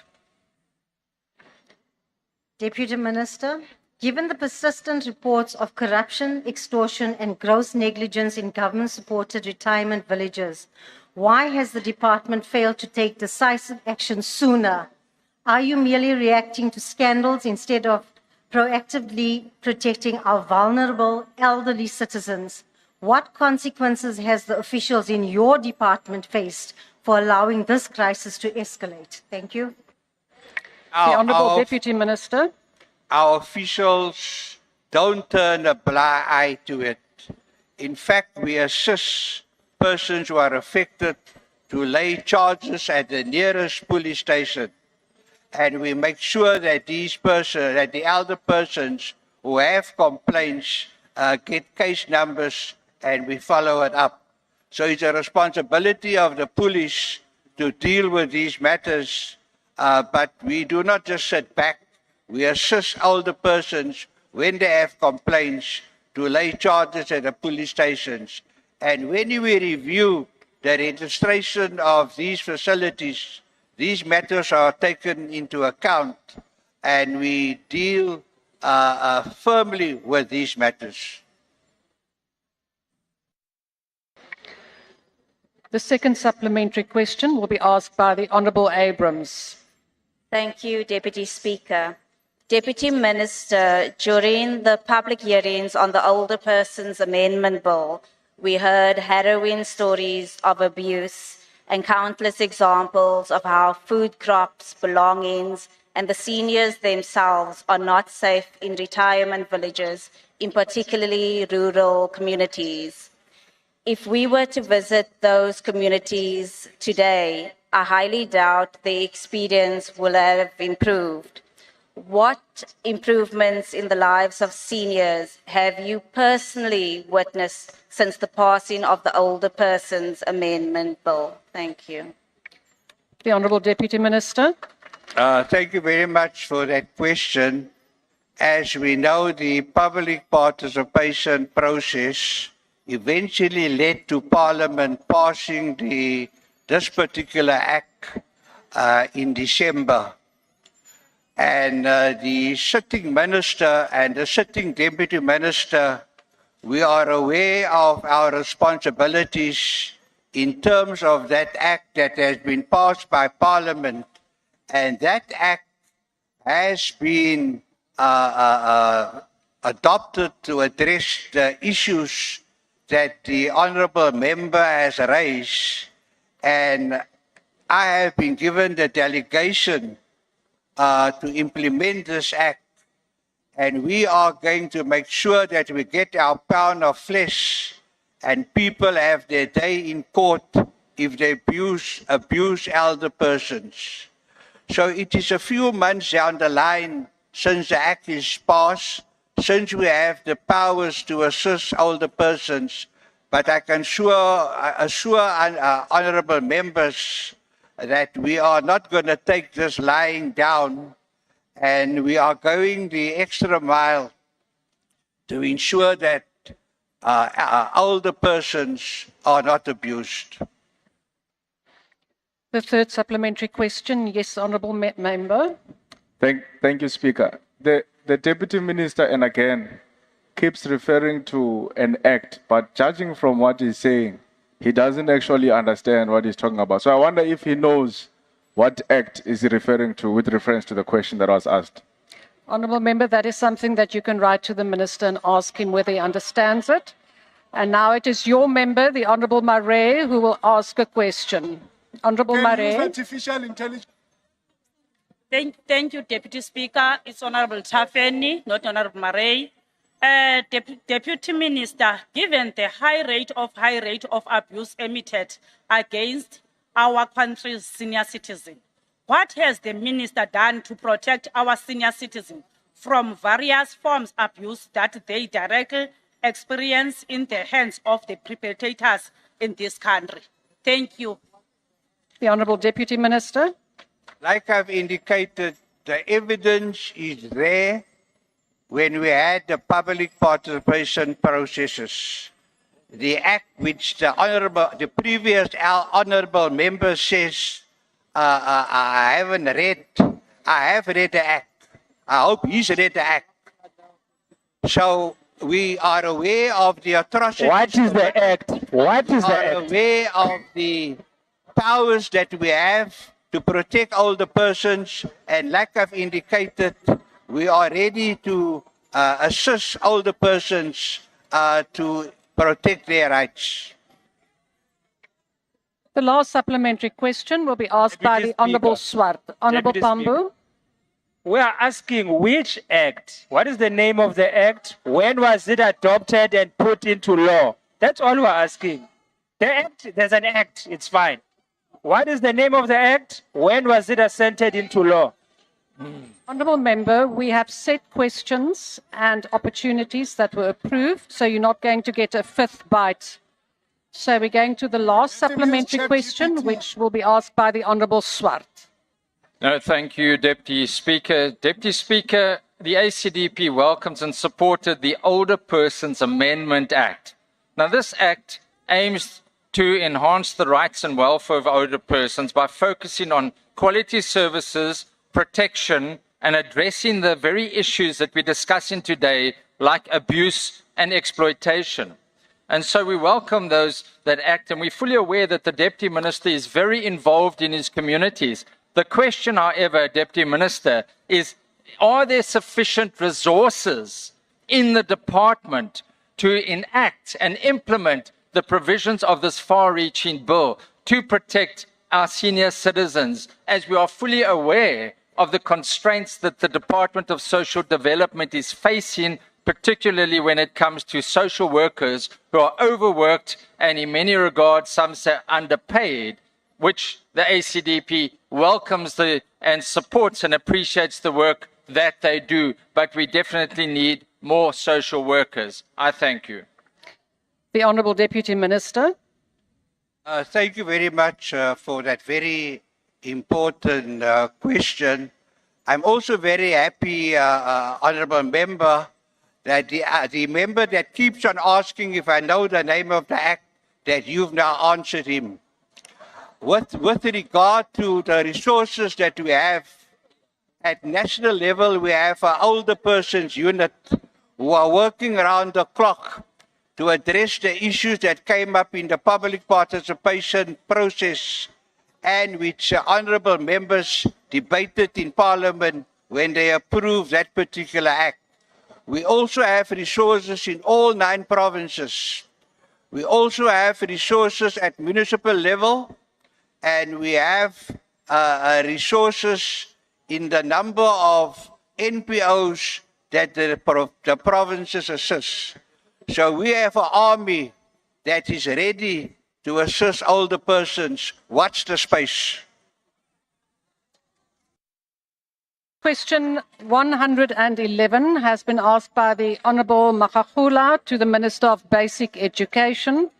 The question is about how the early childhood development centres will be equipped and leveraged to strengthen the early identification and intervention of learners with special needs, especially in rural and township areas. The Honourable Minister. Thank you very much, Deputy Speaker, and thank you to the member for this excellent question. The department is actively implementing initiatives to support ECD practitioners in strengthening inclusive practices and early identification of children with special needs, particularly in rural and township schools. So these are some of the things that we are doing. The one is the early identification and screening tool. So in collaboration with the Department of Health, the DBE has developed a screening tool that will be included in the Road to Health booklet to assist early identification of developmental challenges. Secondly, we are developing an ECD-specific screening tool to help practitioners identify and support children with special needs. The second intervention is called the Capacity and Building Training for ECD Practitioners. We are wanting to make sure that we are educating ECD practitioners and equipping them to being able to identify and support children with special needs. The department is also developing a module on inclusivity as part of Play SA Online, which will help equip ECD practitioners. And lastly, we are including inclusive practices at ECD centers. So we want to make sure that we embed principles of inclusive education at ECD level. However, I must say that I think there's a lot more we can do, considering that now ECD has firmly found expression within the Department of Education, and I think we can do a lot more to expand what we're doing for inclusive education and ECD combined. Thank you very much, Deputy Speaker. Thank you, Minister. The first supplementary question will be asked by the Honourable Makgakgola. Thank you, Deputy Speaker. I think the Minister has even answered my follow-up question. In her response, it covers even my follow-up question. I thank you. Thank you, Honourable Member. We will then proceed with the next question, and that is the second supplementary question, which will be asked by the Honourable Jordan. Thank you, Deputy Speaker. Honourable Minister, given that early identification and intervention for learners with special needs require not only trained professionals, but also proper screening tools and inclusive teaching strategies that ensure children identified receive sustainable support, as you've mentioned, how will the department track and monitor the effectiveness of these interventions to ensure that these children are supported as they transition into the formal schooling system? The Honourable Minister. Thank you very much, Honourable Member. The reason why this is so important is because a number of children would ordinarily go to school for the first time in grade 1, and their special needs may not necessarily be picked up, and therefore there can't be any interventions. But having ECD firmly within the Department of Education, what then that means is that if we implement the strategies and tools to screen much earlier, one, we can support children who need this kind of support. Two, we can make sure that if they require to go to a school of children with special needs, then we are able to do that. And how will we track to monitor that we're doing well? Well, it's going to be important that this strategy is multi-pronged. It's not only about tracking and tracing where children are with their development and the interventions we're doing, but it's also about making sure that as we are taking on ECD practitioners and training them to be trained and professional ECD practitioners, that we include this kind of work in their package of training so that they can offer a full service. So I think it's an exciting way to go, but also it will really benefit children who would have otherwise been left behind because of a particular need that they have that wasn't picked up early enough. The third supplementary question will be asked by the Honourable Gaza. Thank you, Deputy Speaker. Honourable Minister, I just want to know what concrete, resourced and time-bound plans does the Department of Basic Education have in place to ensure that early childhood development centres in both rural and township areas are not only equipped with the necessary infrastructure, tools and trained personnel to identify and support learners with special needs, as you have mentioned, but are also fully integrated into a broader systemic framework that guarantees continuous monitoring, early intervention, and seamless transition of these learners into inclusive primary and secondary education systems. I thank you. The Honourable Minister. Thank you very much, Honourable Gaza. That's a very important point. There are a number of things that we are doing. Number one, and these are all happening concurrently. Number one, we've got what we call the Banapile mass registration process. And what that means is that we have done a census of all the ECD centers in the country. We want to make sure that they are all registered, but we also want to make sure that they reach a gold standard. So there's 3 tiers that an ECD center can get: bronze, silver, or gold. Once you reach a gold standard, then you are able to qualify for a subsidy from the Department of Education. But also what it does mean is that once ECD centers are registered, we can support them with curriculum material. We can upskill the practitioners who work at those ECD centers. We can make sure that the infrastructure is well developed, and we can make sure that actually there's outcomes, educational outcomes that come from the ECD center. Remember when we inherited the ECD from DSD, it came in a very different form. And now it has to be an educational program because we believe that it's actually the answer to how we will resolve our literacy and numeracy problem. If we strengthen foundational learning, we will certainly see and reap the benefits later on in school when children are able to read for meaning, and take on difficult subjects and do well in them. Thank you. The last supplementary question will be asked by the Honourable Boshoff. Thank you, Honourable Deputy Speaker and Honourable Minister.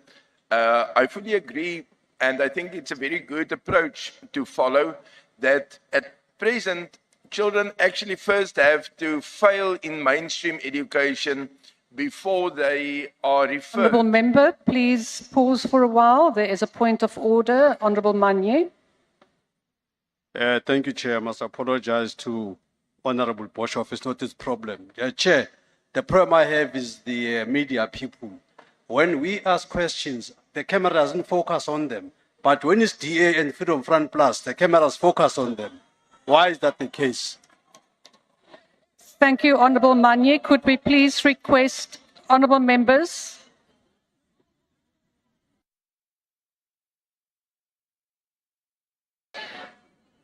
Honourable members, Could we please request the cameramen to please focus on all the parties because they would like to have their minute on air. So it is just fair. Thank you very much. And that is if they can, in fact, see the person asking the question. Honourable Dugmore.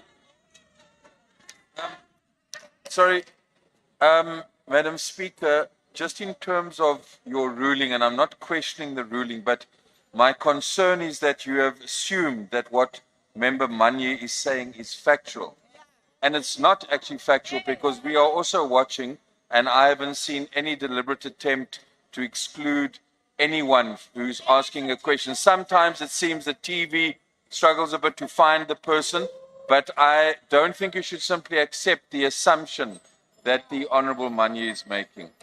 Honourable Dugmore, I'm not making assumptions. It is a general request to the cameramen to please focus on members when asking questions. Thank you. We will proceed. My apologies, Honourable Boshoff. Thank you, Honourable Deputy Speaker. I must concede that I have more of a face for radio, so the cameras are welcome to focus on the MK side when I ask my question. What I think is important is that a child does not have to fail in mainstream and then be referred to special needs, and that's positive. What I am, in fact, concerned about is this funded? Is it a funded mandate? Because taking on ECD from the beginning is additional Honourable to the present Boshoff, again, my apology. budget. Please pause. The Honourable Souls, your point of order. Honourable Minister, what is your point of order? Let me, Speaker, let me just apologize to Honourable Boshoff. As the Minister of Sport, Arts and Culture, I think it's my duty to tell Honourable Manye there are now auditions. If he wants to become an actor and he wants to be on TV, I will make sure that I point him in the right direction. Movango, and there's very good productions. Honourable Minister, although we're not going to have a further discussion on this, Honourable Boshoff, my apologies. Please finalise your question and hopefully you will not be interrupted by frivolous points. Please proceed. That sounds like corrupt activity. Deputy Speaker, I actually just want to know whether this is funded and whether there are incentives, especially for working in rural areas and in townships, as this is a specialized profession, dealing with special needs and diagnosing it. Thank you very much. The Honourable Minister. Thank you very much, Deputy Speaker. Just the one thing, Honourable Boshoff, we took over the function from DSD back in 2022. When that happened, we took over the personnel and the budget from DSD. However, of course, as I indicated, the product that DSD was offering is very different from what the Department of Education wants to do with ECD. We want ECD to be educational so that it can improve the education outcomes. And so we also believe that the investment in this, while obviously the public purse is stretched, but we believe that the focus on ECD, one, will make sure that it improves literacy and numeracy outcomes, but it also makes sure that we really reduce school dropout, and it also makes sure that regardless of the child's background, it doesn't matter where they come from, but they have an equal chance of success. It is even more important then to include screening mechanisms within ECD, particularly in rural and township areas, because that's often where children go unnoticed when they have these special needs. And sometimes these things can be rectified by just giving children the extra support. So yes, while the budgets may be an issue, but we are also entering in public-private partnerships. It's something that we cannot fail on, because ultimately this kind of investment is not about just investing in the child. We truly believe it's about investing in the future of our country. Thank you. Thank you. Honourable members, question number 183 has been asked by the Honourable Kahula to the Minister of Water and Sanitation.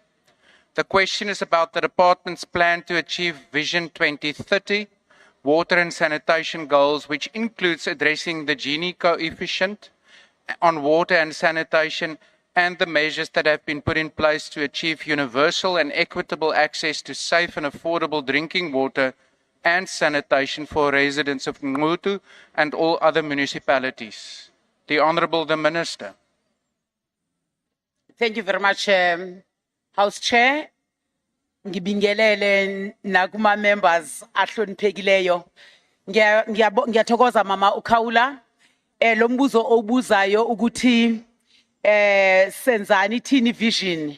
Ivision yethu ukuthi siqinise ulawulo, siqinise umthetho wokuba sifake ne reforms ngoba njengoba sihlezi manje akwenzakali ukuthi lokhu esifuna ukuthola ngo2030 sikubone kuphumelela ngoba i-mandate ye-Department of Water ne-mandate ye-municipalities, there's a water value chain la kufanele ukuthi sihlangane khona kodwa ngenxa yemithetho ne-constitution akuhlangani kahle kodwa ke kukhona indlela esisebenzisana nayo ngayo kunye nabo if ngachazisa nje ukuthi okwethu ukuthi asiprovide i-water resource senze sure ukuthi bulk water supply ikhona khona ukuze umasipala akwazi ukuthatha amanzi masingakwazi ukuthi indawo nendawo sibe ne bulk water supply ekwaziyo ukuthi umasipala axhume kuyo ayofakela abantu amanzi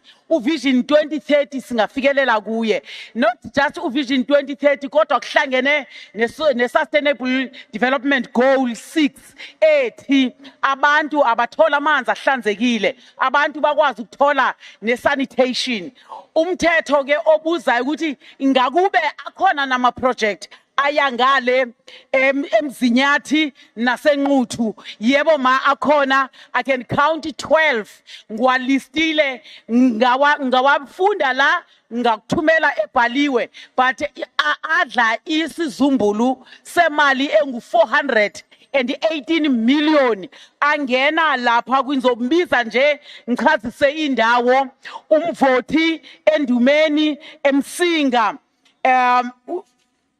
nase zonke lezi ndawo emsinga awu4 ama project emvoti awu5 endimeni awu4 wonke lawo ma project thina sithatha imali sinikezele kubo masipala for i-regional bulk water supply as well as i-water services kodwa njengoko ubuzile ukuthi ingakube lokhu kuyahlangana akuhlangani kahle ngoba ekugcineni asiku-implementing ngokwethu ku-implementwa abomasipala kodwa ke njengokuthi nayo izolo izulu ibudget khuluma nge-156 billion yokongeza i-infrastructure abomasipala iphelile ayikwazi ke ukunikeza abantu amanzi njengoko kufanele kuyisifiso sethu ukuthi abantu bonke beningizimu ye-Afrika bathola amanzi okunye sikwenzayo manje ukuthi sisebenzise i-underground water sifake ama-boreholes la bantu besalinde khona ukuthi kwakhiwe idami makungena ama-boreholes abe banceda abantu ngiyabonga. Thank you. Honourable Kahula, you may ask the first supplementary question. Ngibonge chair lapho ngaphambili. Minister, ngiyakuzwa uyayibala indawo zonke nje obuzisho. Lezi ndawo nje obukhuluma ngazo nje ayikho into eyenzakalayo. Bengifuna ukwazi ke njengoba ade kuthula ibudget noma kuyibudget yakho. Imalini oyibeke eceleni to make sure ukuthi abantu bathola amanzi ahlanzekile nalendle egcwele yonke indawo.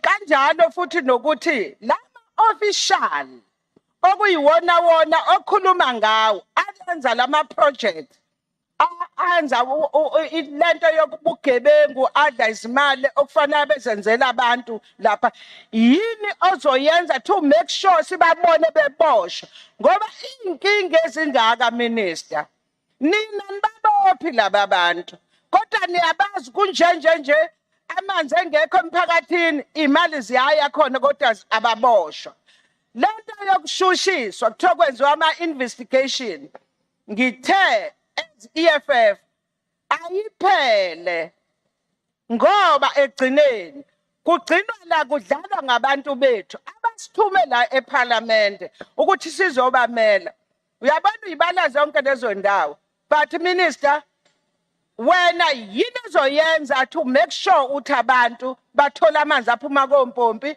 izinto ezabayigijima intanta emizini yabantu ngoba abantu abanawo amanzi through ngalawo corruption yama-official akho ngiyabonga. Honorable Minister.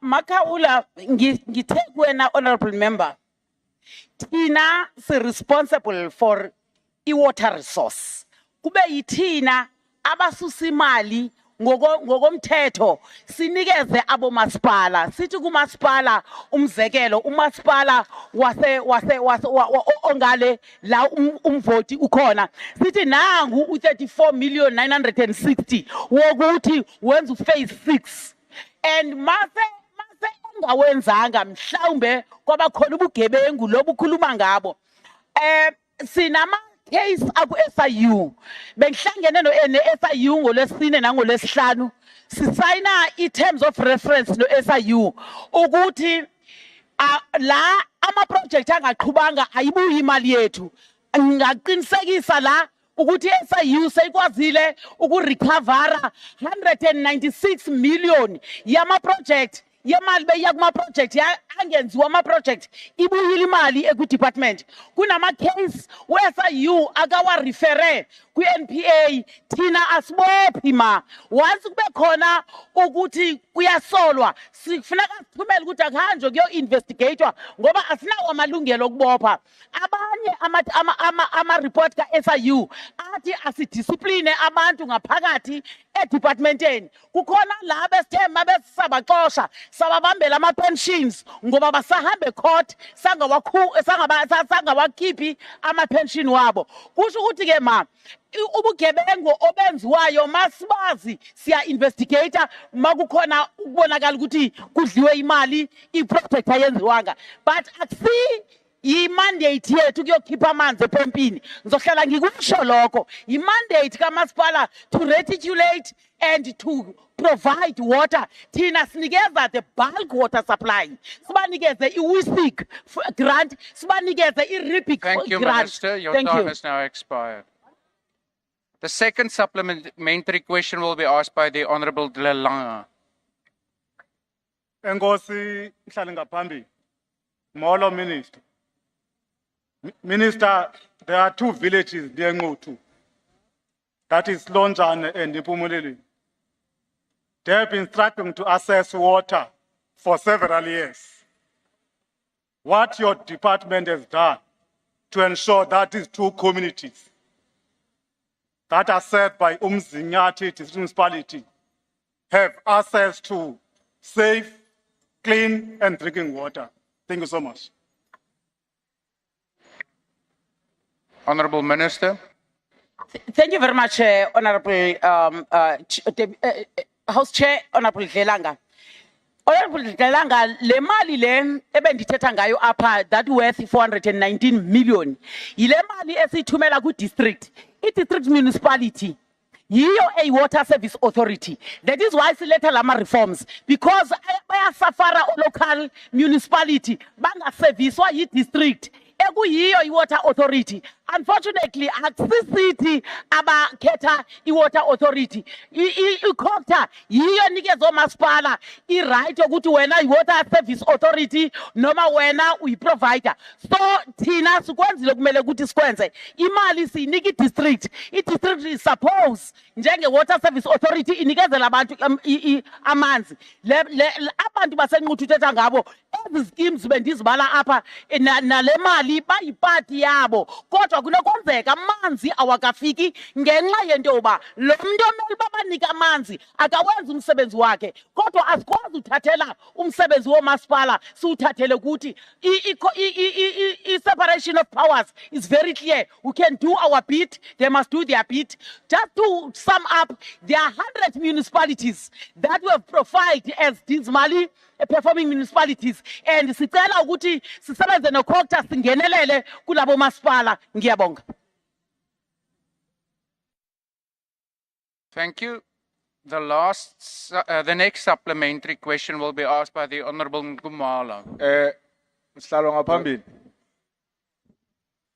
Just hold on, Honorable Kumalu. There's a wire rising, Honorable Member. Salo ngaphambili, uminister akanomane fika apha esithi thina asinamandla zi-municipalities ezimoshayo.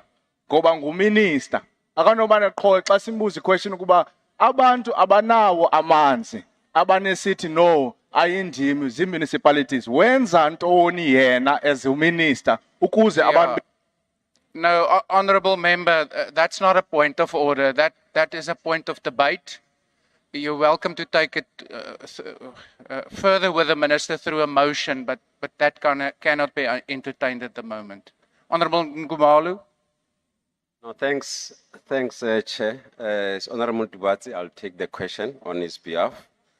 We are happy that water will now go to Richmond after yesterday's victory. In case at hand. Now, firstly, can I just establish, has the department costed the plans to achieve the 2030 vision to deal with the inequalities, in addressing the inequalities around water access? And how much, what is the cost of those plans? And also, have those costs been included in the Treasury's medium-term expenditure framework budget? Thanks, Chairperson. Honorable Minister.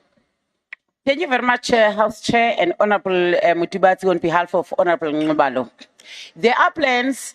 That is why when we were delivering the budget vote in 2024, we said for us to be able to supply municipalities across the country, we must finish all the outstanding big projects which amount to 100 billion. But I must say that money is not in the kit of government. That is why yesterday you could hear that how much were allocated in the budget. But through the public-private partnership, which we don't want it to be misconstrued that there is privatization of water. We'll never privatize water. What we are doing, we are partnering, and we get money from the financial markets. Up to now, we have received 23 billion to start the projects, the big projects that has been on hold for about 9 years. So we're unlocking those projects now. We do have a plan. However, that plan cannot be fully funded by the fiscus because of challenges of funds when it comes to fiscus. Honorable member where EFF, there is a constitution in this country. We cannot go and do something that is not within our purview. We have to respect constitution. Thank you very much. Honorable members, order, please, order. The last supplementary question will be asked by the Honorable Hadebe. Thank you, Honorable House Chairperson. Honorable Minister, could you elaborate on the specific indicators and metrics your department will use to measure the reduction of the Gini coefficient in access to water and sanitation services, and how frequently will these be assessed and reported to the public? Thank you. Honorable Minister. Thank you very much, Honorable House Chair. Honorable House Chair, in terms of the water quality, I must admit in this House that our water gets polluted on a daily basis. They are polluted by individuals, by industries, by mining, and by municipalities, especially waters in the rivers as well as in the dams. Now, with the recent rains and imminent and inclement weather, it is becoming very worse. On an annual basis, we are doing review on the water quality. We have since issued notices to various municipalities that have polluted our water. 145 notices have been issued. We have issued 88 directives. There are cases that are 56 that are reported to police, and 8 of them are now with the NPA. So on an annual basis, we do that. But with the frequency of pollution, we have to step up as a department and ensure that we do monitoring back to back, because the pollution is just unbearable at the moment. Thank you. Thank you. Honourable members, question number 104 has been asked by the Honourable Hadebe to the Minister of Water and Sanitation.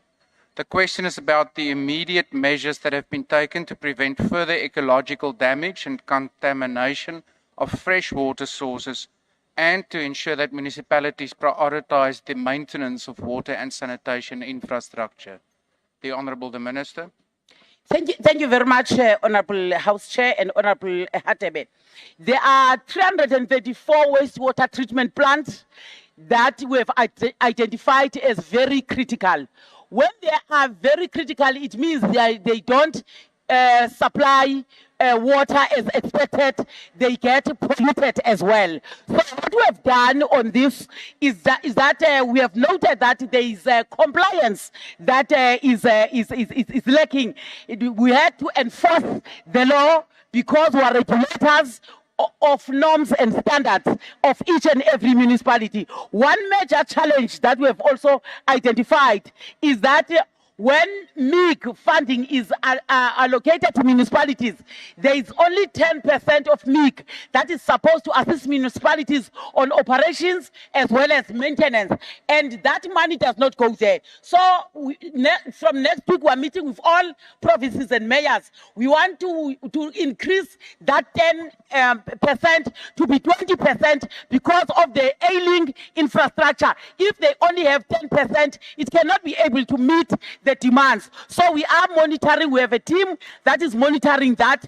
And after the release of our drop water reports, the engagement were held with various municipalities. We are going to hold the next round in November, where we are going to give the country a progress report on the blue, green, and no drop. Thank you very much. Honourable Hadebe, you may ask the first supplementary question.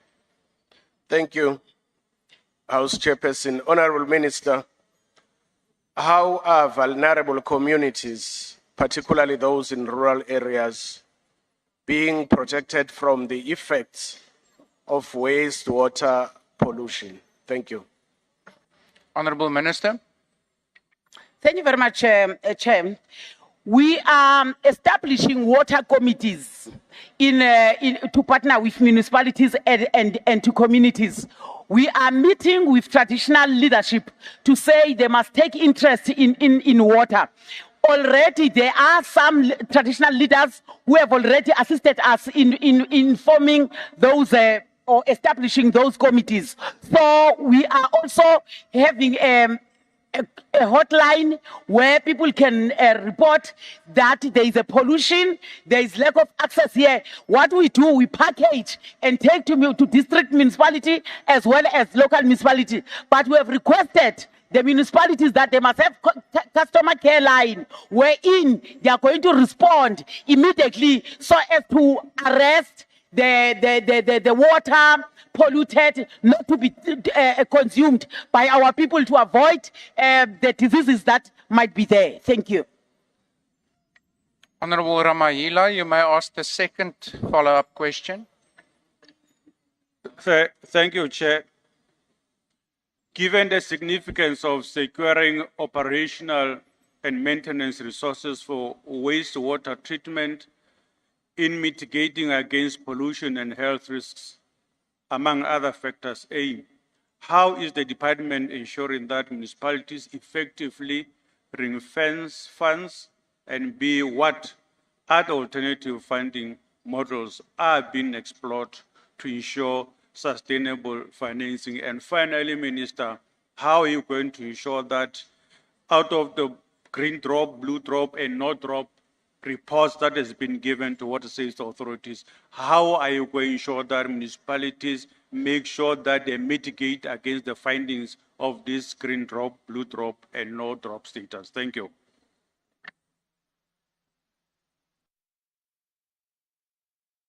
Honourable Minister. Thank you very much, Honourable House Chair and Honourable Ramayila. Truth be told, there is no operation and maintenance of water infrastructure in municipalities. And municipalities are under the purview of COCTA. But municipalities are a sphere of government that is a standalone sphere that we have to cooperate. We cannot dictate on what to do. However, we managed to hold municipalities accountable through the national treasurer. When municipalities were owing water boards, we had to approach national treasurer to withhold the equitable share. So that is what we told municipalities that we are going to do. If they don't stop pollution, they don't monitor pollution, the only way that we have to do it is to go through that particular Tembi.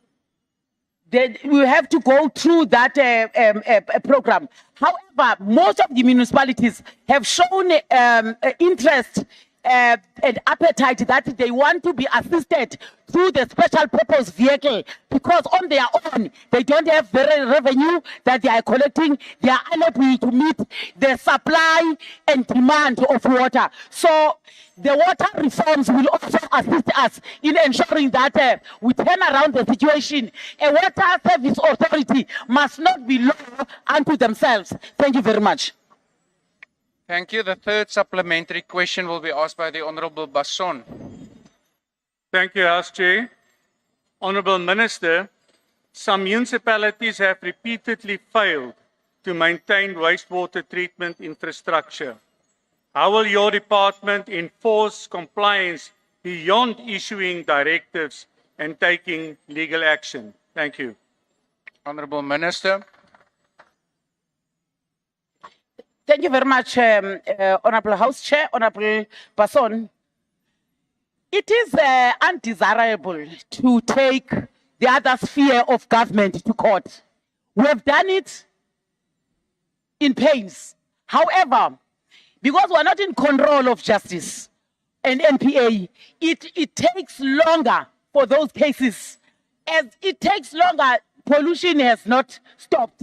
So what we are going to do now, this financial year, we are going to sign a partnership with municipalities. We have allocated various grants to these municipalities. If a municipality is unable to comply, we are going to withdraw the grant. Even that one is a very painful decision to take, because if you withdraw the grant, it therefore means the consumers must suffer because of municipality. So at the moment we don't have one size fit all to deal with municipalities. However, we are engaging various municipalities on that. Thank you. Thank you. The last supplementary question will be asked by the Honorable Ghana. Nakenza Mthabashitulu. Holobye ne ku yingiseleni. Loko hlamula ko tala or no, entirho wa wena wa wu endla. Wa va nyika va masipala mali. Mara ntirho u siyela ka vona. Loko va masipala va nga endli ntirho wa vona, i maAfrika-Dzonga lava va safaraka. Tanihi holobye wa mati, wa mphakelo wa mati Afrika-Dzonga, ehandle ka loko u withdrawa ti-grant leti u nga nyika masipala, u endla yini ku ri maAfrika-Dzonga va kota ku kuma mphakelo wa mati ya ku basa hi minkarhi hinkwayo? Ni khensa swinene Mtshamaxitulu. Honorable Minister. Ni khensile Honorable Chair and Honorable Ghana. Loko laveka ku ri hi ku endla, hi laveka ku ri vanhu hinkwavo va fumana mati, vanhu va lava mati. Loko va lava mati, ku laveka ku ri vanhu lava va ku nyikiwa maphepha ku ri va nyiketa mati va endla ntirho wa vona. Loko ku laveka ku ri yi change constitution, ku laveka ku ri n'wina mi hi zwela lana kwari, ku laveka ku ri sweswi yi change constitution, yi teka leswi swa mati yi swi endla hina swi nga endliwi hi vona. Sweswi hi ta khomiwa hi maphorisa, hi ta khomiwa hi COCTA, ngoba hi ntirho ya vona. Thank you. Thank you. Thank you. Order, honourable members. Honourable members, question number 112 has been asked by the Honourable Mosikatsi to the Minister of Water and Sanitation. The question is about the department's position on invoking Section 63 of the Water Services Act, Act number 108 of 1997, which empowers the department to intervene when the Water Services Authority fails to perform effectively. The Honourable Minister. Thank you very much, Honourable House Chair, and to Honourable Musigati. Runa, re tshwanetse go re sietse re a se leka ha o tshwanetse gore re kenelle ka section 62 le 63 bothata ke gore ha re qale re kenelle pele ho declarewa gore masepala ona ha sebetse hantle ha o kenelletse ka section 139 le rona re a kgona ho kenella gore re thuse bo masepala re kenelletse plekeng tse ngata ho thusa bo masepala imba ha o tla mane Mkhanyakude district KwaZulu Natal se re entse gore re kenelle mba ha re tswa ho sala bohlaswa ho khutlela morao hobane capacity ha e teng. Honourable Minister, please just hold on for a moment. Why do you want to be recognized, Honourable Reddy? Honourable Deputy Speaker, the Minister is clearly not understanding the question. The question relates to Section 62 and 63 of the Water Services Act, not Section 139. That is a section that's used by COCTA. So she needs to be specific and answer the question which relates to Honourable Section Reddy, 62 thank you. and 63. Honourable Reddy, that's not a point of order, that's a point of debate. As it is, I have you as the next member to ask a follow-up. So that intervention was really uncalled for. Honourable Minister. Ha ke phete ke hlalose hore section 63 ha re kenele re sebetsa mmoho le section 139 ha o keneletse ka yena re thuse ha ke tsebe hore yena o hlaha kae rona ha re tsamaele fela re thusa hore re tswele pele National Water Service Act re tseba hantle jwale re busy le ho amenda bill hore re tlo kgona ho kenella ka nako re ska lebella hore ho kene section 139 re batla ho kena ka bo rona jwale mpa ha re tla etsa seo ho tshwanetse hore re qale re amende bill ibile process ya ho amenda bill isa le ka hare ka mona ka parliament hore ha re ka iqeta fela ho tla ba bebu hore re ye pele ke a leboha. Thank you. Honourable Mosikatsi, you may ask the first supplementary question. Thank you, House Chair. Honourable Minister, where the department has had to intervene through Section 63, what post-intervention support is provided to ensure that municipalities sustain improvements made under the intervention? Thank you. Honourable Minister. Thank you very much, Honourable House Chair, Honourable Musikatsi. Bothata bo leng teng kore ha se re kenelletse ha re tswa ha re na yona ntho e bitswang ke aftercare. Ha nne ke le letona la social development years ago ne re ha re tswa re siye ntho e bitswang aftercare o lo ba sheba hore ba santsane ba sebetsa hantle mpa ka melao e teng ha re na yona ke ntho ena re batla ho kopa hore ha re amende bill ena o kapo act ena hore tlo re thusa hore re ba babysit re bile re bone hore ka nnete ba tseba hore ba ikemele jwale mathata re na le ona bo masepala ba rona ba ha bana technical support bana le mo ba sebetsang teng ha una di engineers bothata bo mane ho sebetseng ke a leboha. Honourable Reddy, now is indeed your opportunity to engage. Thank you, In terms of the Deputy rules. Speaker. I just want to inform the Minister what happened in Richmond, and that forms part of my question. In Richmond, her party, the ANC, actually kicked the ANC out in the by-election yesterday and installed MK Party. They said Pemi must go because they have no water. And that is a reality throughout the country. Residents are crying out for water. And what this minister does is she confuses her role as the minister, confuses even legislation, like she's doing today. We are not fools. We know these legislations, and we know that she can intervene. When she accepts that there's no capacity in municipalities, but she also says that she can use Section 63 to intervene, but she's waiting for an amendment to the bill. That is absurd. She needs to tell this House, why is it that she still remains as minister while the entire country is crying out for water? Why is it that she has not resigned? Thank you, Honourable Reddy. Thank you. Honourable Minister.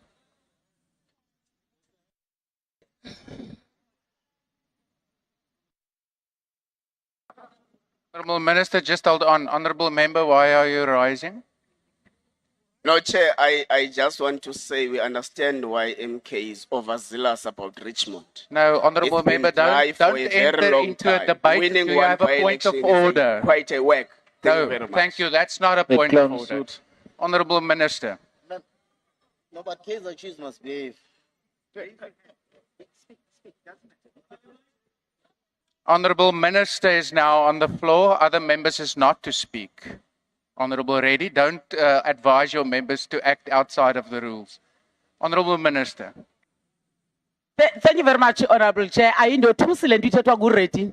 Ubuthunyelwe kum futhi ke undilingene. Andidiployanga nguye apha, ndiyiminister ye-ANC yamanzi, andidiployanga nguye kwaye yena kawazi umthetho wayengukhansela for 10 years. Honourable Minister. Honourable Minister. Just hold on. Please just pause for a moment. Honourable, I can only recognize one member at a time. Honourable Member, why do you want to be recognized? Yes, Honorable Member Nchingil. I think the minister should have referred to our member as Honorable Reddy, not Reddy. Please correct that, Chair. Yeah. Thank you, Honourable Member. This is once again a reminder that we must all refer to one another in respectful terms, as it is your member previously, and I gave him the benefit of the doubt because it seemed the quote from what community members were saying, but he also used the term PEMI must go. Honourable members, is this a new point of order? Yes. Okay, I'll listen to you. Okay, no, our point of order is clear. The minister is answering questions, but she's shouting at us. Minister, talk to us nicely. No, Don't Honourable shout at Member, us. that's not a point of order. Honourable Minister, you have the floor. Ndizawuthetha nawe nice apha ngaphandle. Xele no-Honorable Reddy athethe nice apha. Kaloku xa niyibizile funeka siyibuyise. Honourable Minister. Nibuyisile impi, sizayibuyisa Honourable Minister. Ngolu hlobo nifuna Honourable ngalo. Minister. Ayibuyisela kuni impi le. Honourable Minister. Yimalini ke. Anizoxoxwa nina sizonga nini apha. Honourable Minister, I plead with you to also assist the process. I've been calling your name repeatedly. Honourable Member, is that a new point? No, Honourable Reddy, there's a member behind you, which I'm recognizing. Honourable Member behind. Thank you very much, House Chair. House Chair, I think the minister must withdraw what she has said. Oh, no, She has said she is the minister of the ANC, not the minister of South Africa. She is a minister of the country, not the minister of the ANC. Yeah. She must withdraw that. Honourable Member, must that's withdraw it. once She must withdraw that. She must Thank withdraw. you. And when now we are failing to control the House. If you can't chair this House, we're going to chair it for... Yeah, thank you, Honourable Member. I heard your point of order. What can assist the process if members now allow the minister to respond? If the minister chooses to identify as an ANC minister, I think you're all well aware that she's part of government. Honourable Reddy, is that a new point of order? It's a new point of order. The minister is aware that she needs to address the chairperson and not address members directly when she speaks. That's number one. Number two, she is not the minister of the ANC. She's the minister of the coalition ANC-DA. Yeah, The thank DA you, put her there too. Honourable Reddy. Honourable Minister, may I plead with you to speak through the chair? as the rules require. I've been doing that. I said, oh, thank you. Thank you. Honorable Please Chair. proceed. Through you to Honorable Reddy. When he addressed me about the ANC. So I had to confirm that indeed I am a member of the ANC. Honorable Minister, just hold on once again. Honorable Manye, why do you want to be recognized?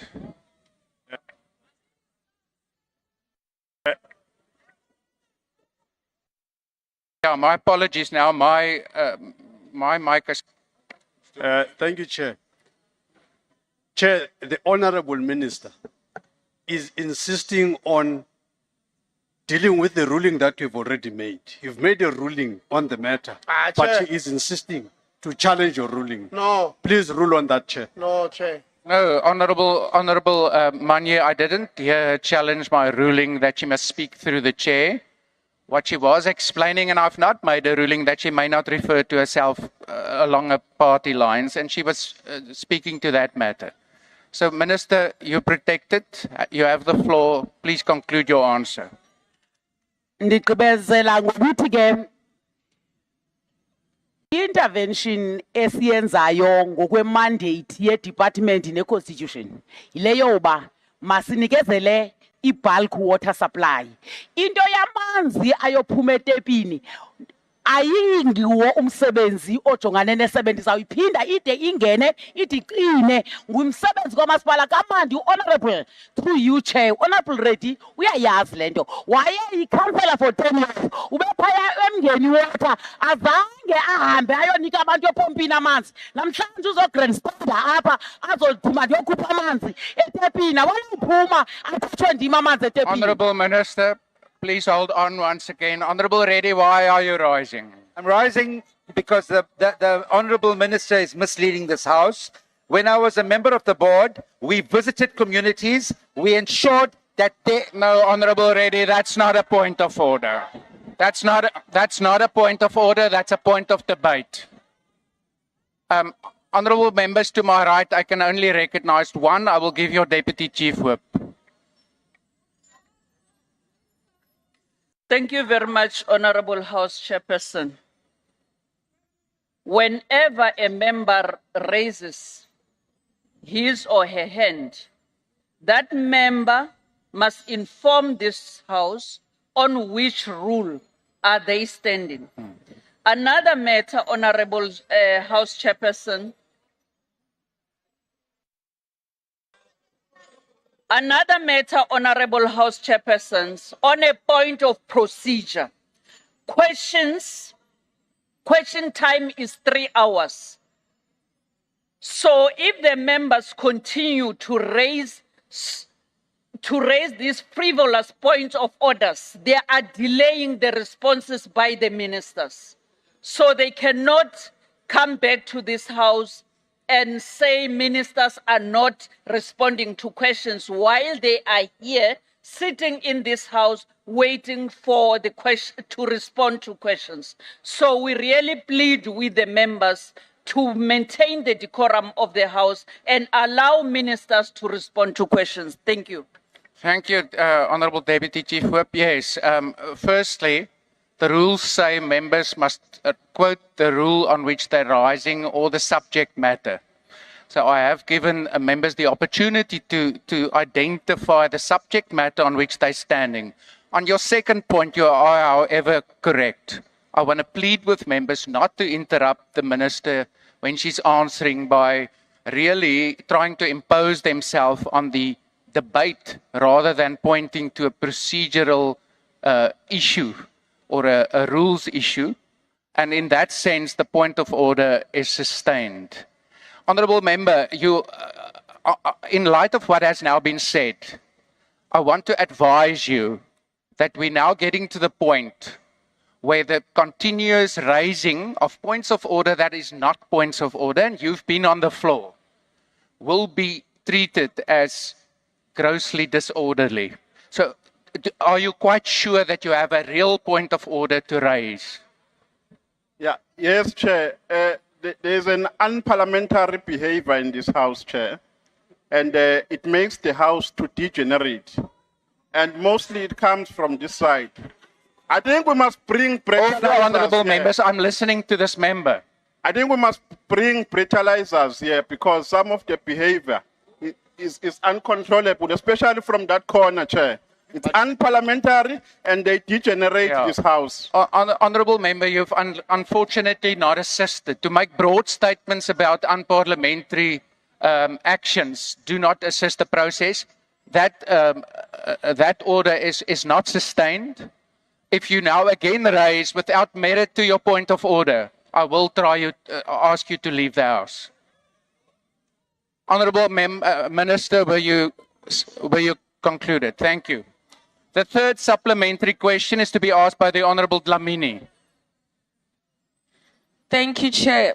Minister, siphuma emiphakathini where water isn't supplied.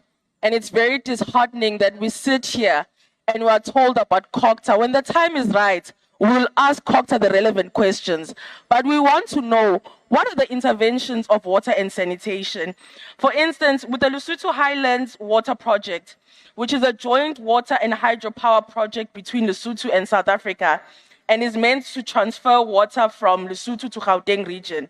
What mechanisms will the minister put in place to ensure that there is strong leadership in management of water resource in South Africa?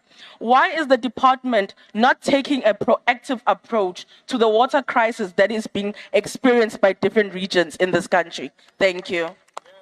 Thank you, Honourable Minister.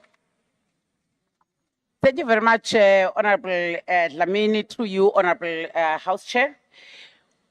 The honourable member is right. There is insufficient disruptions and lack of access of water.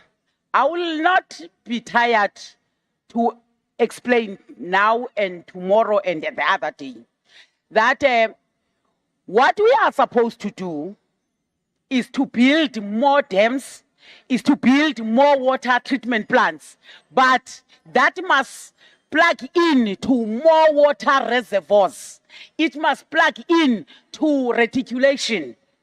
If that missing link is there, our people won't get water.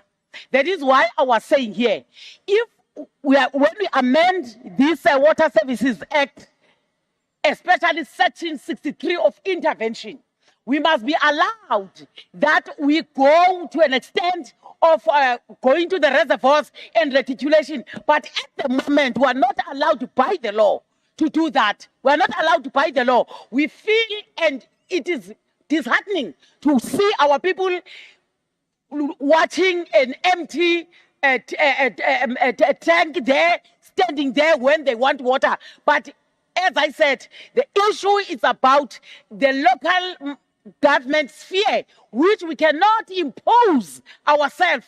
We're talking about corporate governance. So unfortunately, there's nothing that we can do quickly to do what you want us to do. We really want to. That is why first day I came here, I said, it is our interest that we could be allowed to go inside municipalities and work, but we cannot violate the law and the constitution. Thank you. Thank you. The last supplementary question will be asked by the Honourable Kobe. Thank you, House Chair. Honourable Minister, the previous minister had invoked Section 63 in various municipalities, including Umkhanyakude District Municipality, to ensure its efficiency. But as it stands, Minister, the situation is much worse and dire, with 100 municipalities that are failing to perform effectively. Now, between you and I, Minister, it is not feasible to invoke Section 63 on all 100 municipalities. So, my question to you, as the head of the value chain of water system, is in your proposed legislative reforms, what are the long-term solutions, and how will these be streamlined into the processes and operations of water service authorities to ensure their efficiency? Honourable Minister. Thank you very much, Honourable Member Kobe.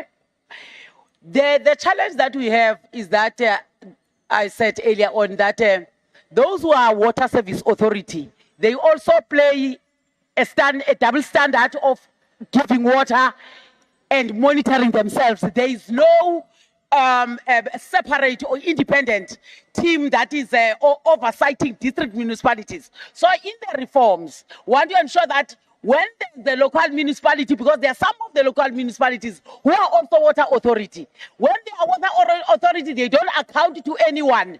If they don't give water, they account to themselves. And we are saying these amendments must be able to allow a separate team that is going to assess municipalities and be able to intervene in terms of the law and give directives and ensure that those directives are carried out. I agree with the member that at the moment it is not very possible that we can be able to do everything, but as I said, we're committed to see these changes through the reforms. If you check or you have listened yesterday and during the SONA, the Vulindlela phase 2 is also taking us towards these reforms that are very urgent. Thank you very much. Thank you. Honourable members, question number 97 has been asked by the Honourable Webster to the Minister of Water and Sanitation. The question is about the total number of officials and contractors that have been investigated and or prosecuted for fraud, particularly in rural projects, given widespread corruption in water tenders. The Honourable Minister. Thank you very much, Honourable Chair. Honourable Chair, let me declare in this House that there's a lot of corruption in water, be it in the tankering, be it in the normal provision of water. What we have done, we have since referred 36 cases to the South African Police Services and the Directorate of Priority Crime, which means the Hawks. 3 cases has been finalized, 13 cases are under investigation, 20 cases have been closed for various reasons. One of the reasons is that there was no evidence in terms of that. 7 of these cases were related to tenders. 12 officials are affected on this. 8 companies are currently under criminal investigation. There are certain companies that are blacklisted in doing any business in the water sector, also in municipalities. So other matters are with the SIU, as I said earlier on. Others are already being taken up by the NPA. So we are acting on corruption cases and fraud when they are brought to us, and where it's beyond our internal process where we can discipline a person. We take them and package them to South African Police Service as well as to SIU. Thank you very much. Thank you. Honourable Webster, you may ask the first supplementary question. Thank you very much, Chair. I just want to first start by saying that it's disappointing that the minister would refer to herself as a minister of the ANC. The Constitution makes it clear that the minister is accountable to Parliament and to the people of South Africa. And we're here talking about corruption and corruption in water because of that very attitude that says I'm a minister of the ANC and not of the people of South Africa. That being said, I want to then ask the minister, given the update that she's given in terms of the cases, are there projects that have been delayed and abandoned as a result of that corruption? And have communities been accounted to be told that this is what's happening with this project and that in fact it is delayed because of corruption? Thank you. Honourable Minister. Thank you very much, Honourable Chair. Through you, Honourable Chair, it is a pity that this matter about being ANC minister is blown out of proportion because I was responding to the statement that was said here. But I will take that. I'm the Minister of South Africa, but I did not come here because I don't have a party. I do have a party, which is the African National Congress, and I'm not scared to say it here. On the issue of these abandoned projects. Honourable Minister, just hold on. Honourable Member, why are you rising?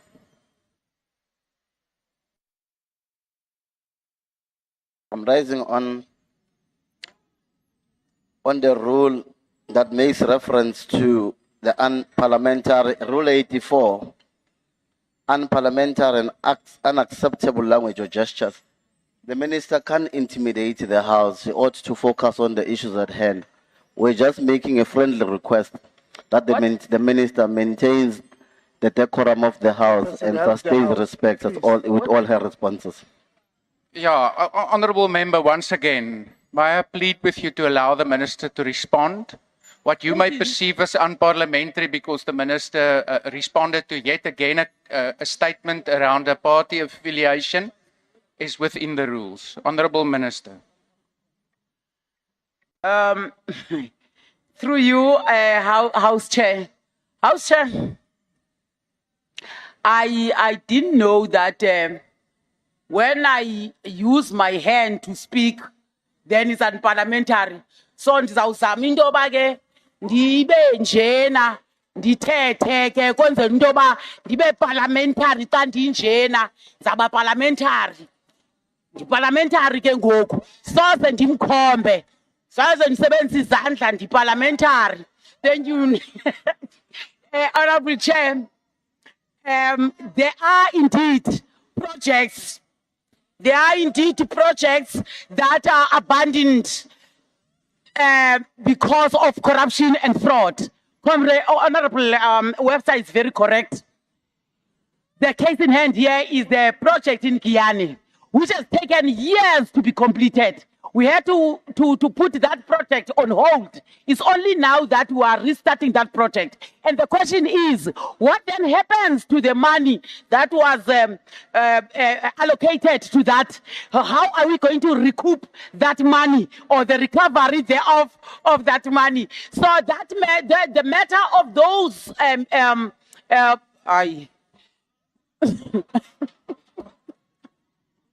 No, I can't breathe. I can't breathe if I don't use my hands. Through you, Chair, the projects that were suspended because of corruption, we are trying to resuscitate them, but the money is gone. We might not be able to meet the deadlines and the targets that were put for ourselves, but we think that as we recover these funds that were recovered through Thank you, Honourable Minister. I've even given you a few extra times, given the fact that you felt suffocated. But your time is now up. Thank you very much. Honourable Mashlangu, you may ask the second supplementary question. Ngiyathokoza kusihlalo. Mhlawumbe umbuzo olandelayo kungqongqoshe uthi given the threat of water tanker mafias seeking to undermine government infrastructure project for their own personal gains, what support is being provided to municipalities to safeguard or either preserve critical water infrastructure? Ngiyathokoza. Honourable Minister. Thank you very much, Honourable House Chair. Through you, Honourable Mahlangu. Indeed, we have water tanker mafias that are vandalizing the water infrastructure. It is one of the reasons why other people are unable to get water in some parts of the country, because when water is flowing, they come and vandalize the water pipeline so that municipalities are subjected to hire them to deliver water. And that has caused a lot of harm to municipalities, because that is not sustainable. Our proposal that we have made to the IMC that is dealing with water, where we sit with quota as well as police, we are saying let the water strategic areas be declared as a key national points, so that whoever is interfering with that for selfish interest, those people must be persecuted. So it is something that is there, this thing of water tankering, but we have also advised municipalities that water tankering must be for emergency when there's no water, but municipalities must build infrastructure rather than relying on water tankering. Thank you very much. Thank you. Honourable Basson, you may ask the third follow-up. Thank you, House Chair. Minister, you may use your hands answering this question. What measures are in place to ensure that blacklisted contractors do not re-enter the system under different company names or through proxy directors? Thank you, Minister. Honourable Minister. Thank you very much, Honourable House Chair, Honourable Person. Yes, you are correct, Honourable Person. Out of what, like I've said that there are about 8 companies that are currently blacklisted. Who knows about them? We have sent that information to municipalities, but I think it is not enough based on your question that they must be blacklisted throughout the country, that they must not do business anywhere, be it in water, be it in hospital. They must not be allowed to do any work, but they must also pay back the department as well as municipalities. So what we have done in the areas where they've done this fraud, we have informed municipalities that company A, B, and C was found guilty by SIU, and they must not be allowed. So if they were managing one of the projects that is funded with by us, we instructed municipalities to get a new company to take over. Thank you very much. Honorable Swart, you may ask the last follow-up question. Thank you, House Chair. House Chair, and thank you, Minister, for your responses.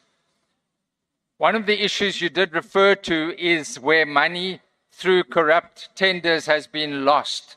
My question is, and this is something that the ACDP believes in, is can those funds not be recovered, firstly, by civil action by your department against those corrupt companies, or secondly, by referring it to the asset forfeiture unit of the National Prosecuting Authority that can use their powers to also recover that money in addition to the blacklisting, because we know the financial constraints that the department has and that people need water. And so we need firstly to criminalize and put those people behind bars, but secondly to recover those funds that have been stolen. Thank you, Chairperson. Honourable Minister. Thank you very much, Honourable House Chair. Through you, Honourable Swart. Yes, indeed, Honourable Swart, you are correct that when we package those matters and give them to SIU, SIU also take them to Hawks so that they can do everything else. Tina will report, but the law must take its course. I fully agree with you that at times you find them no longer having money, but they do have assets. Let those assets be taken by asset forfeiture unit and ensure that the recovery plan assists us in terms of ensuring that our people get water. We take that recommendation, it plug in to the terms of reference that we are developing with SIU to ensure that we speed up the arrest of these criminals. Thank you very much.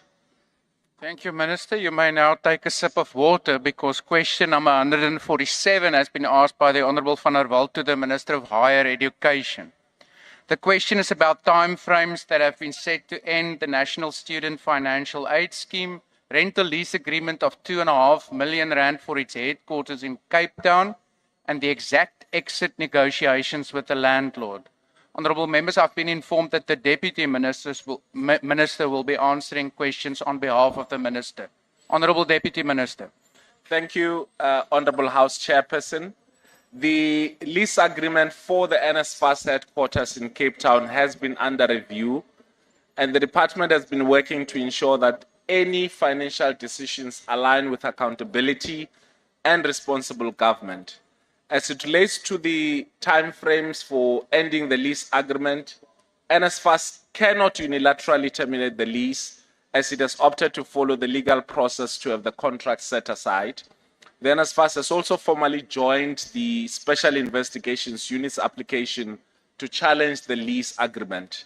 The application will be submitted to the Special Tribunal on the 18th of March.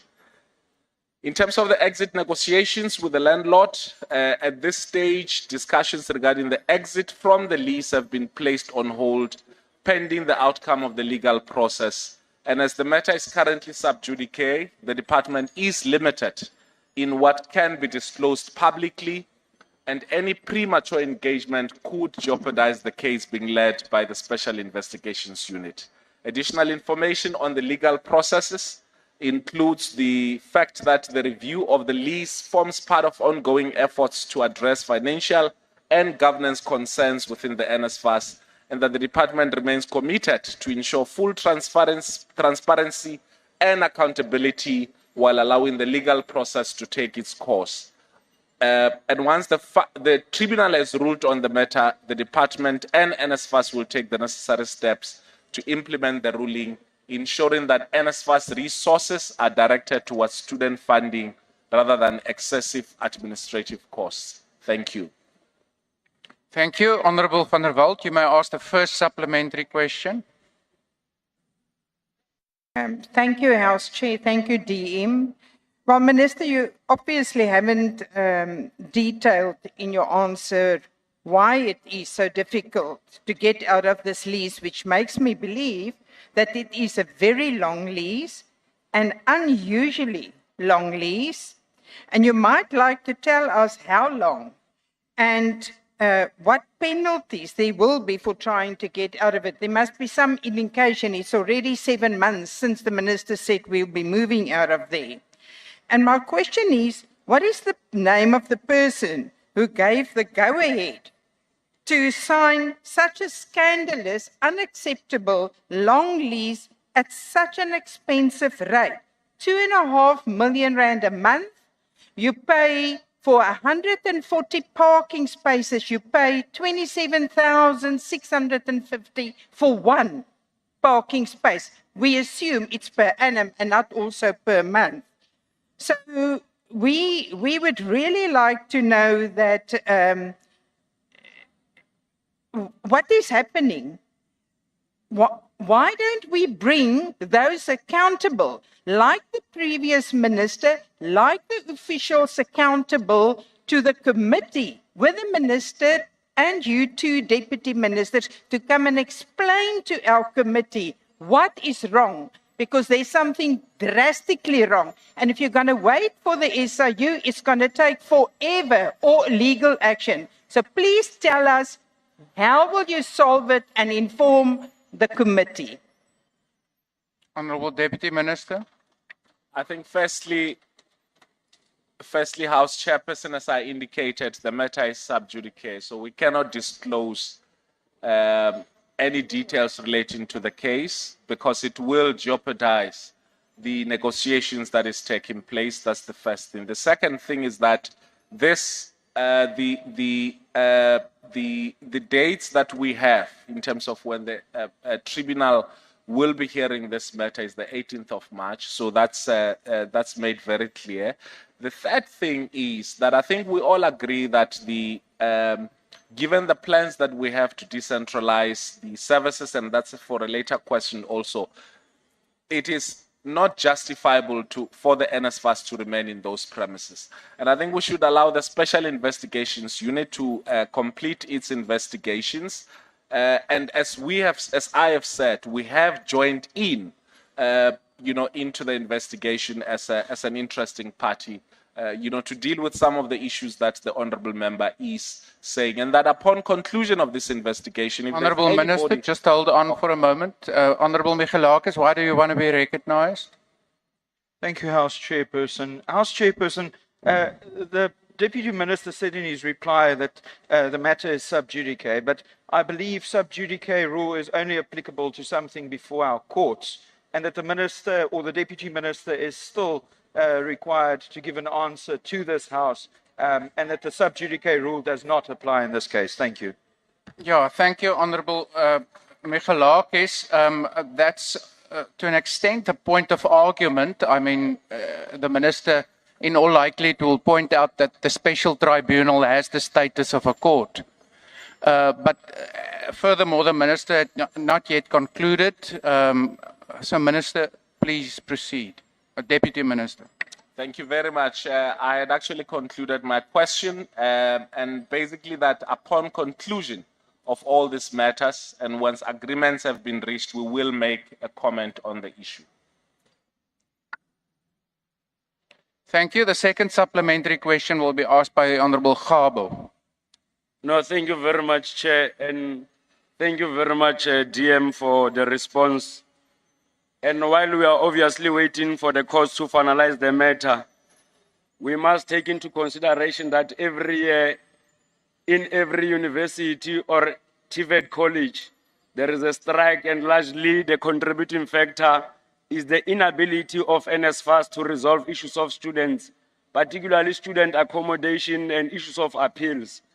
I would want to get clarity from the Minister or the Deputy Minister as to how far is the process of making sure that we've got regional offices of NSFAS in every province so that we can make sure that NSFAS is accessible to every student in this country, particularly those that are located in the deep rural areas of this country. Thank you very much. Honorable Deputy Minister. Your guidance, House Chairperson, this is also part of the questions that have been asked later. Should I respond to this as a follow-up, or should I wait for the actual question when it is being asked? Yeah, Because it's completely Honorable not related. Deputy Minister, I think on a broad interpretation, one could say that it follows from the subject matter, give let's say the failure to properly administer itself by the NSFAS, as indicated possibly by the issues around the lease. So please proceed and answer. Okay, thank you, House Chairperson. The decentralization process for services of the NSFAS has started in earnest, and of course, the case that is before the special tribunal will have, to a certain extent, an impact. And I think linked to that also is the fact that the CCMA has instructed the team that is dealing with decentralization to speak to the unions who have been resisting moving to elsewhere throughout the country and want to be placed here. So there are those negotiations taking place. And what we've said with the department and the NSFAS is that in the meantime, we need to put in place measures to counter any disaffection that students might face on campus. I must emphasize, House Chairperson, that this year, compared to any other year in the past, because of some of the changes we've made in the National Student Financial Aid Scheme, the preparations which we've invested, but also the deployment of officials on campuses in TVET colleges and universities, we have had very little disruptions in our institutions of learning. And where there has been disruptions, we've been very rapid in responding to those. So the reopening of our universities, TVET colleges and community colleges have been as peaceful compared to the previous year. So we are going to invest in all these efforts to make sure that in the coming years, we have an incident-less reopening process of our universities, colleges, and TVET colleges. Thank you. Thank you. The third supplementary question will be asked by the Honorable Mtsezane. Honorable Chair, the question will be asked by me on behalf of Msezane. Please proceed. Honorable Minister, the NSFAS office in Cape Town must be closed. The rental is exorbitant. That one we concluded. Does the department have risk mitigation measures in place to deal with the closure of the NSFAS office in Cape Town and or the closures of any other offices in the country? Because it's going to happen. The NSFAS must get out of this luxury office in Cape Town. It's unaffordable. Honorable Deputy Minister. Thank you, House Chairperson. I think as I've indicated that we, as much as everybody wants the NSFAS to vacate those offices, but I think we have to accept that the previous administration or management at NSFAS entered into this contract. And having entered into this contract, the NSFAS cannot just walk away. And that's why there is this process where, together with the Special Investigations Unit, are trying to get out of this arrangement. We have said to both the NSFAS and our department to also look at various scenarios. In case we lose this case, what are the measures that will be that we will put in place to ensure that we, I think more importantly, save costs and that we do not unduly spend resources that are meant towards students just for maintaining this particular lease. I must also emphasize that as far as I know, this is the only lease which relates to the NSFAS together with the landlord, which is their head office in Cape Town. So there will be no other NSFAS operations that will be affected based on this list. There are discussions with universities and TVET colleges to place NSFAS officials in their institutions so that there's instant service that students receive. But all of those are also dependent on the other case, which is before the CCMA, which I'll go into details later on. Thank you, House Chairperson. Thank you. The last supplementary question will be asked by the Honorable Shikwambana. Thank you, Chair. Deputy Minister, why not save the taxpayers' money? Because obviously NSFAS is paying a lot of money here in Cape Town. So why not save the taxpayers' money by removing NSFAS offices here from Cape Town and at least take them to Pretoria, where it will be also closer to the most of the people who are relying on NSFAS services, and also identify government buildings or government properties and then make use of them as offices of NSFAS. Thank you very much.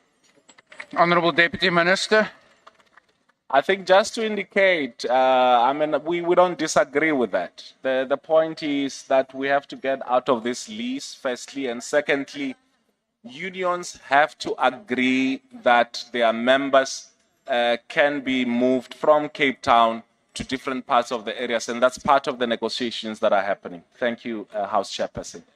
Thank you, Deputy Minister. Honorable members, question number 113 has been asked by the Honorable Magagula to the Minister of Human Settlements. The question is about progress that has been made in digitizing housing records and what will help accelerate housing delivery.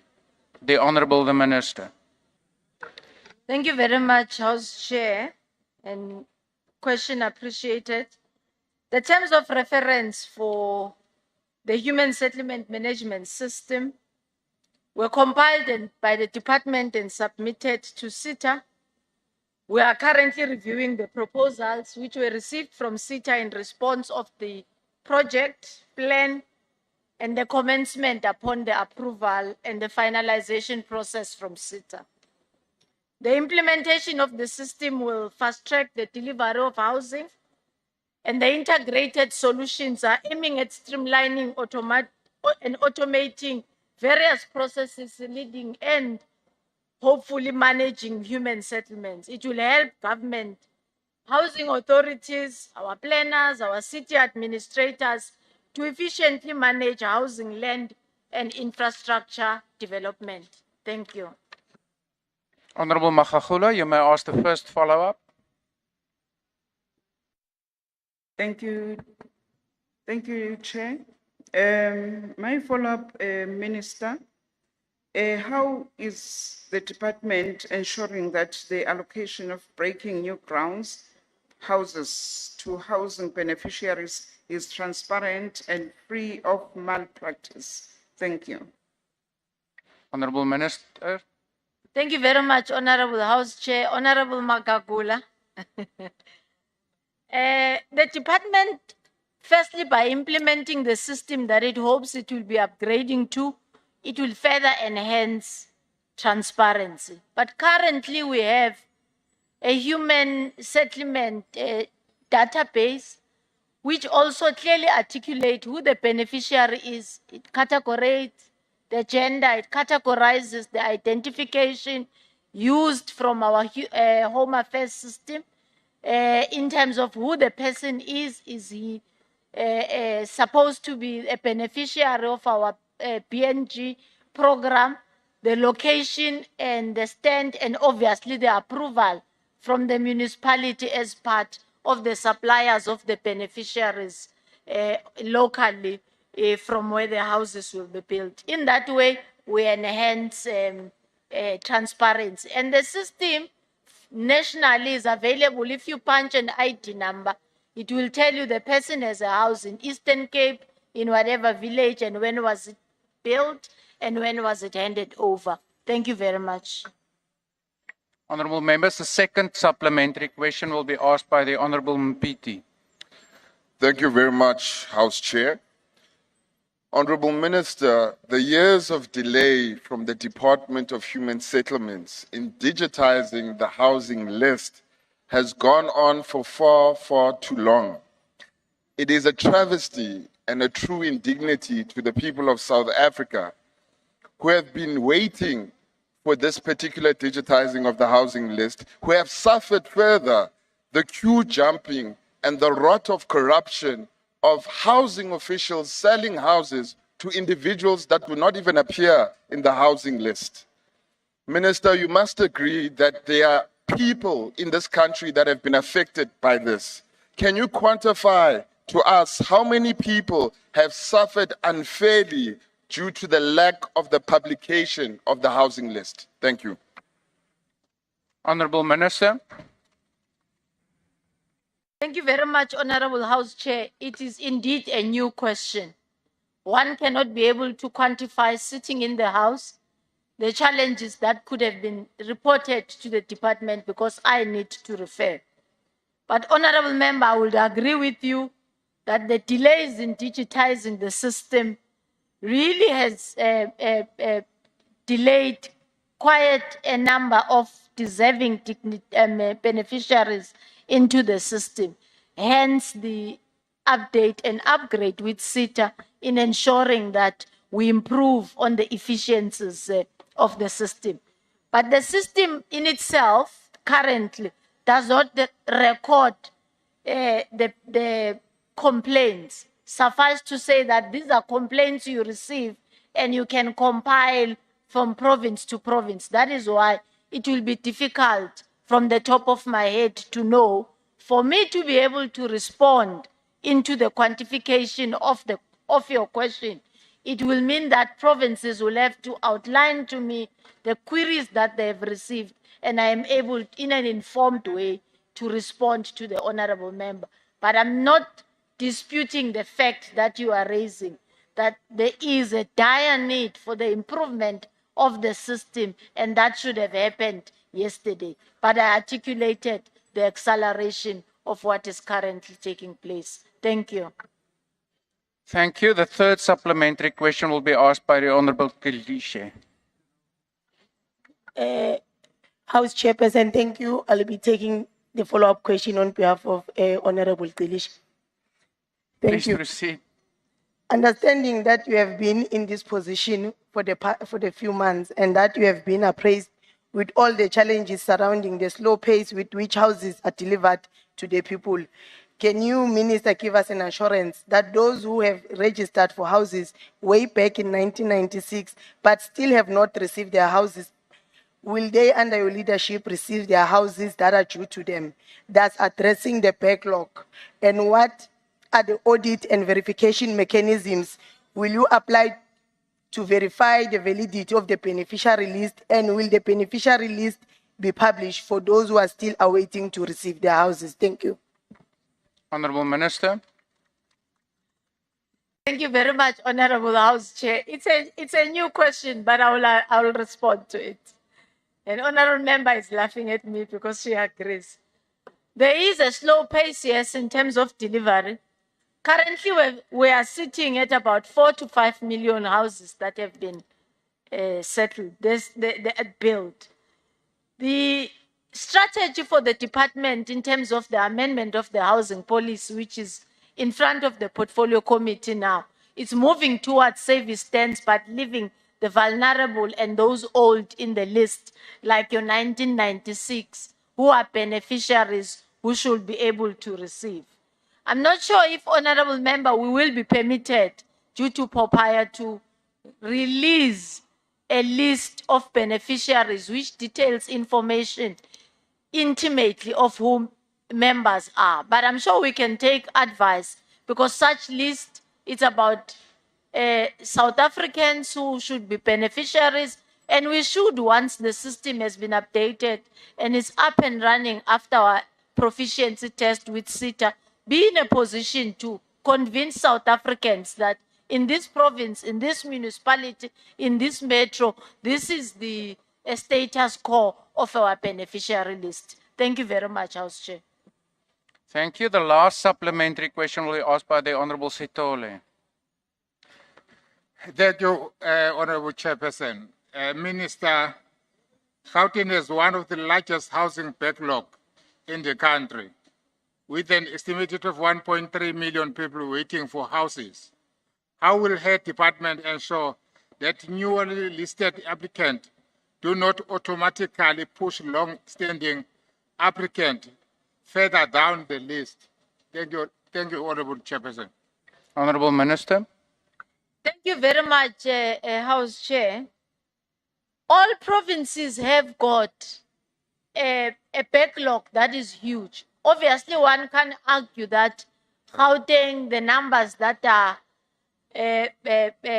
put forth here is not huge or large.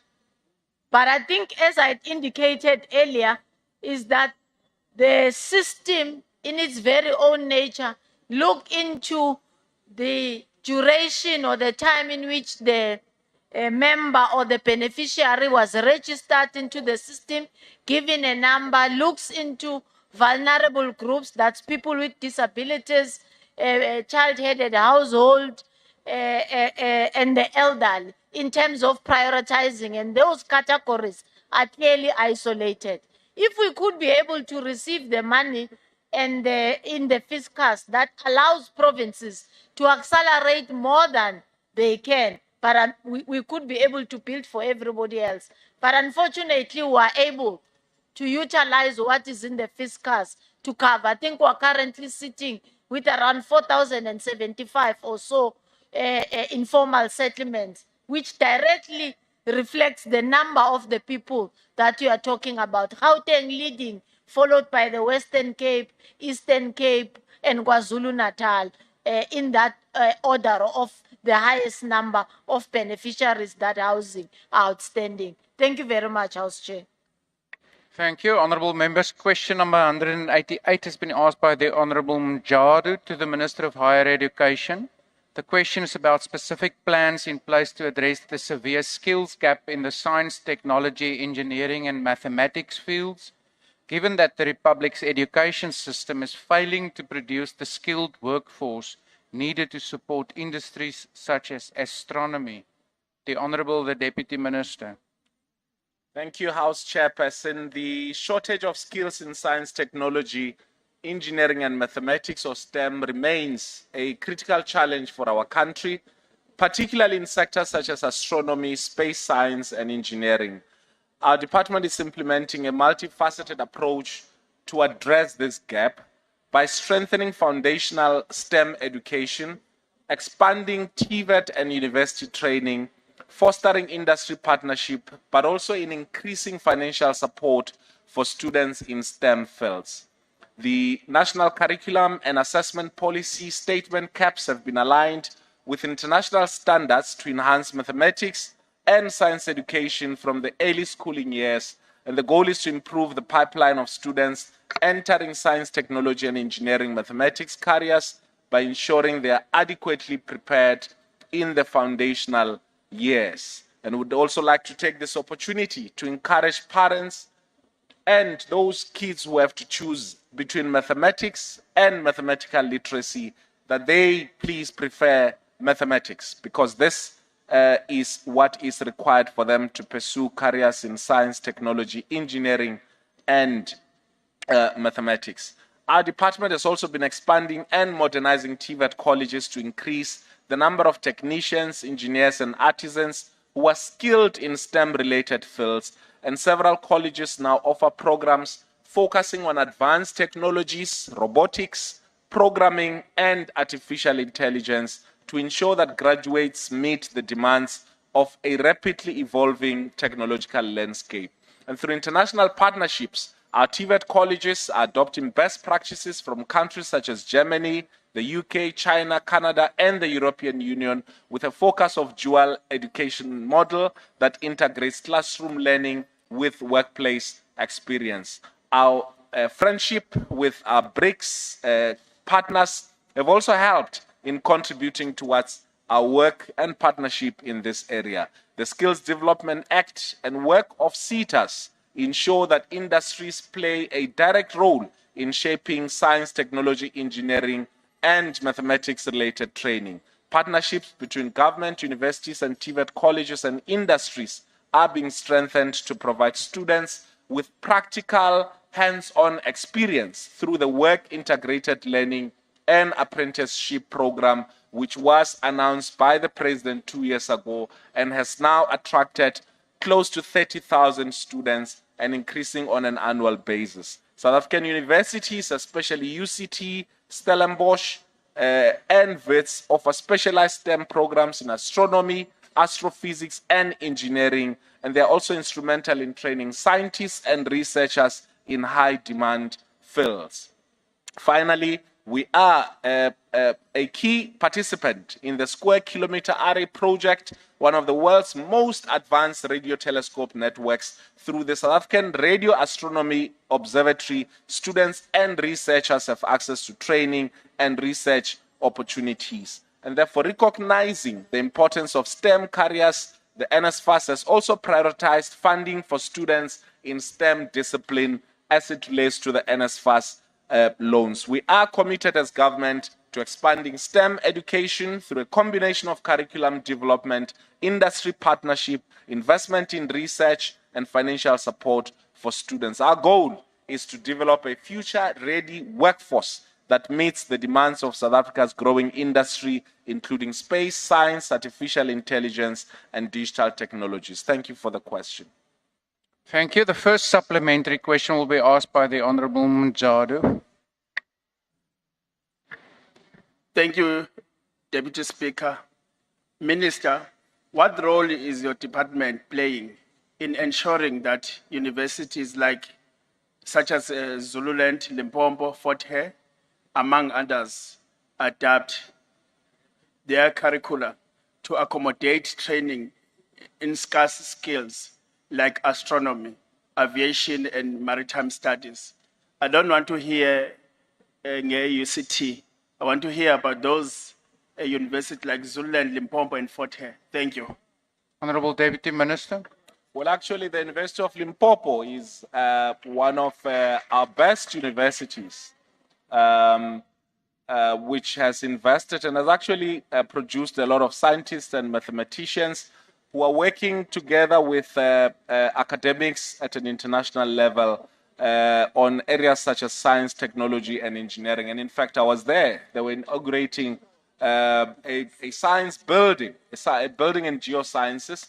And so there is a lot of work that is being done in those universities. But I think what is also important is that if you go to the University of Cape Town, for instance, or if you go to any of our eTemba labs, which are doing a lot of work around sciences, trained from our universities, partnering with the University of Western Cape and various other universities. If you go into those universities, it's not because I can see the rationale behind that question is that if it's UCT, Stellenbosch, and all of that, therefore, is people of a particular color who are being trained. These are South Africans, young black South Africans who have been trained in all these universities. And many of these graduates go on to become leading minds in our science, technology, engineering, and mathematics field. And so there is a connection between the universities that trains and in practice out there. I must say that we are, besides some of the challenges, are doing quite great in all our universities and TVET colleges as it relates to science, technology, engineering, and mathematics. Thank you, Deputy Minister. I will now call Honorable Litsie. Thank you very much, Deputy House Chair and Deputy Minister, for your comprehensive answer. I think the follow-up really missed the point. But addressing the skills gap in science, technology, engineering, and mathematics fields will also require broadening participation amongst historically disadvantaged groups, especially women. What strategic, I heard you, Deputy Minister, that you have some partners with TVET colleges and BRICS countries, but what strategic partnerships is your department pursuing to enhance the empowerment and inclusion of the girl child on the STEM-related subject? Thank you very much. The Honorable Deputy Minister. Thank you very much. I think the first point we must mention is that in the early days, programs such as Take the Girl Child to School and the initiation of the Science and Technology, Engineering and Mathematics program were specifically targeted at the girl child. And we're beginning to see the results thereof. The majority of students who are at our universities and TVET colleges are predominantly women. And consequently, as it relates to some of the programs in science, technology, engineering, and mathematics. If you go to a workshop in our TVET colleges, you find young women who ordinarily would not have pursued engineering, who would not have pursued technology, who these professions were historically excluded for them. And I mean, not only women in general, young, black, Indian, and colored women who are at the, who are, in all of these areas. Yes, there is still a lot more that still needs to be done. And part of what I said in my response was that we're working together with the Department of Basic Education, together with universities, together with TVET colleges, to make sure that we have more and more young women who, are active in the science. But just some interesting, points includes the fact that women account for 45% of science researchers in our country, which is the highest percentage of any country in the world. But also that the South African Research Chairs Initiative, which has made strides in terms of gender parity, was proud to have reported that 42 out of their 201 researchers or research chairs were women who were providing leadership in those areas of science, technology, and engineering. And if we go even in government programs, more and more women are active Deputy in science, Minister, technology, your time has engineering, and expired. mathematics. Thank you. Thank you. The third supplementary question will be asked by Honorable L.M. Masego. Thank you very much, House Chair. Deputy Minister, the TVET colleges are essential for empowerment of young South Africans with practical skills. Yet many graduates struggle to find employment because their training does not match the current industry needs. Outdated curriculum, lack of proper oversight, and insufficient industry partnerships have left many graduates with qualifications that do not translate into their job opportunities. To build a resilient workforce and drive economic development, it is critical to reform TVET institutions to provide relevant future-proof skills that enable graduates to either enter the workforce or create their own businesses. We have been at the oversight and we have seen the curriculum that are at the TVETs. Now, I want to find out, because the curriculum that is being used now is not talking to what you are saying is happening. What is your plan to assist the students who have Honorable already Masego, graduated your time for has TVET expired. institutions? The Honorable Deputy Minister. Thank you very much, Honorable House Chair. So there always is this perpetuated, I wanted to call it something else, but untruth about the rate of unemployment of graduates. And in most instances, this untruth is attributed to the fact that our universities and TVET colleges are training people for jobs that are not available in the market. But if you look at the numbers from Statistics SA, 5 years ago, when 5 or 10 years ago, when unemployment was, yes, not that good, but not as bad as it is today, graduate unemployment was standing at 6%. And if you zoom deeper into that, if you look at graduate unemployment for TVET artisans, for instance, TVET artisans are the most in terms of absorption, labor absorption. If you look at the numbers of unemployment graduate, the percentage now stands at 10%. Yes, it is not a good figure, but it is also generally a reflection of what's happening in the economy. If we encourage our graduates, if we encourage our students to go to university, to TVET colleges and community colleges, we believe that they stand a better chance towards employment. So that's the first part of that question. But the second part is that we continuously, working together with industry, produce what we call the labor market intelligence report, which guides universities and TVET colleges on the programs that they should provide in order to respond to the demands of the labor market. The third thing is that industry is involved in TVET colleges. We have centers of specialization. We're expanding those now at TVET colleges. And the intention is to train together with industry students ready for employment. Yes, we may have some challenges in our TVET colleges and with some of the graduates, but the majority of graduates in our TVET colleges are getting proper skills and are ready for employment. And in fact, most of them get employed immediately after graduation. Thank you. Thank you. The last supplementary question will be asked by Honorable Mahlatsi. Thank you, Chairperson. Communists, how is the department addressing the accessibility to science, technology, engineering, and mathematics fields in the rural area, particularly for students with disabilities? The Honorable Deputy Minister.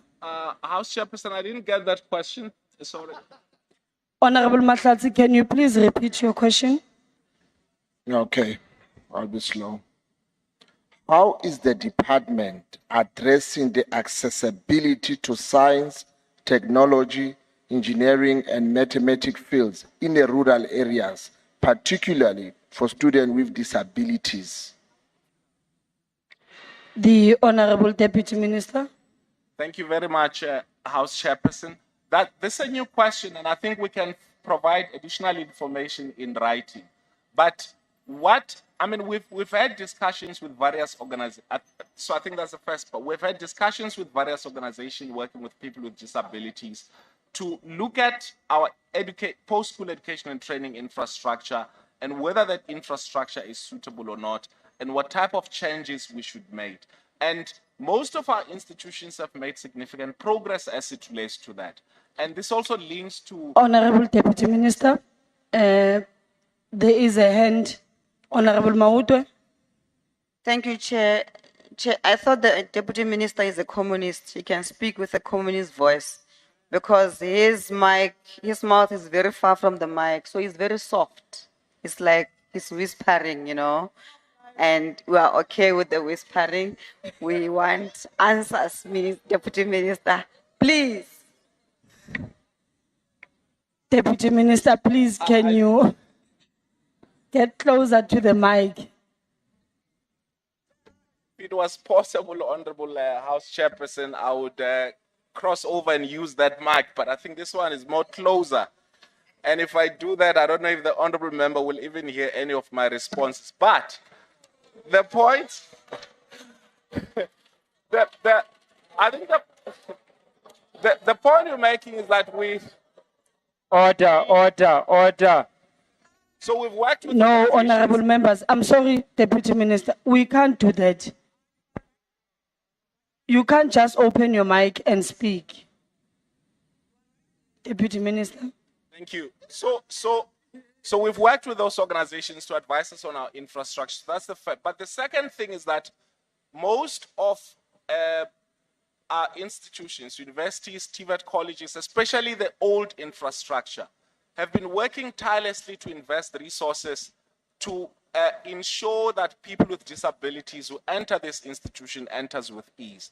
I'm not saying all those institutions are perfect, but most of the new institutions have been designed in such a way that they are responsive to people with disabilities. But we will provide additional information as to what we're doing, especially in the rural areas, to deal with questions of access for people with disabilities. Thank you.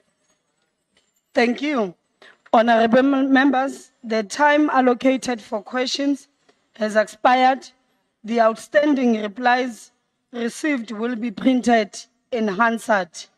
We then move question standing over in terms of Rule 1441.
Apologies, honorable members. There was a misunderstanding of questions here, but then they will be added to deal with these questions as provided for in terms of Rule 1375B. I now take question number 55, which has been asked by the Honorable SHM Van Skeek to the Minister of Defense and Military Veterans. The question asks about the total number of the South African Cape Corps military veterans that has been registered for benefits by the Department of Defense and Military Veterans since 2015 and the date for reception of certificates of registration. The Honorable Minister. Thank you very much, Chair, and thanks for the opportunity. Chair, statistics for military veterans in the National Military Veterans Database is categorized according to military veterans' former forces, namely South African Defence Force, TBVC, which is transcribed to Tatswana, Venda, and Ciskei, Umkhonto weSizwe, Azanian People's Liberation Army, Azanian National Liberation Army. So the South African Corps falls within the South African Defence Force category. And the department does not use certificates of registration for military veterans associations. The Chief Directorate issues letters to military veterans individually, confirming that they are registered on the military veterans database, including their dependents, but not necessarily the association as is asked, Chair. Thank you very much, Chair. Thank you, Honorable Minister. Before I recognize Honorable Mahlatsi. Mahlaudi, sorry. Thanks very much, Chair. I didn't want to disturb the minister, but I thought it's important for you to tell us how many minutes are we going to spend on this one, because we know the first round was 3 hours, but we don't know on this one how far are we going. Thank you. Thank you, Honorable Mahlaudi. An additional of 30 minutes that will be added only on these questions. Thank you very much. I will now call the first supplementary question will be asked by the Honorable Van Wyk. Thank you, House Chair.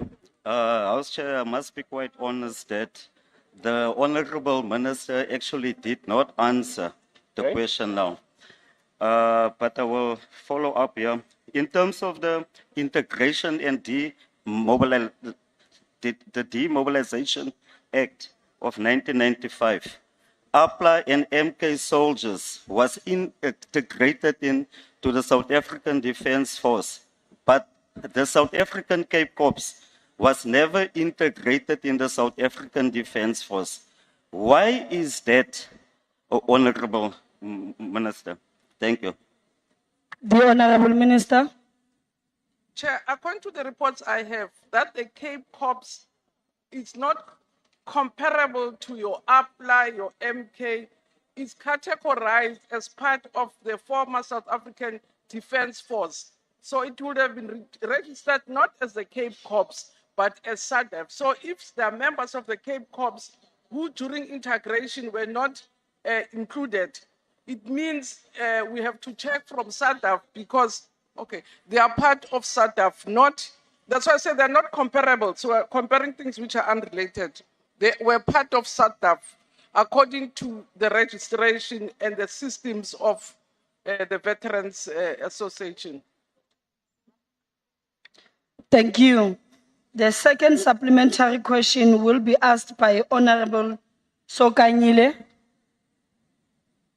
Thank you very much, Chairperson. Honourable Minister, given the ongoing efforts to address the challenges faced by military veterans, what additional measures are being implemented to improve the overall well-being of veterans, particularly in relation to their socio-economic support, healthcare, and recognition for their contribution to the freedom? Thank you. The Honorable Minister. Thank you, Chair. Chair, on an ongoing basis, the Department of Military Veterans continue to pay pensions for veterans who have qualified to be on the database. Through South African Medical Health Services, they are provided or assisted with health issues. Yes, there are areas where, like housing, which we are trying to address where there are challenges. But on the 6 areas which are in the Act, there's ongoing work, including counseling, support, but also assisting them where possible in terms of their entrepreneurship or business aspirations. But mainly, the support to veterans is around 6 pillars, which is the housing, the health, education of their kids or dependents. And also, there was also an area of transport, which again, there are just challenges around that area because of the difficulties with public transport in the country. So it's difficult to implement that, and we're also working with them as to how we assist them with transport, because the Act says providing transport, whereas perhaps it could be saying we should subsidize them or give them tokens, extra money for them to find their own transport, not to provide transport for them. Thank you, Chair. But there's ongoing work, which is the work and the responsibility of the Department of Military Veterans. Thank you, Chair. Thank you. The third supplementary question will be asked by Honorable Shelembe. Thank you. Thank you, Chairperson. Minister, with reference to the letter signed by the former Acting Director General, General Mukhwebi, on the 15th October 2018, in which he said, the Minister has approved the application for the South African Cape Corps military veterans to be recognized as the legitimate military veterans organization. Minister, the SACC made a huge contribution for our country, and many had died before getting their benefits due to the failure by your department to service them properly. Can the Minister confirm if the department is treating them as such? Likewise, the South African Military Veterans Association, which gets funding when they hold their conferences. If not, why they are not getting, the support similarly? Thank you. The Honorable Minister. Chair, I did say the Cape Corps are not recognized like other military veterans. They are recognized as part of SADF. So which means whatever they will be getting, they won't be getting as Cape Corps, they'll be getting as former South African Defence Force members. So in issues of associations which are there, like your military veterans of war, which are recognized and registered associations, they do often get help. But Bonus Cape Corps, they're part of SADF.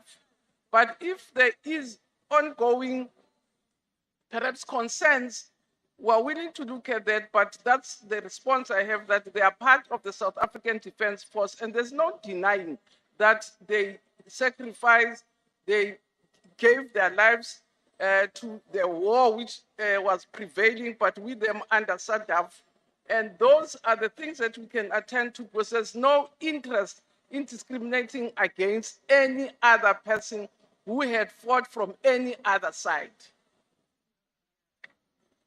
The last supplementary question will be asked by Honorable Niehaus.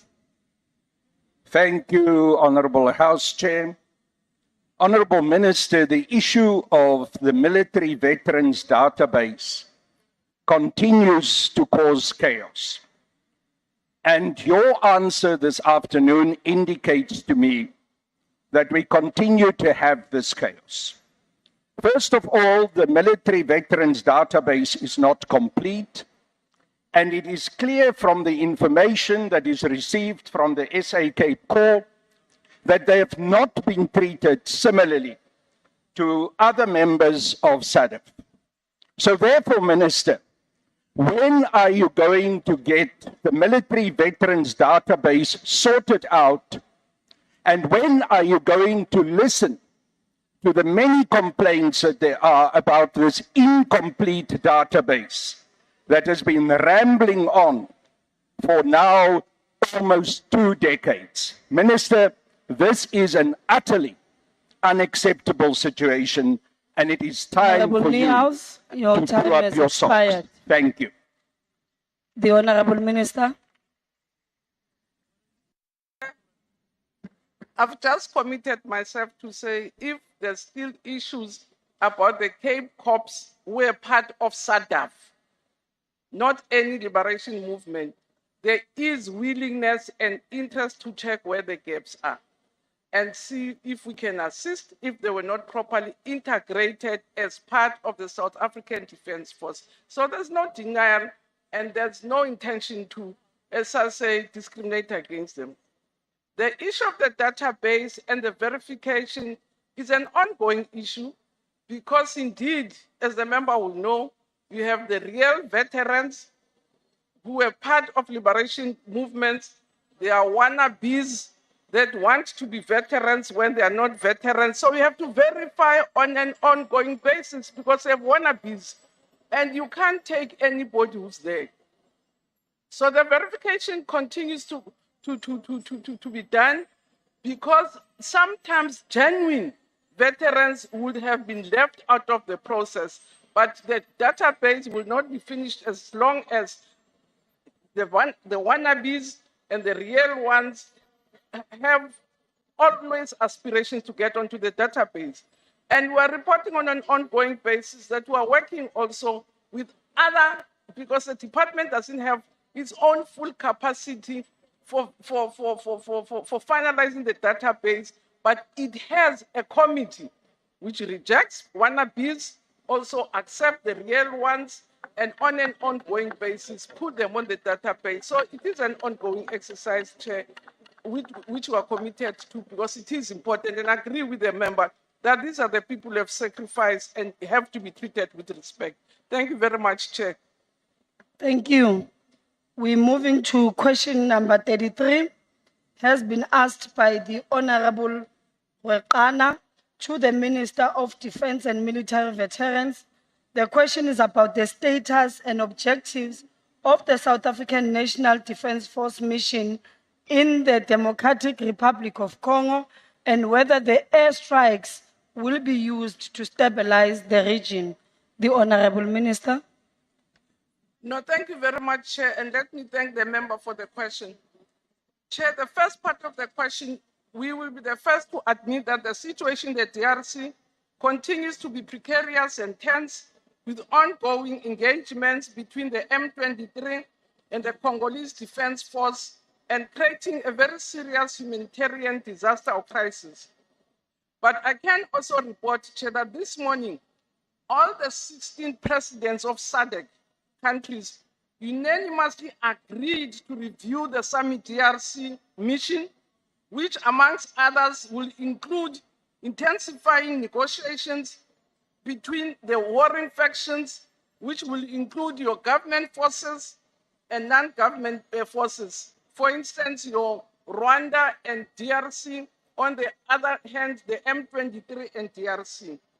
And also that meeting this morning, Chair, agreed on a phased withdrawal. So which means the issue of intensifying on the military side is being watered down because of a number of developments that have happened, your SADC agreements, your AEU, and the UN resolution, which was taken on the 21st of February. So there wouldn't be any necessity or any stage where you then use further fighting power, but there's an emphasis now to use to force the parties into negotiations.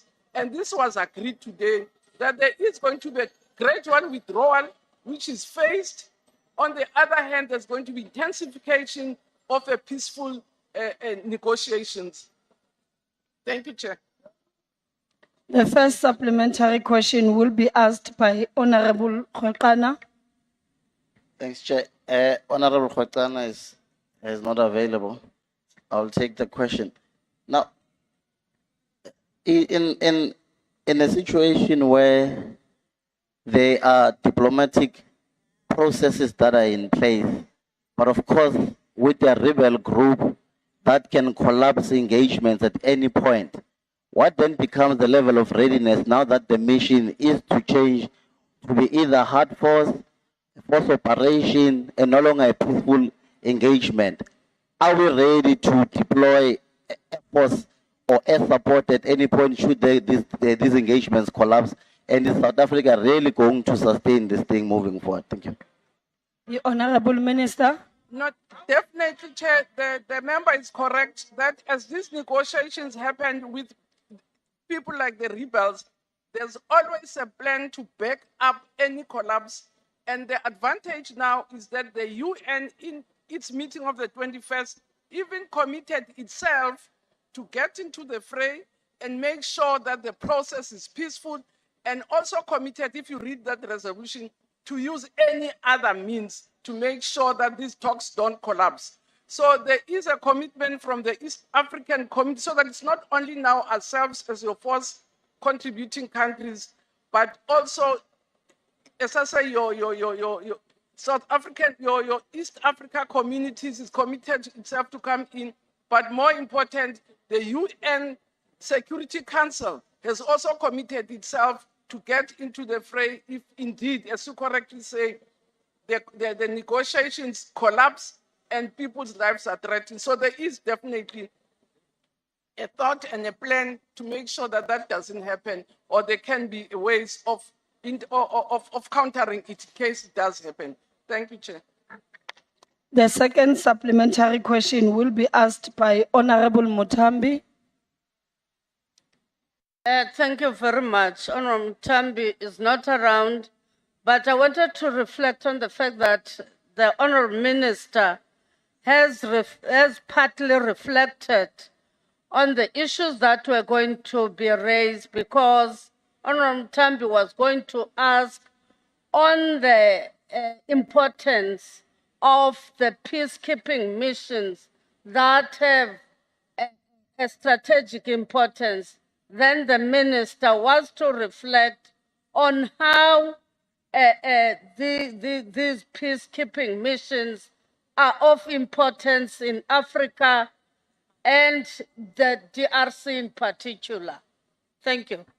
The Honorable Minister. So, Chair, as a country, we are part of the continent and are committed to silencing the guns in our continent and making sure that there's peace, because any instability elsewhere affects all of us.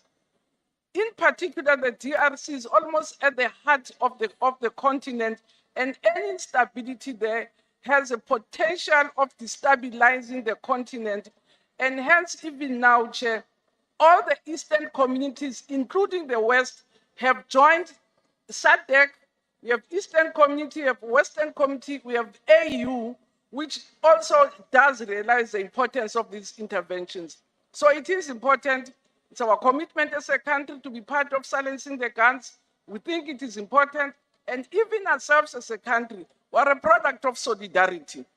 With solidarity by African countries, even during our dark days. It is those African countries, your Angola, which managed to force the apartheid regime into negotiations, and that's where we are. So we don't even forget our history and appreciate the importance of solidarity with our fellow African countries. Thank you, Chair. The third supplementary question will be asked by Honorable Hatting. Thank you, Chair. I think we all should welcome the announcement that the SAMI DRC mission will be withdrawn. However, the Minister also mentioned protracted what will be protracted negotiations. We know that it took 17 days to get our deceased from the DRC back to home. It took 31 days to get critically ill soldiers to one mill where they needed specialized care. Now, Honourable Minister, our troops have now been for 48 days without logistical support. They have to scrounge around for food at the local spaza shops that still are in existence. And they have to get permission from N23 whenever they want to move out of their bases. What has been done to see that our soldiers get food, get medical supplies, and get other commodities that they need? And when will the logistical lines be restored? And perhaps if the Minister can enlighten us, what are being done to look after the welfare of our soldiers at the moment where they are isolated and surrounded by M23? I thank you. The Honourable Minister. Chair, as I said, there was a SADC meeting this morning with heads of state.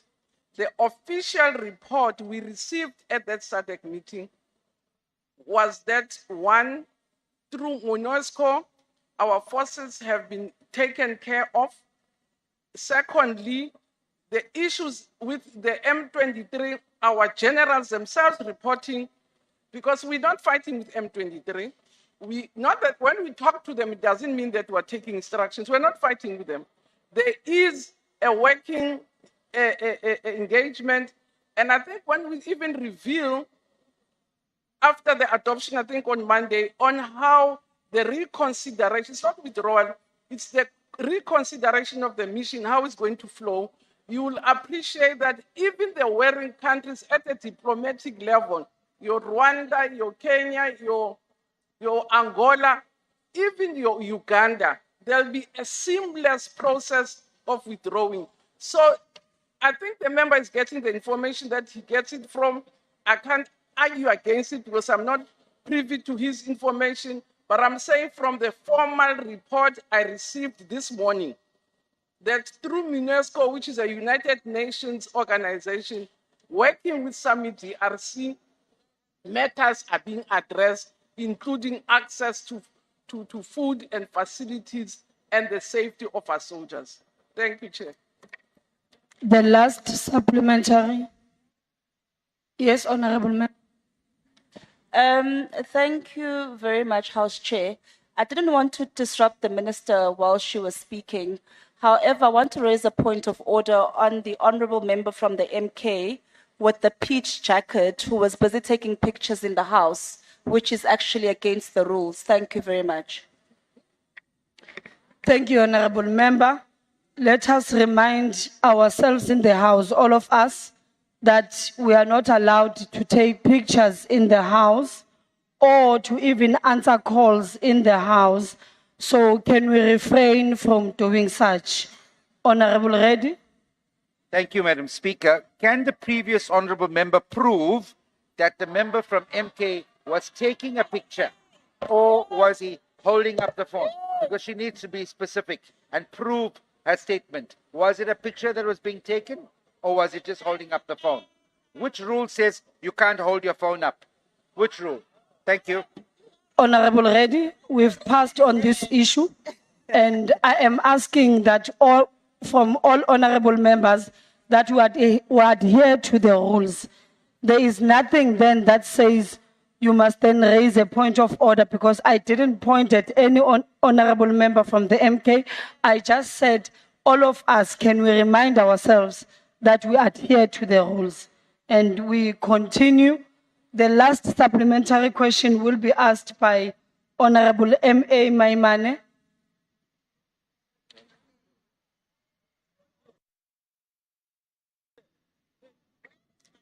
Since Honourable Maimane is not here, then we'll pass on that last supplementary question and we'll go to the next question, which is question number 67, that has been asked by the Honourable M.M. Hala to the Minister of Defence and Military Veterans. The question is about the specific measures that are being implemented to ensure that the South African National Defence Force is adequately funded and equipped to handle both current and future operational demands, considering ongoing concerns about its budgetary constraints. Yes, Honourable Member. No, thank you, Chair. I just want to check with you if 30 minutes has not expired on these questions. I will alert members once 30 minutes has expired. The Honourable Minister.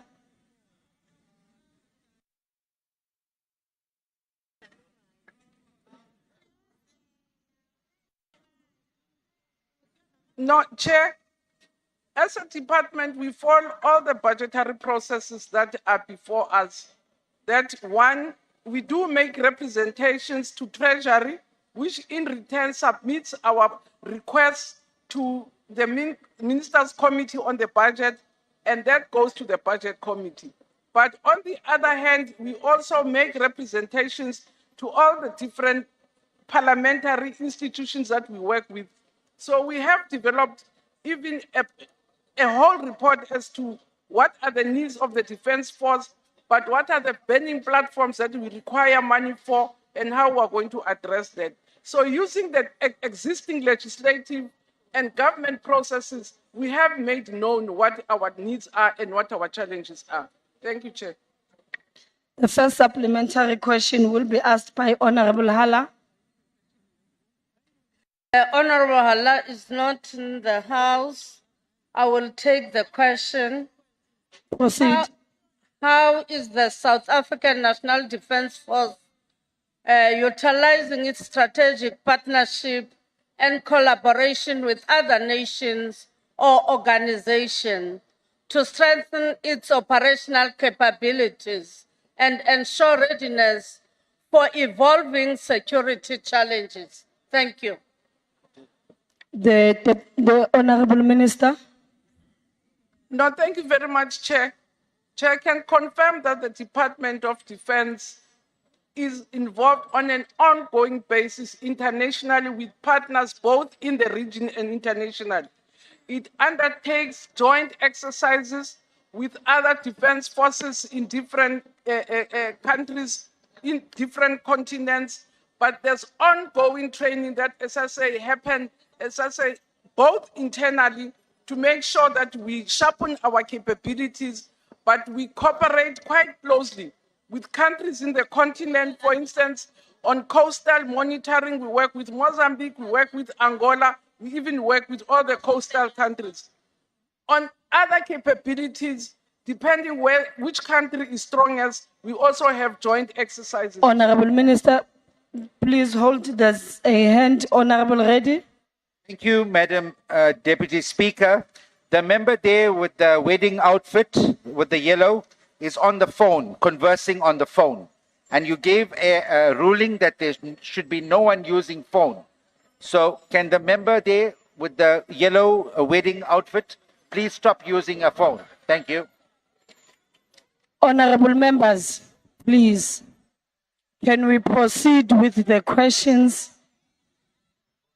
And the 30 minutes will be done very soon, and we will not finish the questions that were put as outstanding. Can we please continue with the question session? The Honourable Minister. No, I'm waiting for the next, unless I've missed something. So it was a phone story already, so there was no question which had been given to me. Oh, you were done by the time I called that point of order. Yeah, thank you, Chair. Okay, thank you very much. The second supplementary question will be asked by Honourable Shelembe. Thank you, Chairperson. Minister, the South African Defence Force in its current form is not combat ready, and this lack of capability is putting our country and its citizens at a huge risk. In order to overcome this challenge, the DoD needs an additional funding. Minister, given the repeated qualified audit opinions and the persistent high level of irregular, fruitless, and wasteful expenditure in your department, the National Treasurer may have a serious concern to provide an additional funding. How can the Honorable minister Shelembe, this parliament Honorable Shelembe, can you please hold? There's a point of order. Honorable Ngola. Chair, apologies, I didn't want to interrupt. I've been raising my hand, you have not been noticing me. It's out of order for Honorable Reddy to want to turn this house into a wedding ceremony. And it's very wrong for an old man like him to love camera like this. It's very unparliamentary. Thank you very much, sir. No, that's not a point of order, honorable member. Honorable Shelembe, please continue. Thank you, Chair. The Point of question order. is, how can the minister assure this parliament Point of order. that any additional funding will be spent responsibly? Thank you. Honorable Shelembe, please can you hold? Thank you, House Chair. I'm rising on Rule 92. House Chairperson, a point of order needs to be taken at the time when the incident has occurred. That was, in my opinion, a frivolous point of order. What I would like to ask, Sit and down, you've sit ruled down, on it, Chief. but what I would like to ask the House Chairperson is that since the member was interrupted, that he be afforded the opportunity sit to down, pose his sit question down. properly from the start. Thank you. Sit down, man. Honorable members, we cannot address the same issues. Honorable Mekhalakis is on the floor. I gave him a permission to speak. There is another member who has just opened their mic and decided to say, sit down, sit down. That is uncalled for. Can we please treat ourselves as honorable members? Please, can we do that? So that we are able to finish with the proceedings. I am not going to entertain any more hands. I've given an opportunity to Honorable Shelembe, and I will add your 15 seconds that was taken away to have 30 seconds to finish the question. Thank you. Thank you, Chairperson. Let me start. Given the repeated qualified audit opinions and the persistent high level of irregular, fruitless, and wasteful expenditure in your department, the National Treasurer may have a serious concern to provide an additional funding.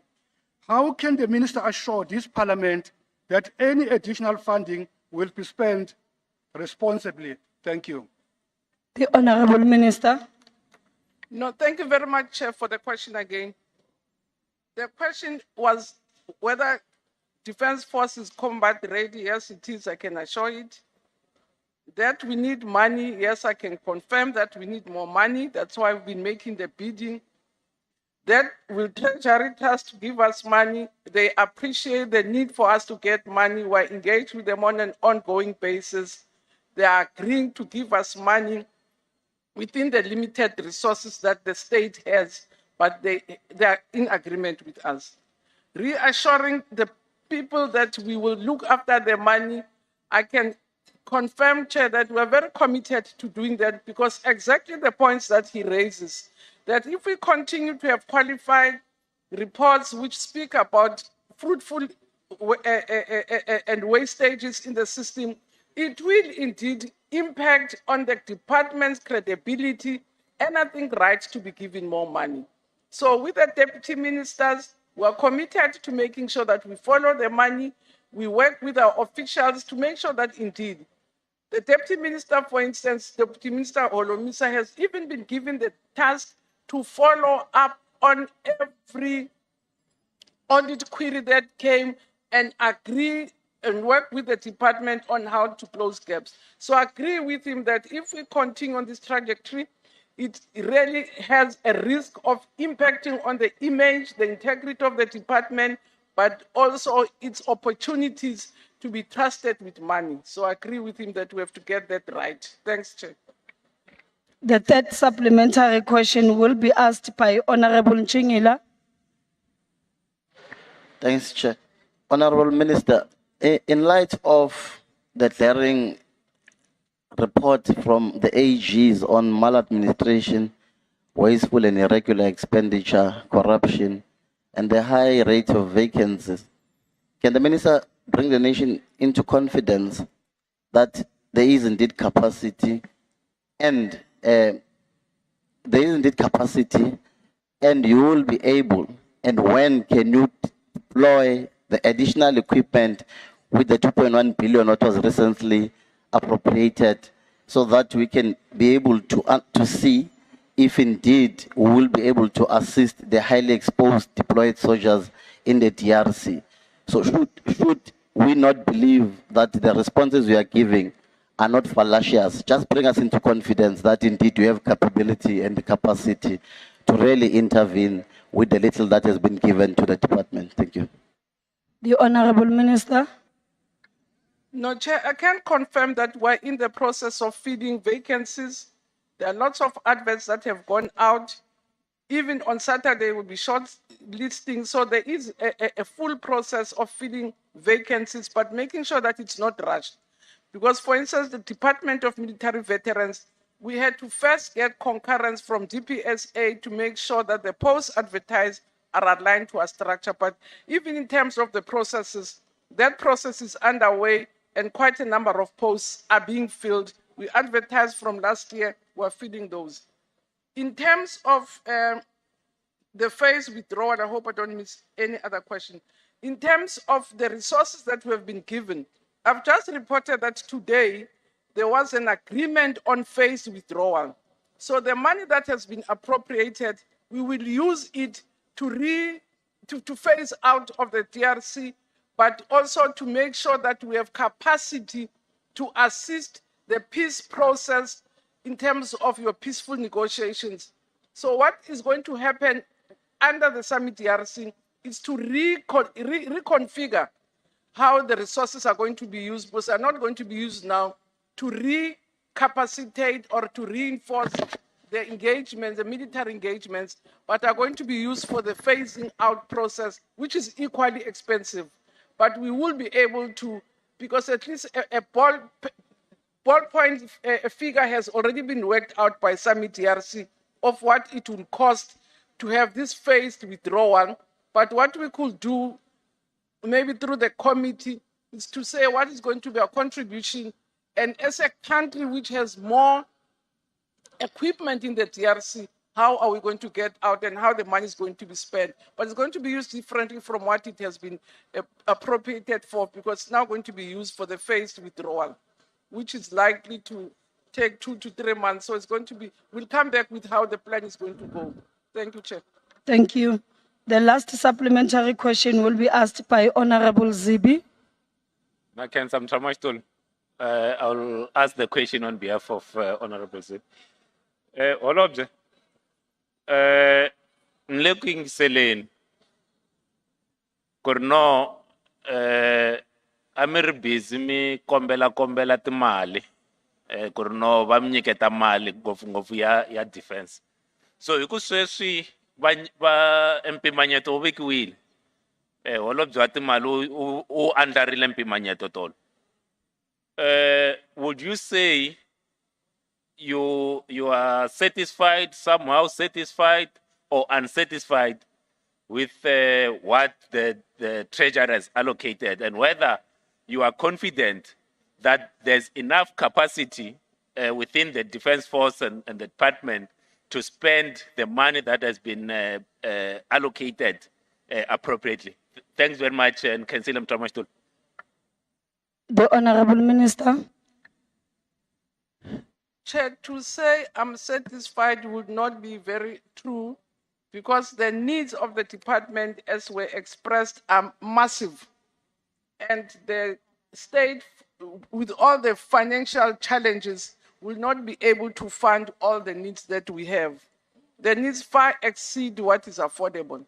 But with the little they gave us, because it's really little for what the needs of the department are currently, we will be able to even spend it overnight, because where we are currently, in terms of our capabilities, is to pay even for work that is ongoing, which had started. So there will be no difficulty in spending the money efficiently, because the needs are far exceed what we need but we will use the money to quickly deal with the burning platforms to make sure that we survive. So we will be able to spend the money. Thank you very much, Chair.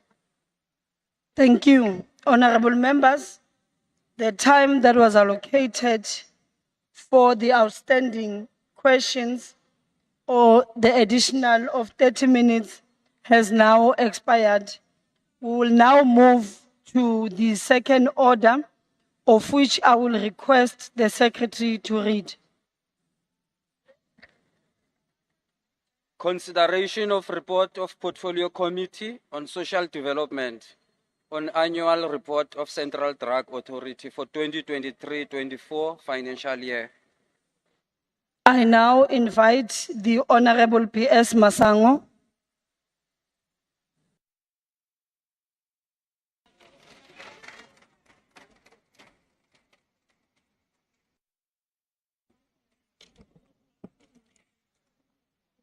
Thank you, Honorable Chairperson. It is my honor to table the Portfolio Committee on Social Development's report on the Central Drug Authority's 2023-2024 annual report.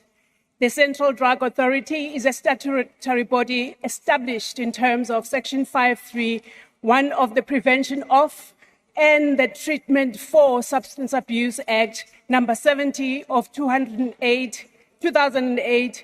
The Act provides a regulatory framework for the management of substance abuse in the country.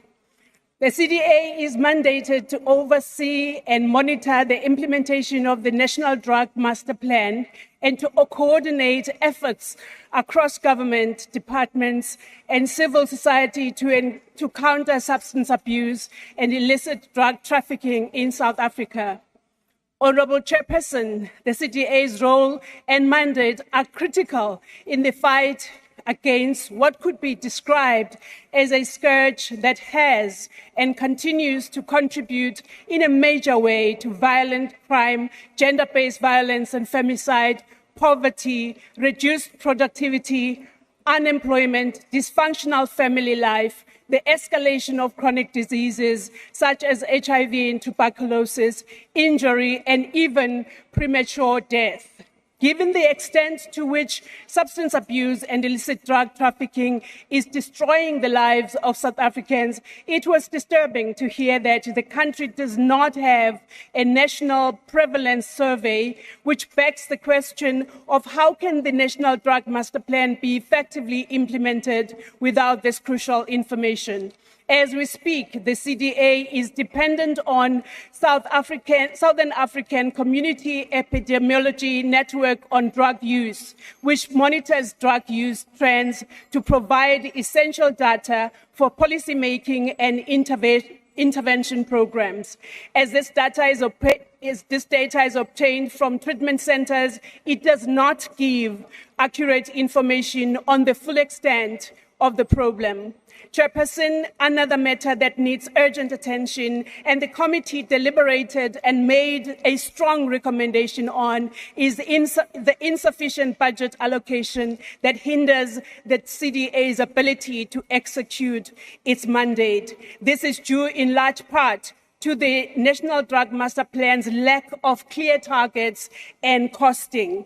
The CDA is funded through the Department of Social Development Substance Abuse Program of the voted budget of 7.1 million rand for the 2023-2024 financial year. A total of 2.6 million rand was allocated for compensation of employees, leaving 4.4 million rand for goods and services.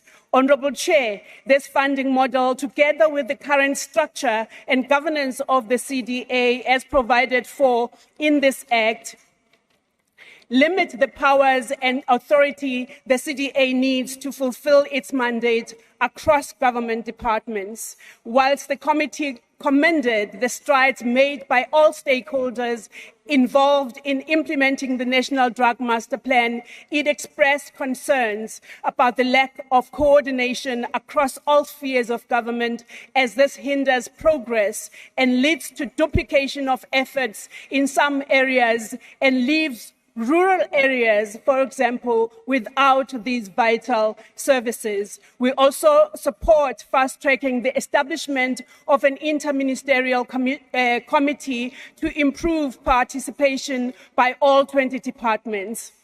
Honourable Chairperson, as I conclude, the key recommendations by the Portfolio Committee are that the Minister of Department of Social Development should engage the National Treasury to address budgetary concerns of the Central Drug Authority. The other recommendation is that the Prevention of and Treatment for Substance Abuse Act should be amended to address governance issues. This is not the first time the recommendation has been made by previous portfolio committees, but it has not been implemented. We will continue to oversight the implementation of these recommendations. Honourable Chairperson, I hereby table the Portfolio Committee on Social Development report on the Central Drug Authority 2023-2024 annual report for the National Assembly's consideration and support. Thank you, Honourable Chair. Thank you very much. Before I proceed, can the Parliament staff please help us with the members that are on the other side? The noise is coming directly this side and we can hear what members in the podium are saying. I will now recognize political parties wishing to make a declaration. The usual times for declaration of votes will apply. The DA.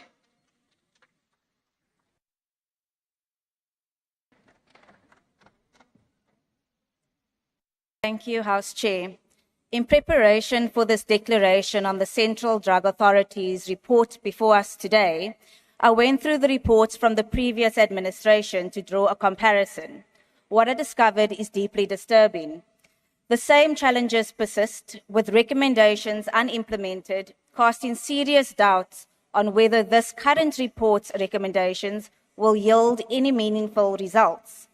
The implementation of the National Drug Master Plan falls to the Department of Social Development, provincial substance abuse forums, local drug action committees, and NGOs, with the CDA's primary mandate overseeing, evaluating, coordinating, and monitoring thereof. Herein lies the fundamental flaw. The CDA lacks enforcement powers and authority. This critical weakness has led to stakeholders consistently submitting reports late, if at all. Key departments simply not attending meetings.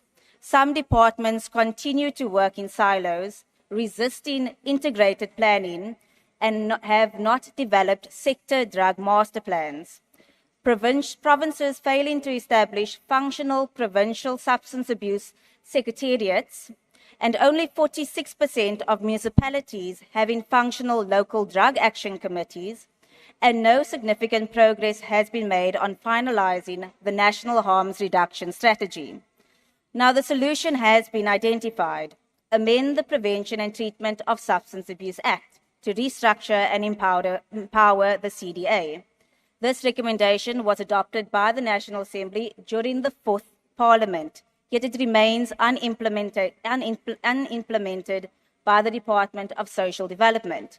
This begs the question, how serious is government about addressing the escalating scourge of substance abuse devastating our communities? House Chair, the complexity of substance abuse disorder cannot be fully addressed in a 5-minute declaration. Yet I believe there is not a single public representative in this House who has not witnessed the devastating effects of substance abuse on users, families, and communities. Addiction does not discriminate and tends to tighten its grip when one is at its lowest form, at its lowest point in life. Honourable Chair, the CDA lacks the muscle and teeth to fight this battle alone, especially with a budget that does not reflect its mammoth task, nor as the landscape continually changes with newer, more addictive, and cheaper drugs continuing to emerge. Earlier this year, the Delft SAP station commander told myself and colleagues that there's a new drug gripping the community of Delft called Niskos, in other words, nose food in English. The social and economic costs of substance abuse are profound. These costs extend far beyond the Department of Social Development's budget, rippling through all departments and spheres of government, underscoring the necessity for a whole of government and society approach if we are to mend our families and secure our youth's future. Consider the policing, justice system, and social work resources that could be redirected from alcohol and drug-related crimes to address gender-based violence. Consider the healthcare and rehabilitation costs, which could be redirected to fill the PEPFAR gap. Consider the impact on children's education, whether as users themselves or living within environments of addiction. House Chair, it falls to us in this 7th Parliament to ensure this CDA report does not become another box-ticking exercise. We must address these recommendations with urgency and commitment so that when our successors stand here in the 8th administration, they are not lamenting the same challenges, reciting the same recommendations, and condemning us for failing in our duty. Thank you. Thank you. The MK.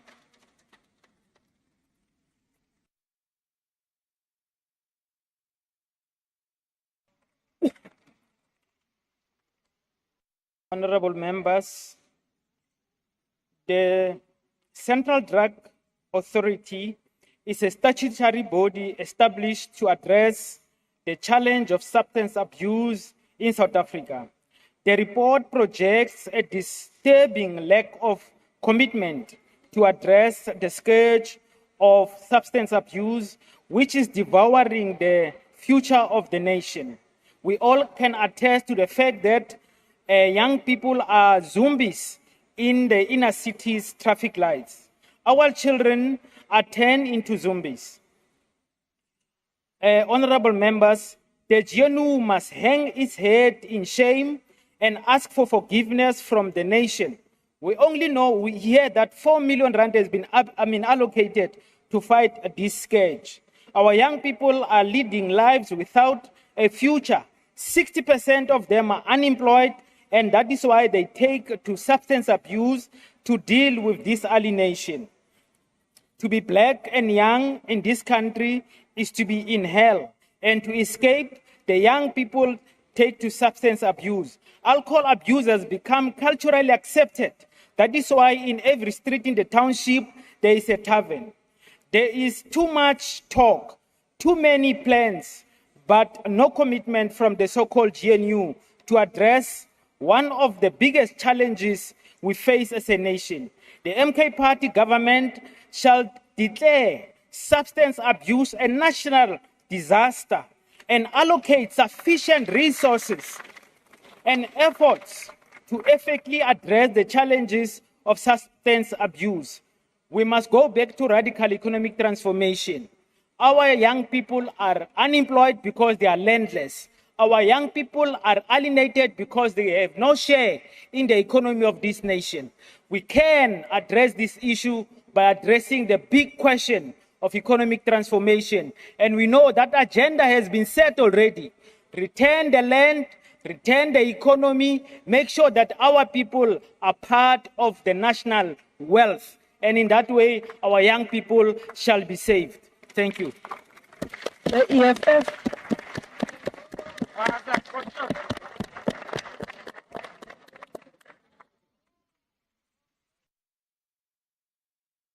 Thank you, Chairperson.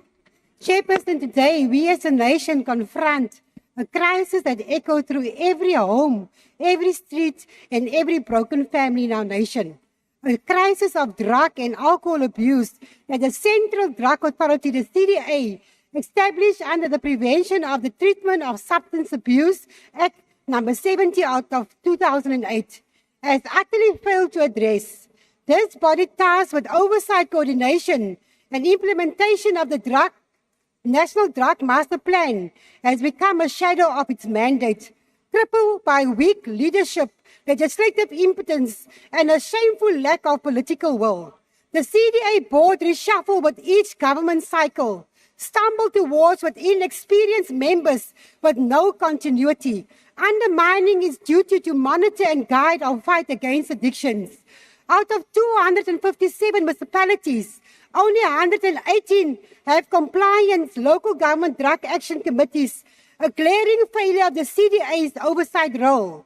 The Act does not empower the CDA to enforce compliance, leaving 139 communities without localized strategies to combat the surge. Honourable Chair, this is not coordination, this is abandonation. Our people are drowning in a sea of addiction. The state just offered 12 rehabilitation centres, 12, while 40 private facilities remain beyond the reach of desperate parents. The CDA mandate to ensure accessible treatments has failed to bridge this gap, proving this government is not serious about the mothers' cries daily, the grandmothers abused in their own homes, and the children lost to drugs. Crime is at an all-time high, driven by addicts who steals anything from their families to feed their next fix. Those are not mere tragedies. These are bitter fruits of the system where the CDA lacks the power and the will to act. And yet, Chair, we have a Charlotte Museke treatment center in Botshabelo, a state-of-the-art white elephant standing empty, a facility boasting a gym, a hairdresser, training rooms, beautiful accommodations for our youth, counseling spaces, doctor's office, all wasted, security officers, social workers, staff draw salaries for guarding a ghost town, while the CDA fails to operationalize this lifeline to our communities. Chairperson, when a mother go and kill a son because she couldn't take the abuse, and we have a father sitting in jail today for stabbing his son for fighting over drug money, we know we have lost this battle. The recommendation of this report are simply not good enough, Chairperson, and we reject this report. Thank you. The IFP.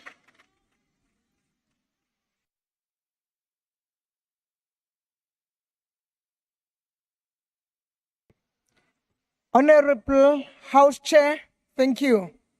In reviewing this report, the IFP recognizes the vital role of the Social Development Committee in ensuring effective oversight aimed at improving the quality of life for all South Africans. Drugs remain one of the most pressing social ills in our society. The Central Drug Authority plays a vital role in addressing this challenge by overseeing the implementation of the National Drug Master Plan, a strategy aimed at achieving South African free of substance abuse. This is the vision the IFP is committed to. Stakeholders involving in preventing drug use and regulating both illicit and illicit substance play a key role in implementing measures that address the social, economic, medical, and other underlying causes and consequences of substance use, misuse, and abuse. The IFP commends efforts to reduce drug demands through community-based prevention programs, such as Kemoja and Sialulama, which have shown positive impact at the grassroots level. In consideration of the issues we have raised, the IFP accepts the report. Thank you, Honorable House Chair. Thank you. The PA.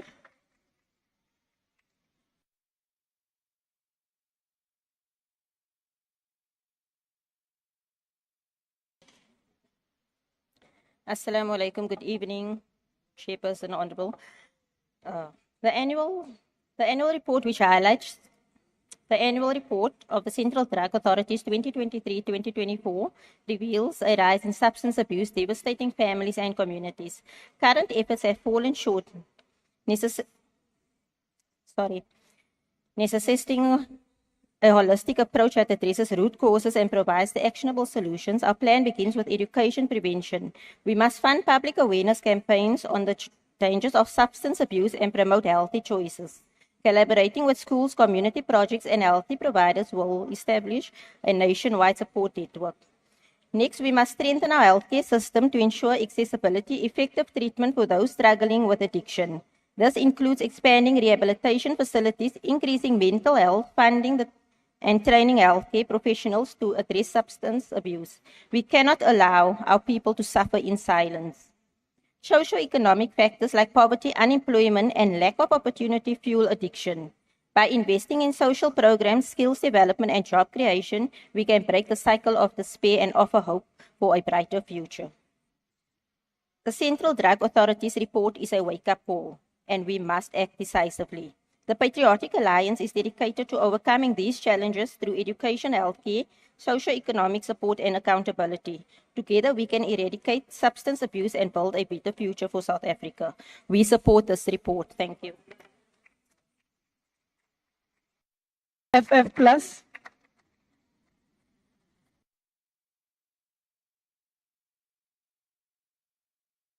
Agter voorsitter, mense sou dink dat 'n liggaam soos die CDA juis op die been gebring is soos voorgeskryf deur die betrokke wetgewing met die mandaat om 'n gereguleerde raamwerk te skep vir die bestuur van dwelmmisbruik in die land. Dit moes maatstawwe in werking stel om dwelmmisbruik te bekamp wat so effektief is dat dwelmewil wat ons land en lewens vernietig baie beperk sou wees en nie die onstuitbare probleem is wat dit tans is nie. Gedurende die 23-24 finansiële jaar was die implementering van die National Drug Master Plan steeds problematies geweest. Out of 257 municipalities, only 118 of them reported that they have local drug action committees in place. This report highlighted the concern that after 18 years since the Act was promulgated, a little more than half of municipalities have yet to establish these critical structures to help in the combat of substance abuse and drug trafficking. While receiving only a budget of 7 million rand, 2.6 million was allocated for compensation of employees. Dwelmmisbruik en die verspreiding van dwelm sal sleg geokgeslaan word as die CDA dringend sy mandaat begin afdwing op staatsdepartemente, provinsies en munisipaliteite, waarmee hy vennootskap ingevolge die wet het en 'n voldoende begroting is ook dringend nodig. Ek dank u. Thank you. Action SA.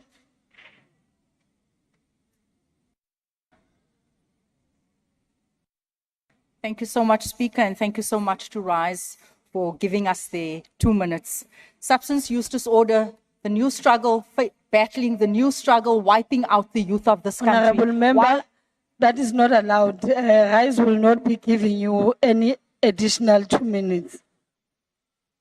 You can proceed with your 2 minutes. Thank you so much. Substance use disorder, the new struggle facing and destroying the youth of South Africa, the new struggle that leads to school dropouts, the new struggles that sees our places of safety bursting by its seams because of the many children having to be taken in because of drug abuse, the many babies and the little girls where mothers and fathers are putting their fingers in the vaginas of little girls because they are drugs, where young girls are having to sell their bodies in our community in exchange for drugs, where mothers are having to push their sons against the walls because of drugs. This is what we faced with a measly 4 million for a body mandated to roll out the National Drug Master Plan in 9 provinces, a measly 4 million rand mandated to a body that is to set up local drug action committees and to set up provincial substance abuse forums. It is unfortunate that of the 21 departments, they still don't know what their mandate is. Very few of them have their mini national drug master plan, such as the Department of Correctional Services, where drugs is rife.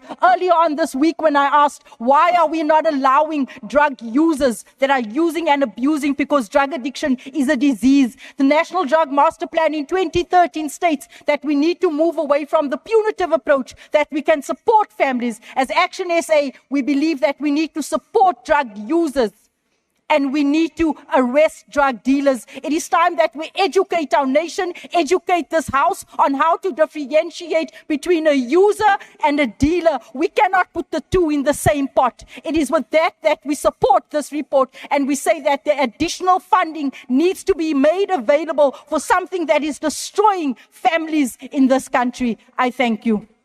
Thank you. ACTP. ACTP. We have no declaration on this, Chair. Thank you. UDM. Isendleleni, Chair, sorry,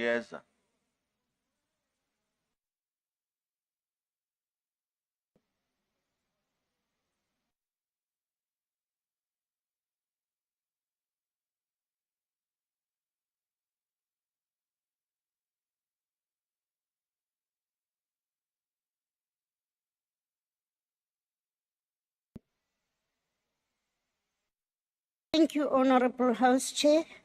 The UTM notes that the fight against substance abuse remains a pressing issue in South Africa with far-reaching effects on the lives of our citizens. The National Drug Master Plan faces setbacks due to underfunding, as the CDA's budget of 7.1 million is insufficient. Poor interdepartmental cooperation, particularly among key departments, further weakens the efforts. The porous borders of our country are the major contributor to the substance abuse. Therefore, strict control of our borders, more collaboration and resources are needed to address the crisis effectively. In conclusion, the fight against substance abuse is not solely the responsibility of the CDA or the Department of Social Development. It is our collective societal issue. We must treat the eradication of substance abuse as both a policy challenge and a moral imperative for a healthier, safer, and more equitable South Africa. I thank you. Thank you. Rise. We do support the report. Let's deal with drug dealers and decriminalize the drug users and help them. Thank you very much. Posa. ATM.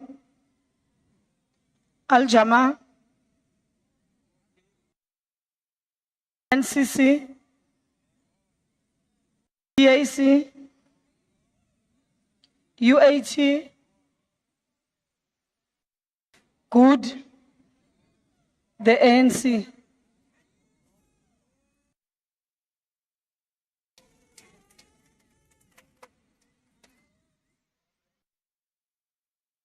Thank you, House Chairperson.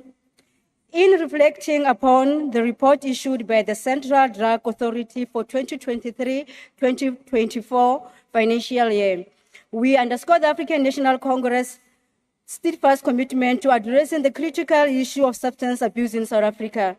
The ANC has long recognized the profound effects of drug abuse on our communities and has consistently endorsed the comprehensive strategies and collaborative governance to combat this challenge. Established under the Prevention of Treatment for Substance Abuse Act number 70 of 2008, the Central Drug Authority plays an essential role in coordinating these initiatives, particularly through the effective implementation of the National Drug Master Plan. The National Drug Master Plan serves as a vital cornerstone of our comprehensive national strategy aimed at significantly reducing drug use and mitigating its various associated impacts, including social, economic, and health-related issues. This initiative is closely aligned with the broader vision of the African National Congress, which seeks to foster a society that is devoid of the detrimental effects of substance abuse, enabling all citizens to thrive in an environment that promotes health and productivity. As we carefully examine the detailed findings of the Community Development Agency report, we acknowledge the substantial advancements that have been made in combating drug-related challenges. However, we also recognize the critical areas that require immediate attention and enhancements to ensure a more effective approach moving forward. By doing so, we aim to create meaningful solutions that will ultimately lead to lasting positive change within communities affected by substance abuse. The report outlines several significant accomplishments in the execution of the National Drug Master Plan. Notably, the Department of Social Development has effectively implemented a variety of community-based prevention initiatives, successfully engaging over 500,000 youth. Additionally, the Department of Basic Education has incorporated drug abuse prevention strategies into the school curricula. Moreover, the South African Police Service has made substantial progress in dismantling drug syndicates and enhancing its forensic capabilities. However, two concerns stand out as needing immediate attention. The first concern, House Chairperson, being the lack of clear targets and insufficient budgeting. The report notes that the National Drug Master Plan lacks clear targets and costing, and the CDA faces budget constraints that hinder its ability to effectively fulfill its mandate. This is in particularly concerning for goals 5 and 6, which focus on governance and research development. Without adequate resources and clear objectives, the effectiveness of our drug control efforts is compromised. Second concern, House Chairperson, being interdepartmental coordinating challenges. The report highlights that some departments are not fully engaged in the National Drug Master Plan, and there is a lack of integrated planning among government entities. This siloed approach undermines the potential for a cohesive national response to substance abuse. Furthermore, the confusion around the Kimoja strategy and a national model versus a specific departmental initiative needs clarification to ensure a unified prevention strategy. The Minister of Social Development should work closely with National Treasury to secure a sufficient budget for the Central Drug Authority, ensuring that it can effectively implement the National Drug Master Plan. Clear measurable targets should be established to each goal to facilitate better monitoring and evaluation. The Minister should consider convening an inter-ministerial committee to fast-track coordination among departments. This IMC should clarify the role of the Kimoja strategy and ensure that all departments are aligned with the National Drug Master Plan. Regular meetings and joint planning sessions should be mandated to foster a collaborative approach. Honorable members, where there are challenges to be addressed, we commend the Central Drug Authority for its efforts in overseeing the implementation of the National Drug Master Plan. We express our trust in the Minister of the Department of Social Development to address these concerns and continue leading the fight against substance abuse. The ANC remains committed to supporting initiatives that improve. The ANC remains committed in supporting initiatives that improve the lives of South Africans and looks forward to seeing tangible progress to improve the lives of South Africans and looks forward to seeing tangible progress in the coming years. We believe that with collective effort and determination, we can build South Africa free from the grip of substance abuse, where every citizen can thrive. The ANC supports the report and pledge our continued support for the Central Drug Authority's mission to combat drug abuse and promote a healthier, safer society for all. Thank you, House Chairperson. Thank you. I now recognize the Honorable Chief Whip. Thank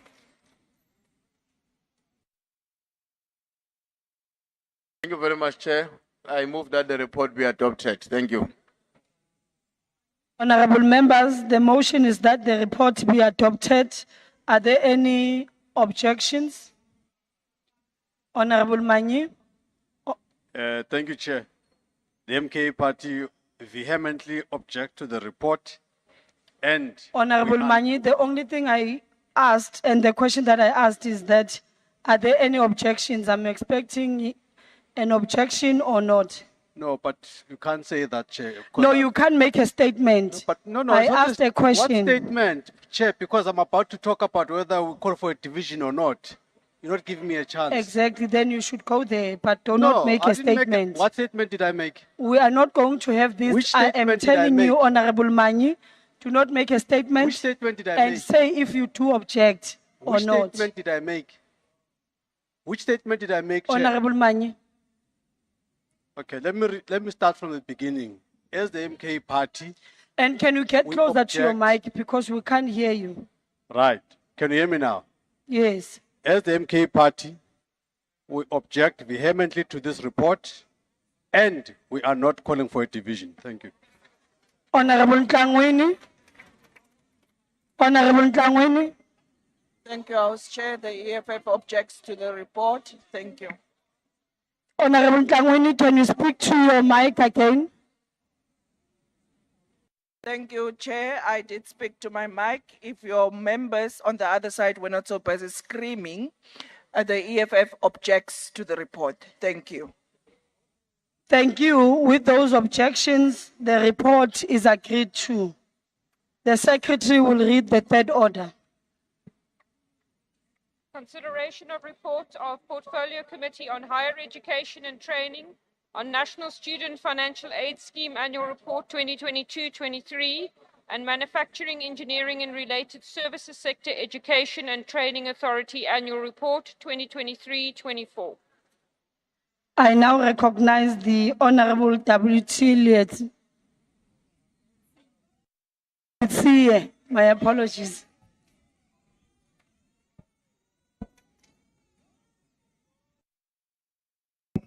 House Chair, the purpose of this report is to provide an overview of the Portfolio Committee on Higher Education and Training Assessment of NSFAS Annual Report for 22-23 and MERSITA's Annual Report for 23-24.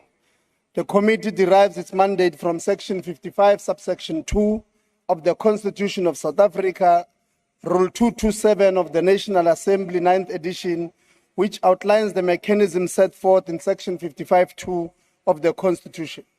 This report was referred to the Speaker of the National Assembly in accordance with the National Assembly Rules, Rule 338 for consideration and reporting. As stipulated in Rules 339 and 340, it is therefore a privilege for the Higher Education and Training Committee to table this report before this esteemed House. House Chair, the Portfolio Committee held a meeting on Wednesday, the 4th of December 2024, to receive a briefing from the Department of both entities. During our deliberation, we noted several concerns, some of which are not included here because of time constraints. The second consecutive audit, qualified audit opinion for both NSFAS and MERSITA due to numerous things or findings. The late submission of NSFAS 2022-23 annual report with the 23-24 annual report still outstanding. Significant irregularities were noted in both entities. NSFAS presented its performance for the 22-23 financial year with 17 annual performance plan targets, achieving 7 of those plan targets. NSFAS faced challenges in its loan management systems, delays in processing SARS data, and limited support for students with disabilities. MERSITA with 4 programs and 80 APP targets, achieving 55% of the targets, divided in 4 programs.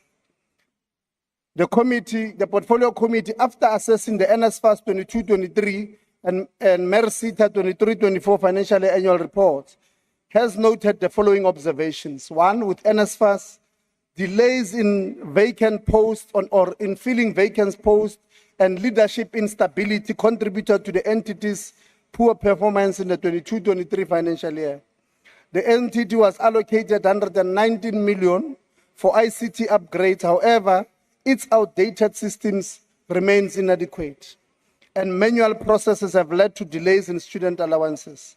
MERSITA, there were concerns about the entity's policy alignment with the legislative framework, coordination between finance and operations, and the high number of board meetings, which seems unjustified considering the entity's overall performance.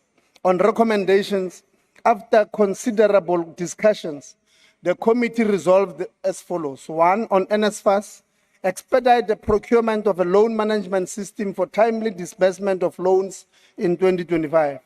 Appoint the board of NSFAS to bring governance controls, and House Chair, we're happy that our Minister, Dr. Nkabane, has already appointed the board as we speak. Address inadequate ICT systems to improve efficiency, strengthen internal controls, and implement audit action plans to improve future audit outcomes. Prioritize filling vacant critical senior management posts for the entity stability. On MERSITA, ensure alignment of policies with the legislative framework, improve coordination between finance and operation to enhance the quality of financial statements and performance information, review the justification for the high number of board meetings, change the business model of the SETA that allows the SETA to pay tranche 1 and tranche 2 before any work could have been done.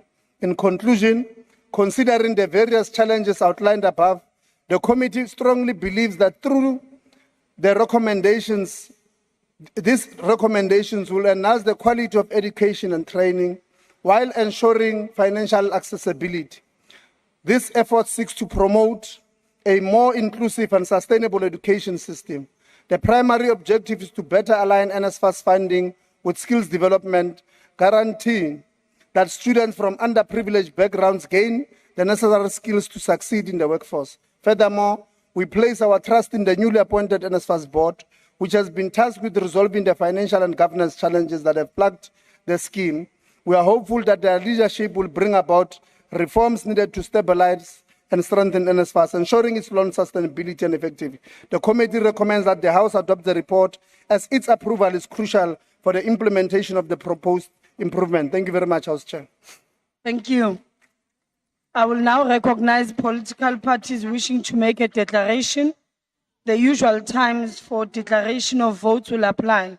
The TA.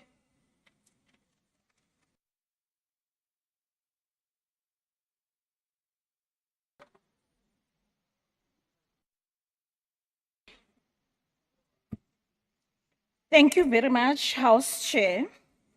House Chair, today I stand before you not just as a public representative of Democratic Alliance, but as a concerned citizen, a parent and a believer in the transformative power of education.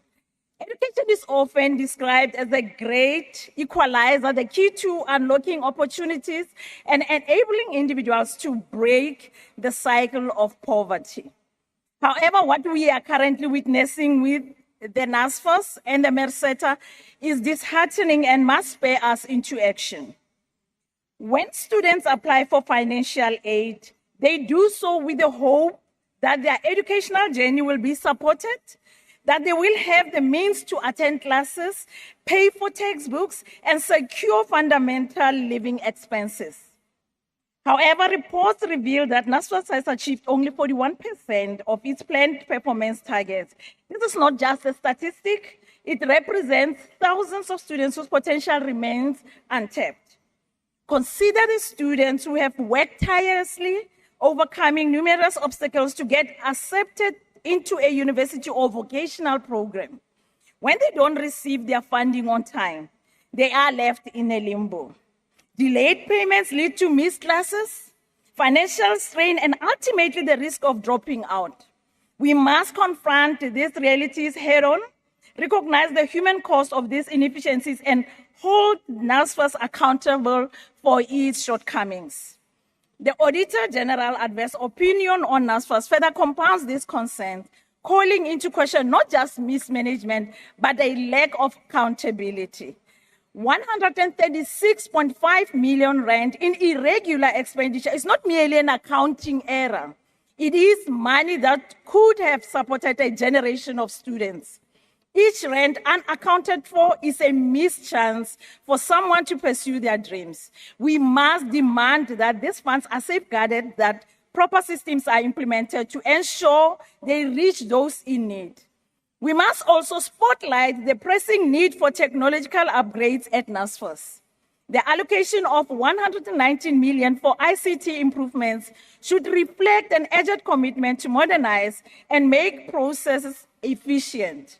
Yet the reliance on outdated manual system indicates a disconnect between intention and action. We owe it to our youth to embrace innovation so that young minds can focus on learning rather than financial uncertainty. Turning our attention to MERSETA, we acknowledge its critical role in developing the skills that drive our economy. However, it too has not lived up to its potential, achieving only 61% of its planned performance targets in a wake-up call. The increase in legal fees of MERSETA from 2.9 million to 15.9 million is equally troubling. This fund should have been spent on advancing skills development, not consumed by lengthy legal battles. The rising costs put additional burdens on our economy and diminish our ability to cultivate talent in the sectors that are vital for growth. We must advocate for change, not only for the sake of numbers and performance targets, but also for the countless students who view these institutions as lifelines. It is crucial that we make decision-making transparent and accountable, infusing dignity and care into the process that affects our youth. We must invest in the systems and structures that will prevent the hindrances faced today from recurring in the future. We call for the prompt activation of a loan management system and the prioritization of filling critical vacancies within NSFAS. Additionally, we should ensure that skills development is more than a bureaucratic function at MERSETA, but rather a dynamic, proactive effort to equip our youth with the tools they need to succeed. Imagine a future where every student can confidently pursue their education, aware that their financial needs will be met swiftly and securely. Picture where MERSETA embodies innovation and responsiveness. These are the futures we must strive to create, futures grounded in commitment and accountability. I thank you, House Chair. Thank you, the MK.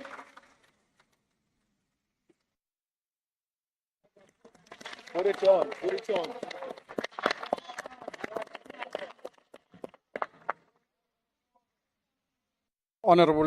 Honorable Deputy Chair, honorable members, I rise to address the dire state of student accommodation in our country, which has become a crisis that threatens the future of our youth.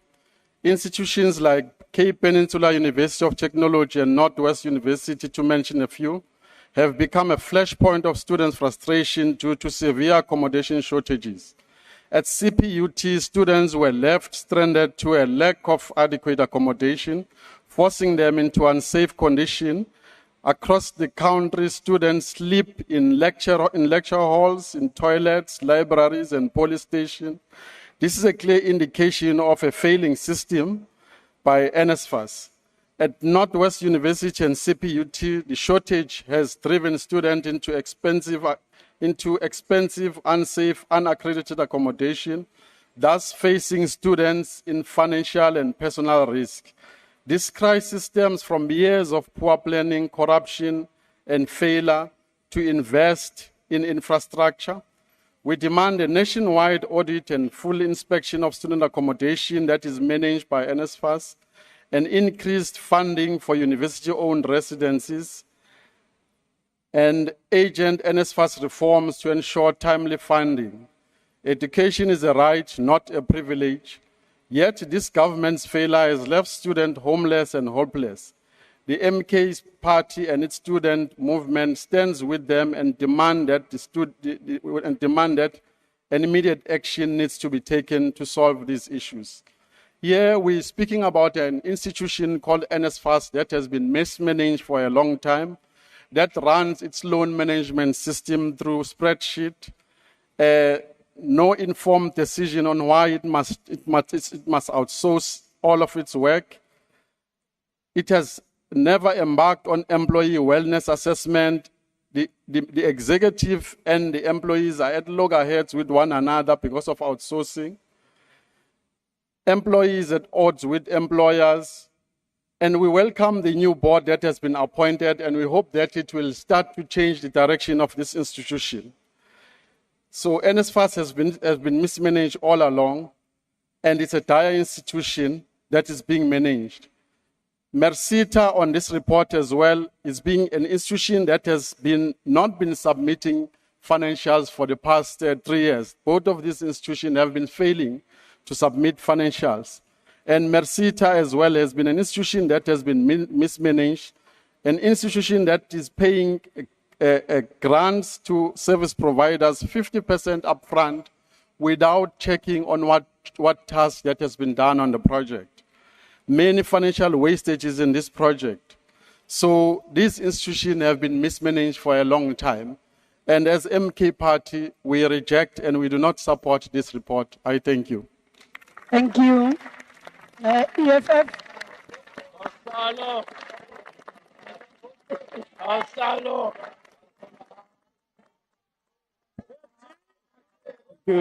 Thank you very much, Speaker. My name is Sihle Loans, Member of Parliament. deployed by the economic freedom fighters. We note this report on the Portfolio Committee's assessment, particularly 5.1.3, where it deals with the recommendations which must turn the entity around. But what must worry the people of South Africa is the crisis of ghost students in the National Student Financial Aid Scheme. Every month, NSFAS is paying people that don't exist allowances. What is even more shocking is that the SRU came to the committee and told the committee that they even found dead people who are being paid monies by NSFAS. How do you go to a graveyard and start distributing NSFAS allowances? So this is a deep crisis beyond the report that this government must be able to deal with. Students can't afford accommodation, students can't afford registration, students can't afford textbooks, yet you guys are paying dead people allowances each and every month. You must be ashamed of yourselves. Now, the second thing that is happening, there are people who are going around South Africa calling themselves accreditation providers. They go and want to take money from landlords to accredit their private accommodation. They accredit shacks. How do you accredit a shack and say that this student must go and stay in this student accommodation provider? Imikuku, like Iwoki, you go and you accredit them and you use government money to pay these shacks and expect students to stay in those private accommodation providers. You must be ashamed of yourself. Now, perhaps before I sit down, I must mention that there's a cybersecurity report that actually is before NSFAS, but you guys, as usual, you are hiding it. The report discovered that there were people who were entering the platform of NSFAS at night and creating fake accounts of students to pay allowances. Now, that is able to happen because even now, NSFAS does these things manually. Someone must sit down and go to an Excel spreadsheet to pay student allowances. One of the accounts which were flagged said 17 students, ghost students, are paid into one Capitec Bank account and who are told that senior politicians and officials of the ANC are involved in that particular syndicate. So if that is not going to be resolved, stop paying ghost students, stop paying people who are dead, NSFAS allowances. The students of South Africa need that money. As it stands, NSFAS budget is not enough to cover all students in South Africa. Again, I ask, how do you go to a graveyard and distribute NSFAS allowances? You must be ashamed of yourself. Thank you. Thank you, IFP.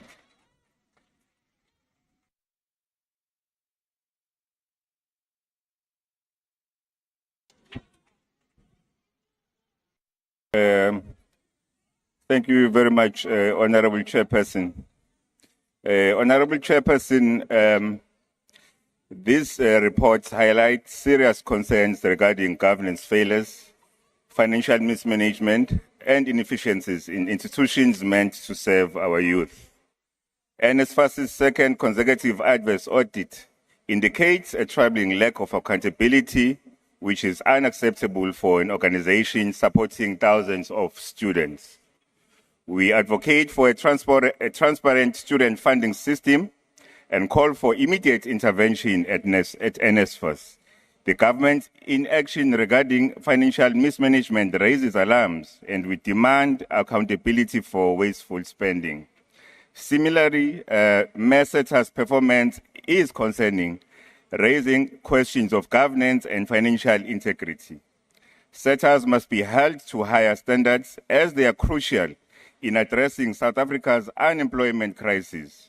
We urge the Minister to implement urgent reforms in MESETAs to restore credibility and ensure efficient resource use. The youth of South Africa deserve institutions that function with integrity, efficiency, and accountability. As the IFP, we remain committed to ensuring that these institutions fulfill their mandates and that public funds are spent in a manner that truly benefits our people. In consideration of the concerns we have raised, the IFP accepts the report. Ngiyathokoza. Thank you. PA.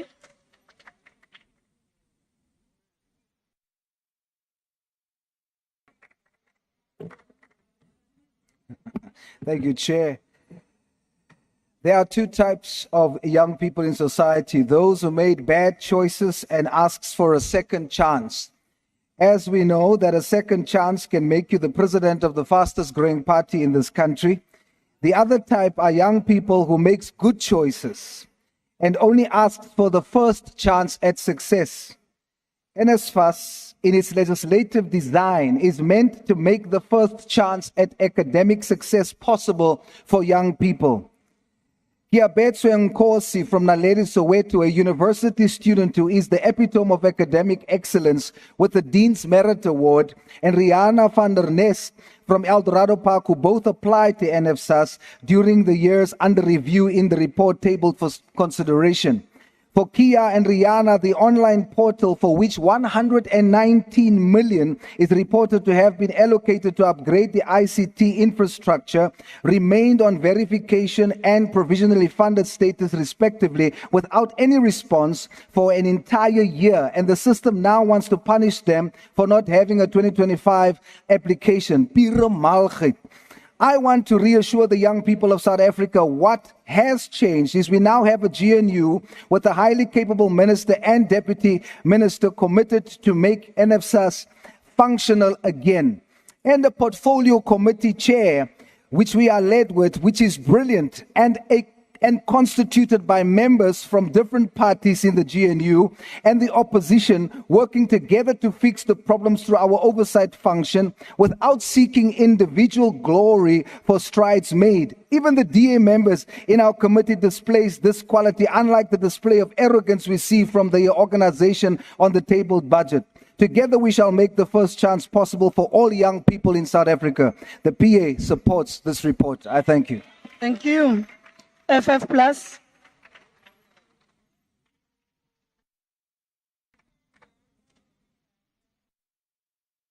Honorable House Chair, this report deals with two repeat offenders in the higher education sector, NSFAS and Mesita.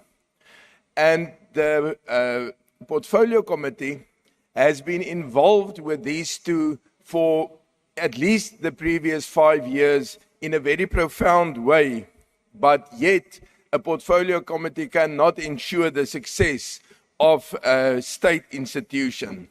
Nou as ons na die konteks van hierdie ding kyk, dan gebeur dit op 'n stadium wat elke miljoen rand op die begroting tel. En hier word miljoene rande in hulle honderde gemors. Om die waarheid te sê, die struktuur as geheel is eintlik 'n probleem, want Mesita is maar 1 SETA van 21, wat saam meer as 16 miljard rand opgebruik.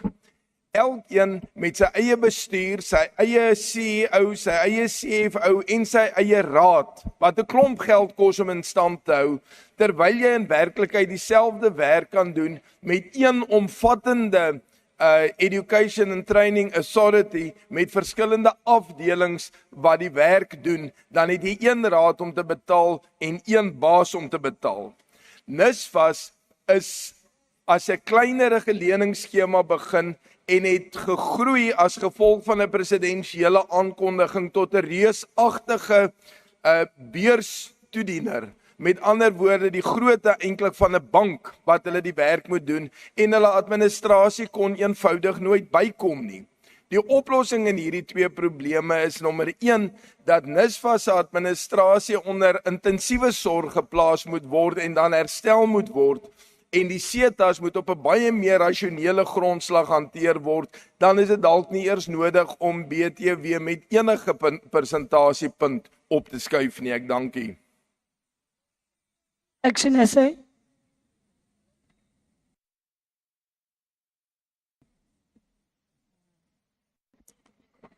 Honourable House Chair, the Portfolio Committee's report on NSFAS and Mesita paints a worrying picture of entities that are crucial to the future of our nation's skills development and access to higher education. The poor audit outcomes and unsatisfactory performance of NSFAS, who obtained a second consecutive adverse audit opinion, is completely unacceptable.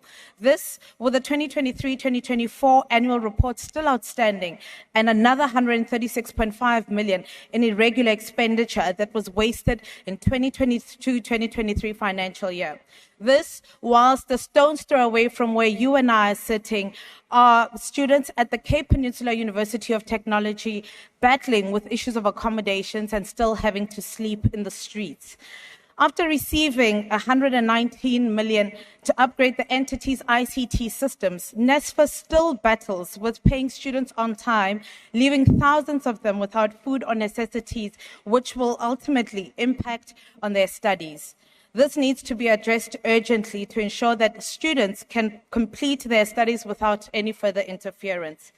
Masita has significant challenges pertaining to governance and financial mismanagement. Once again, obtaining a qualified audit opinion, raking in irregular expenditure amounting to 3 million rand and spending 15.9 million on legal fees from the 2.9 million in the previous financial year. This money could have easily been spent on skills development, but instead it is spent on legal fees. As Action SA, we support this report and we call for those who are responsible for implementing the recommendations to do so speedily so that these entities can fulfill their constitutional mandate, improving skills development and ensuring there is access to higher education. Thank you, House Chair. Thank you. ACTP.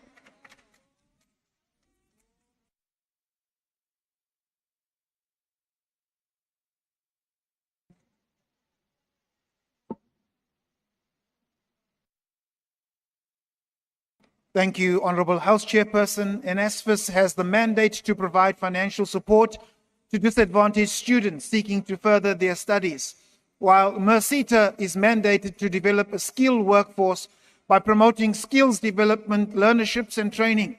If this report is anything to be believed, both entities have failed our students. In terms of the report, NSFAS only achieved 45% of its target to provide student-centered financial aid and only 41% of its overall targets. The Masita did not perform any better, achieving only 55% of its overall targets. It is appalling to the ACDP that NSFAS and Masita's 2022-23 and 23-24 annual reports were tabled late after the budgetary review recommendation process. Of great concern is that the NSFAS 23-24 annual report remains outstanding, and NSFAS and Masita both received poor audit outcomes for the second consecutive audit cycle. Additionally, both entities' non-financial performance was not satisfactory. Our students are not blind to the profligate corruption and irregular, fruitless and wasteful government expenditure which deprives them of the resources promised to them.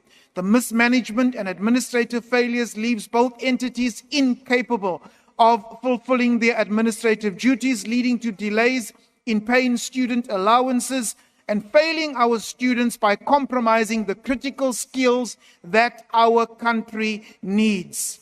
Additionally, insufficient cybersecurity measures have led to unauthorized access to beneficiary information and theft of NSFAS allowances. Our students deserve better. The ACDP is not convinced that the recommendation in this report your time will has bring expired. about the requisite changes. Thank you. UDM. Aritza Mairuna, Kitlaurobala Mo. Maskale Napa, Inyaniso Lea 1. Ukuthi kukho indawo abantwana bethu abahlala kuzo zindlu ezaccreditwe ngulo NSFAS ezingathi zingcweji zazanta akuthiwa ngamahobohobo okanye ngonomyayi ziwokowoko phayana imeko yazo imaxongo kula maphondo ase-Eastern Cape wothuke ukuthi NSFAS uyaccredite njani le nto njeni. Okwesibini kukho le nto kuthiwe kudisburswe imali ezingaka kube kusasetyenziswa izispreadsheets ukubona laa nto umakhulu xa ekhuphe zalekese kuthiwa yimiqangxato. Ingathi kukhutshwe zalekese kuthiwa yimiqangxatho akukho ne-loan management system ebambekayo kodwa kuthethwa nge-billions.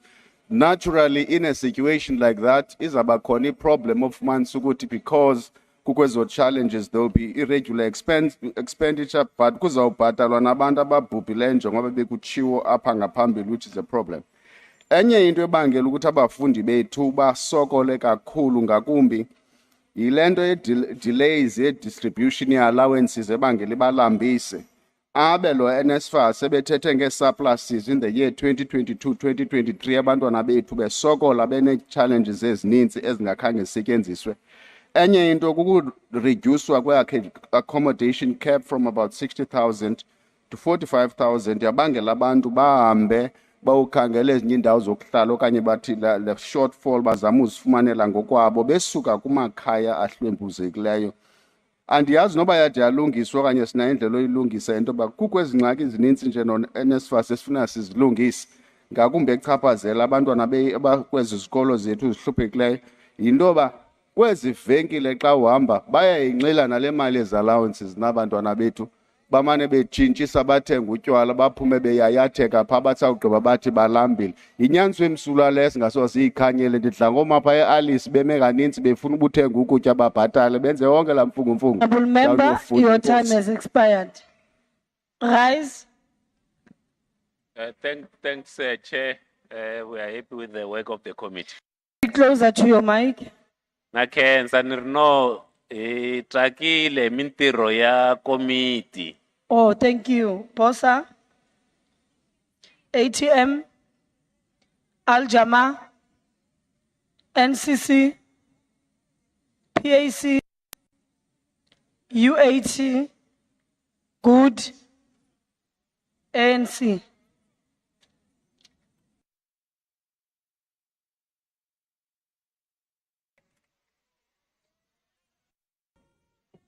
The Portfolio Committee on Higher Education and Training report on the National Student Financial Aid Scheme annual report and Manufacturing, Engineering and Related Services Sector Education and Training Authority annual report have the full support of the African National Congress. Honourable members, the ANC-led government has long recognized the transformative power of education in shaping prosperous and equitable society. Our commitment to this cause is enshrined in the Freedom Charter, which declares that the doors of learning and culture shall be opened. In pursuit of this vision, the caring organization called the ANC has implemented various policies and programs to make these opportunities accessible for all students in the country. As a result, the government has made provisions for higher education to be open to all qualified students with allowances, scholarships awarded based on merit to ensure that financial barriers do not prevent deserving students from accessing higher education. Furthermore, government continues to invest in skilled, capable and empowered workforce that will drive the advancement of our nation. A prime example of this commitment is the government investment in Nieuwmeester, which plays a key role in fostering skills, development, economic growth, innovation, and inclusivity in the development of our nation.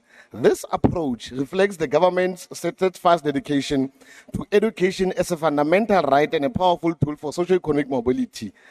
During our deliberations, water departments and entities, we have identified several concerns, including NSFAS delays in procuring a new loan management system, outstanding student appeals, unfilled critical senior management position, irregular expenditure, and the need for Nieuwmeester policies to align with the constitutional and legislative framework of the country. The identified challenges in NSFAS has led to significant delays in funding for many students who applied for the scheme, leaving them without the financial support they urgently need to continue their studies. As the Portfolio Committee, we recommended that these concerns must be addressed promptly to ensure that both entities fulfill their mandates effectively and in a manner that serves the best interests of students and the broader education sector. As outlined in the National Development Plan, the South African government is committed to ensuring that by 2030, the country has access to education and training of the highest quality, leading to significantly improved learning outcomes. In alignment with Outcome 5 of the National Skills Development Plan strategy, a skilled and a capable workforce for an inclusive growth, per the government's vision is to create a workforce that is not only skilled but also capable of driving inclusive growth. For the vision to be realized in our lifetime, we recommend that the process of analyzing outstanding student appeals to be expedited to prevent constant disruptions at the start of each academic year. As we have already observed, this has been a long-standing issue that continues to affect students' ability to receive timely financial support. Furthermore, The urgent filling of vacant posts in both MERSITA and NSFAS to enhance operational efficiency and improve the overall deliverance of services to students. These vacancies, particularly within the core businesses and administrative units, have been a significant barrier to entities' ability to meet its targets and address the needs of students. In the final analysis, we recognize that the education is the cornerstone of socio-economic transformation and remains central to the ANC-led government's long-term vision for a more inclusive and prosperous South Africa. We are fully behind this report as it highlights critical areas for investment in education and skills development. In a rapidly changing global landscape, we need skills professionals such as engineers, technicians, and other specialists to propel our country's economy forward and meet the demands of an evolving job market. Therefore, the effective implementation of the recommendations, what both entities will ensure that the resources are optically utilized, improving service delivery to students and strengthening overall education. Thank you very much. I think we must clarify that TikTok stars and Facebook stars who want to parade what genuine issues of students must not do it here.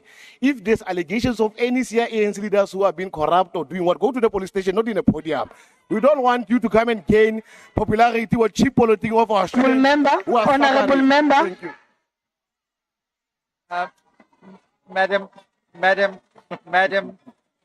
Madam Deputy Speaker. Honorable Reddy. I'm not sure what language the last speaker was speaking. We never understood him, and also the interpreters. What point are you raising on, Honorable Reddy? On a point of confusion, because can you speak closer to your mic? We can't hear you. Yes, I'm sorry, but the previous speaker, I don't know what language he was speaking. You know, we got to speak the official languages here. We cannot understand what he said. No, that is an official language. Honorable Reddy, you are out of order. I now recognize the Honorable Chief Whip. Thank you, Chair. I move that the report be adopted. Thank you very much. The motion is that the report be adopted. Are there any objections? Honorable Njingila. No, Chair, we reject the report. And on the matter... Can you speak closer to your mic? I can't hear you. We're rejecting the report and calling for a division. Are you calling for a division? Yeah. Did you call for a division? No, I'm asking seriously. Did you call for a division? A division having been called, the bells will be rung for 5 minutes.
Honorable members, the Speaker has determined that in accordance with the rules, a manual voting procedure will be used for this division. Firstly, in order to establish a quorum, Speaker. I would request. Sorry, Speaker. The ANC comrades are standing. I don't know what's going on. Can there be order in the ANC benches? Can you sit No, down? Honorable Maute. Respect the House Chair. Honorable Maute. EFF members. Honorable members. Honorable members.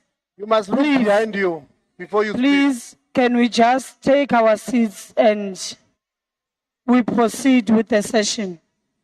You are afraid to say In order to establish a quorum, I would request the table to confirm that we have the requisite number of members physically present in the chamber to take this decision. Party whips will then be given an opportunity to confirm the number of their members present and indicate if they vote for or against the question. A member who wishes to abstain or vote against the party vote may do so by informing the chair. Having confirmed that we do have a quorum, we will now proceed.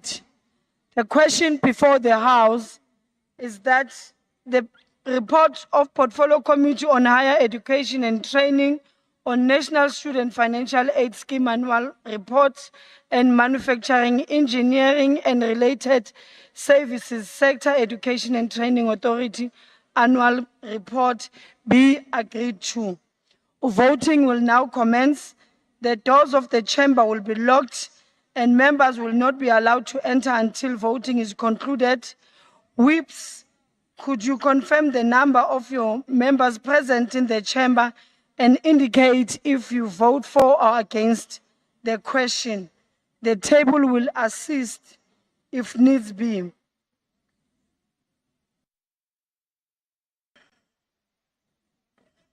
The ANC. Thanks, Chair. The ANC with 87 members support the report. Honorable members, please. Can we not howl because we cannot hear the numbers? But I would request, no, honorable members, no. Honorable members, can I request that the whips, when you speak, please speak closer to your mic so that we can get the numbers. The ANC? Thank you, Chair. The ANC with 87 members support the report. The DA? The DA? Thank you, House Chair. The DA with 41 members supports the report. MK? Condolences is a party after a victory in Richmond. We reject the report with 45 members. EFF? Thank you very much, House Chair. EFF with a solid 29 members and ensuring that we are kicking the bucket under the ANC Youth League boys. Honorable Dangwini, I just need whether you are for or thank you, House Chair. The EFF with a solid of 29 members, ensuring that we are kicking the bucket and table under the ANC Youth League boys, are supporting the recommendations on the report. Thank you. IFP? Thank you. Thank you, House Chairperson. The IFP with 6 members, we vote in favor of the report. PA? Honorable House Chairperson, Patriotic Alliance, 8 members present, support the report. Thank you. You said how many members present?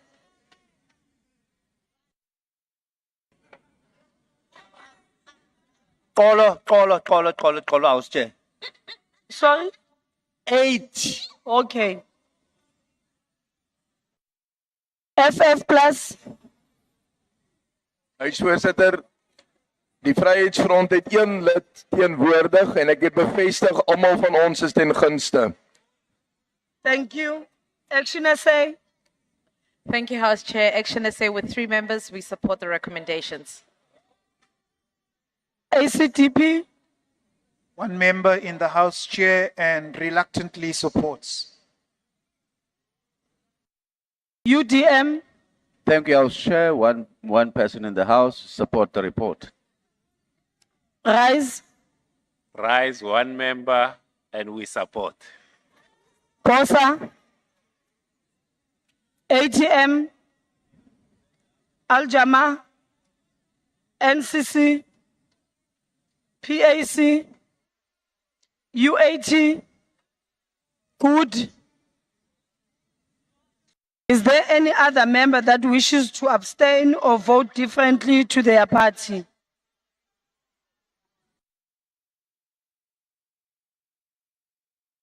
Honorable member from the MK.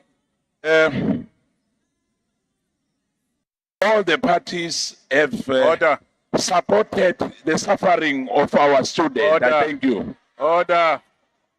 You are out of order, honorable member. The voting session is now closed. The results of the division will be as followed.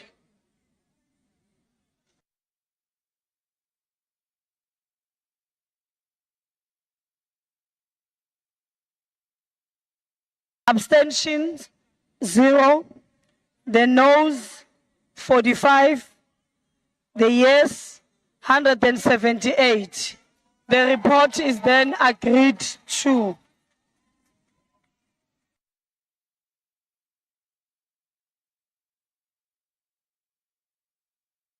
Honorable members, I request members to stand and wait for the presiding officer and the maids to leave the chamber.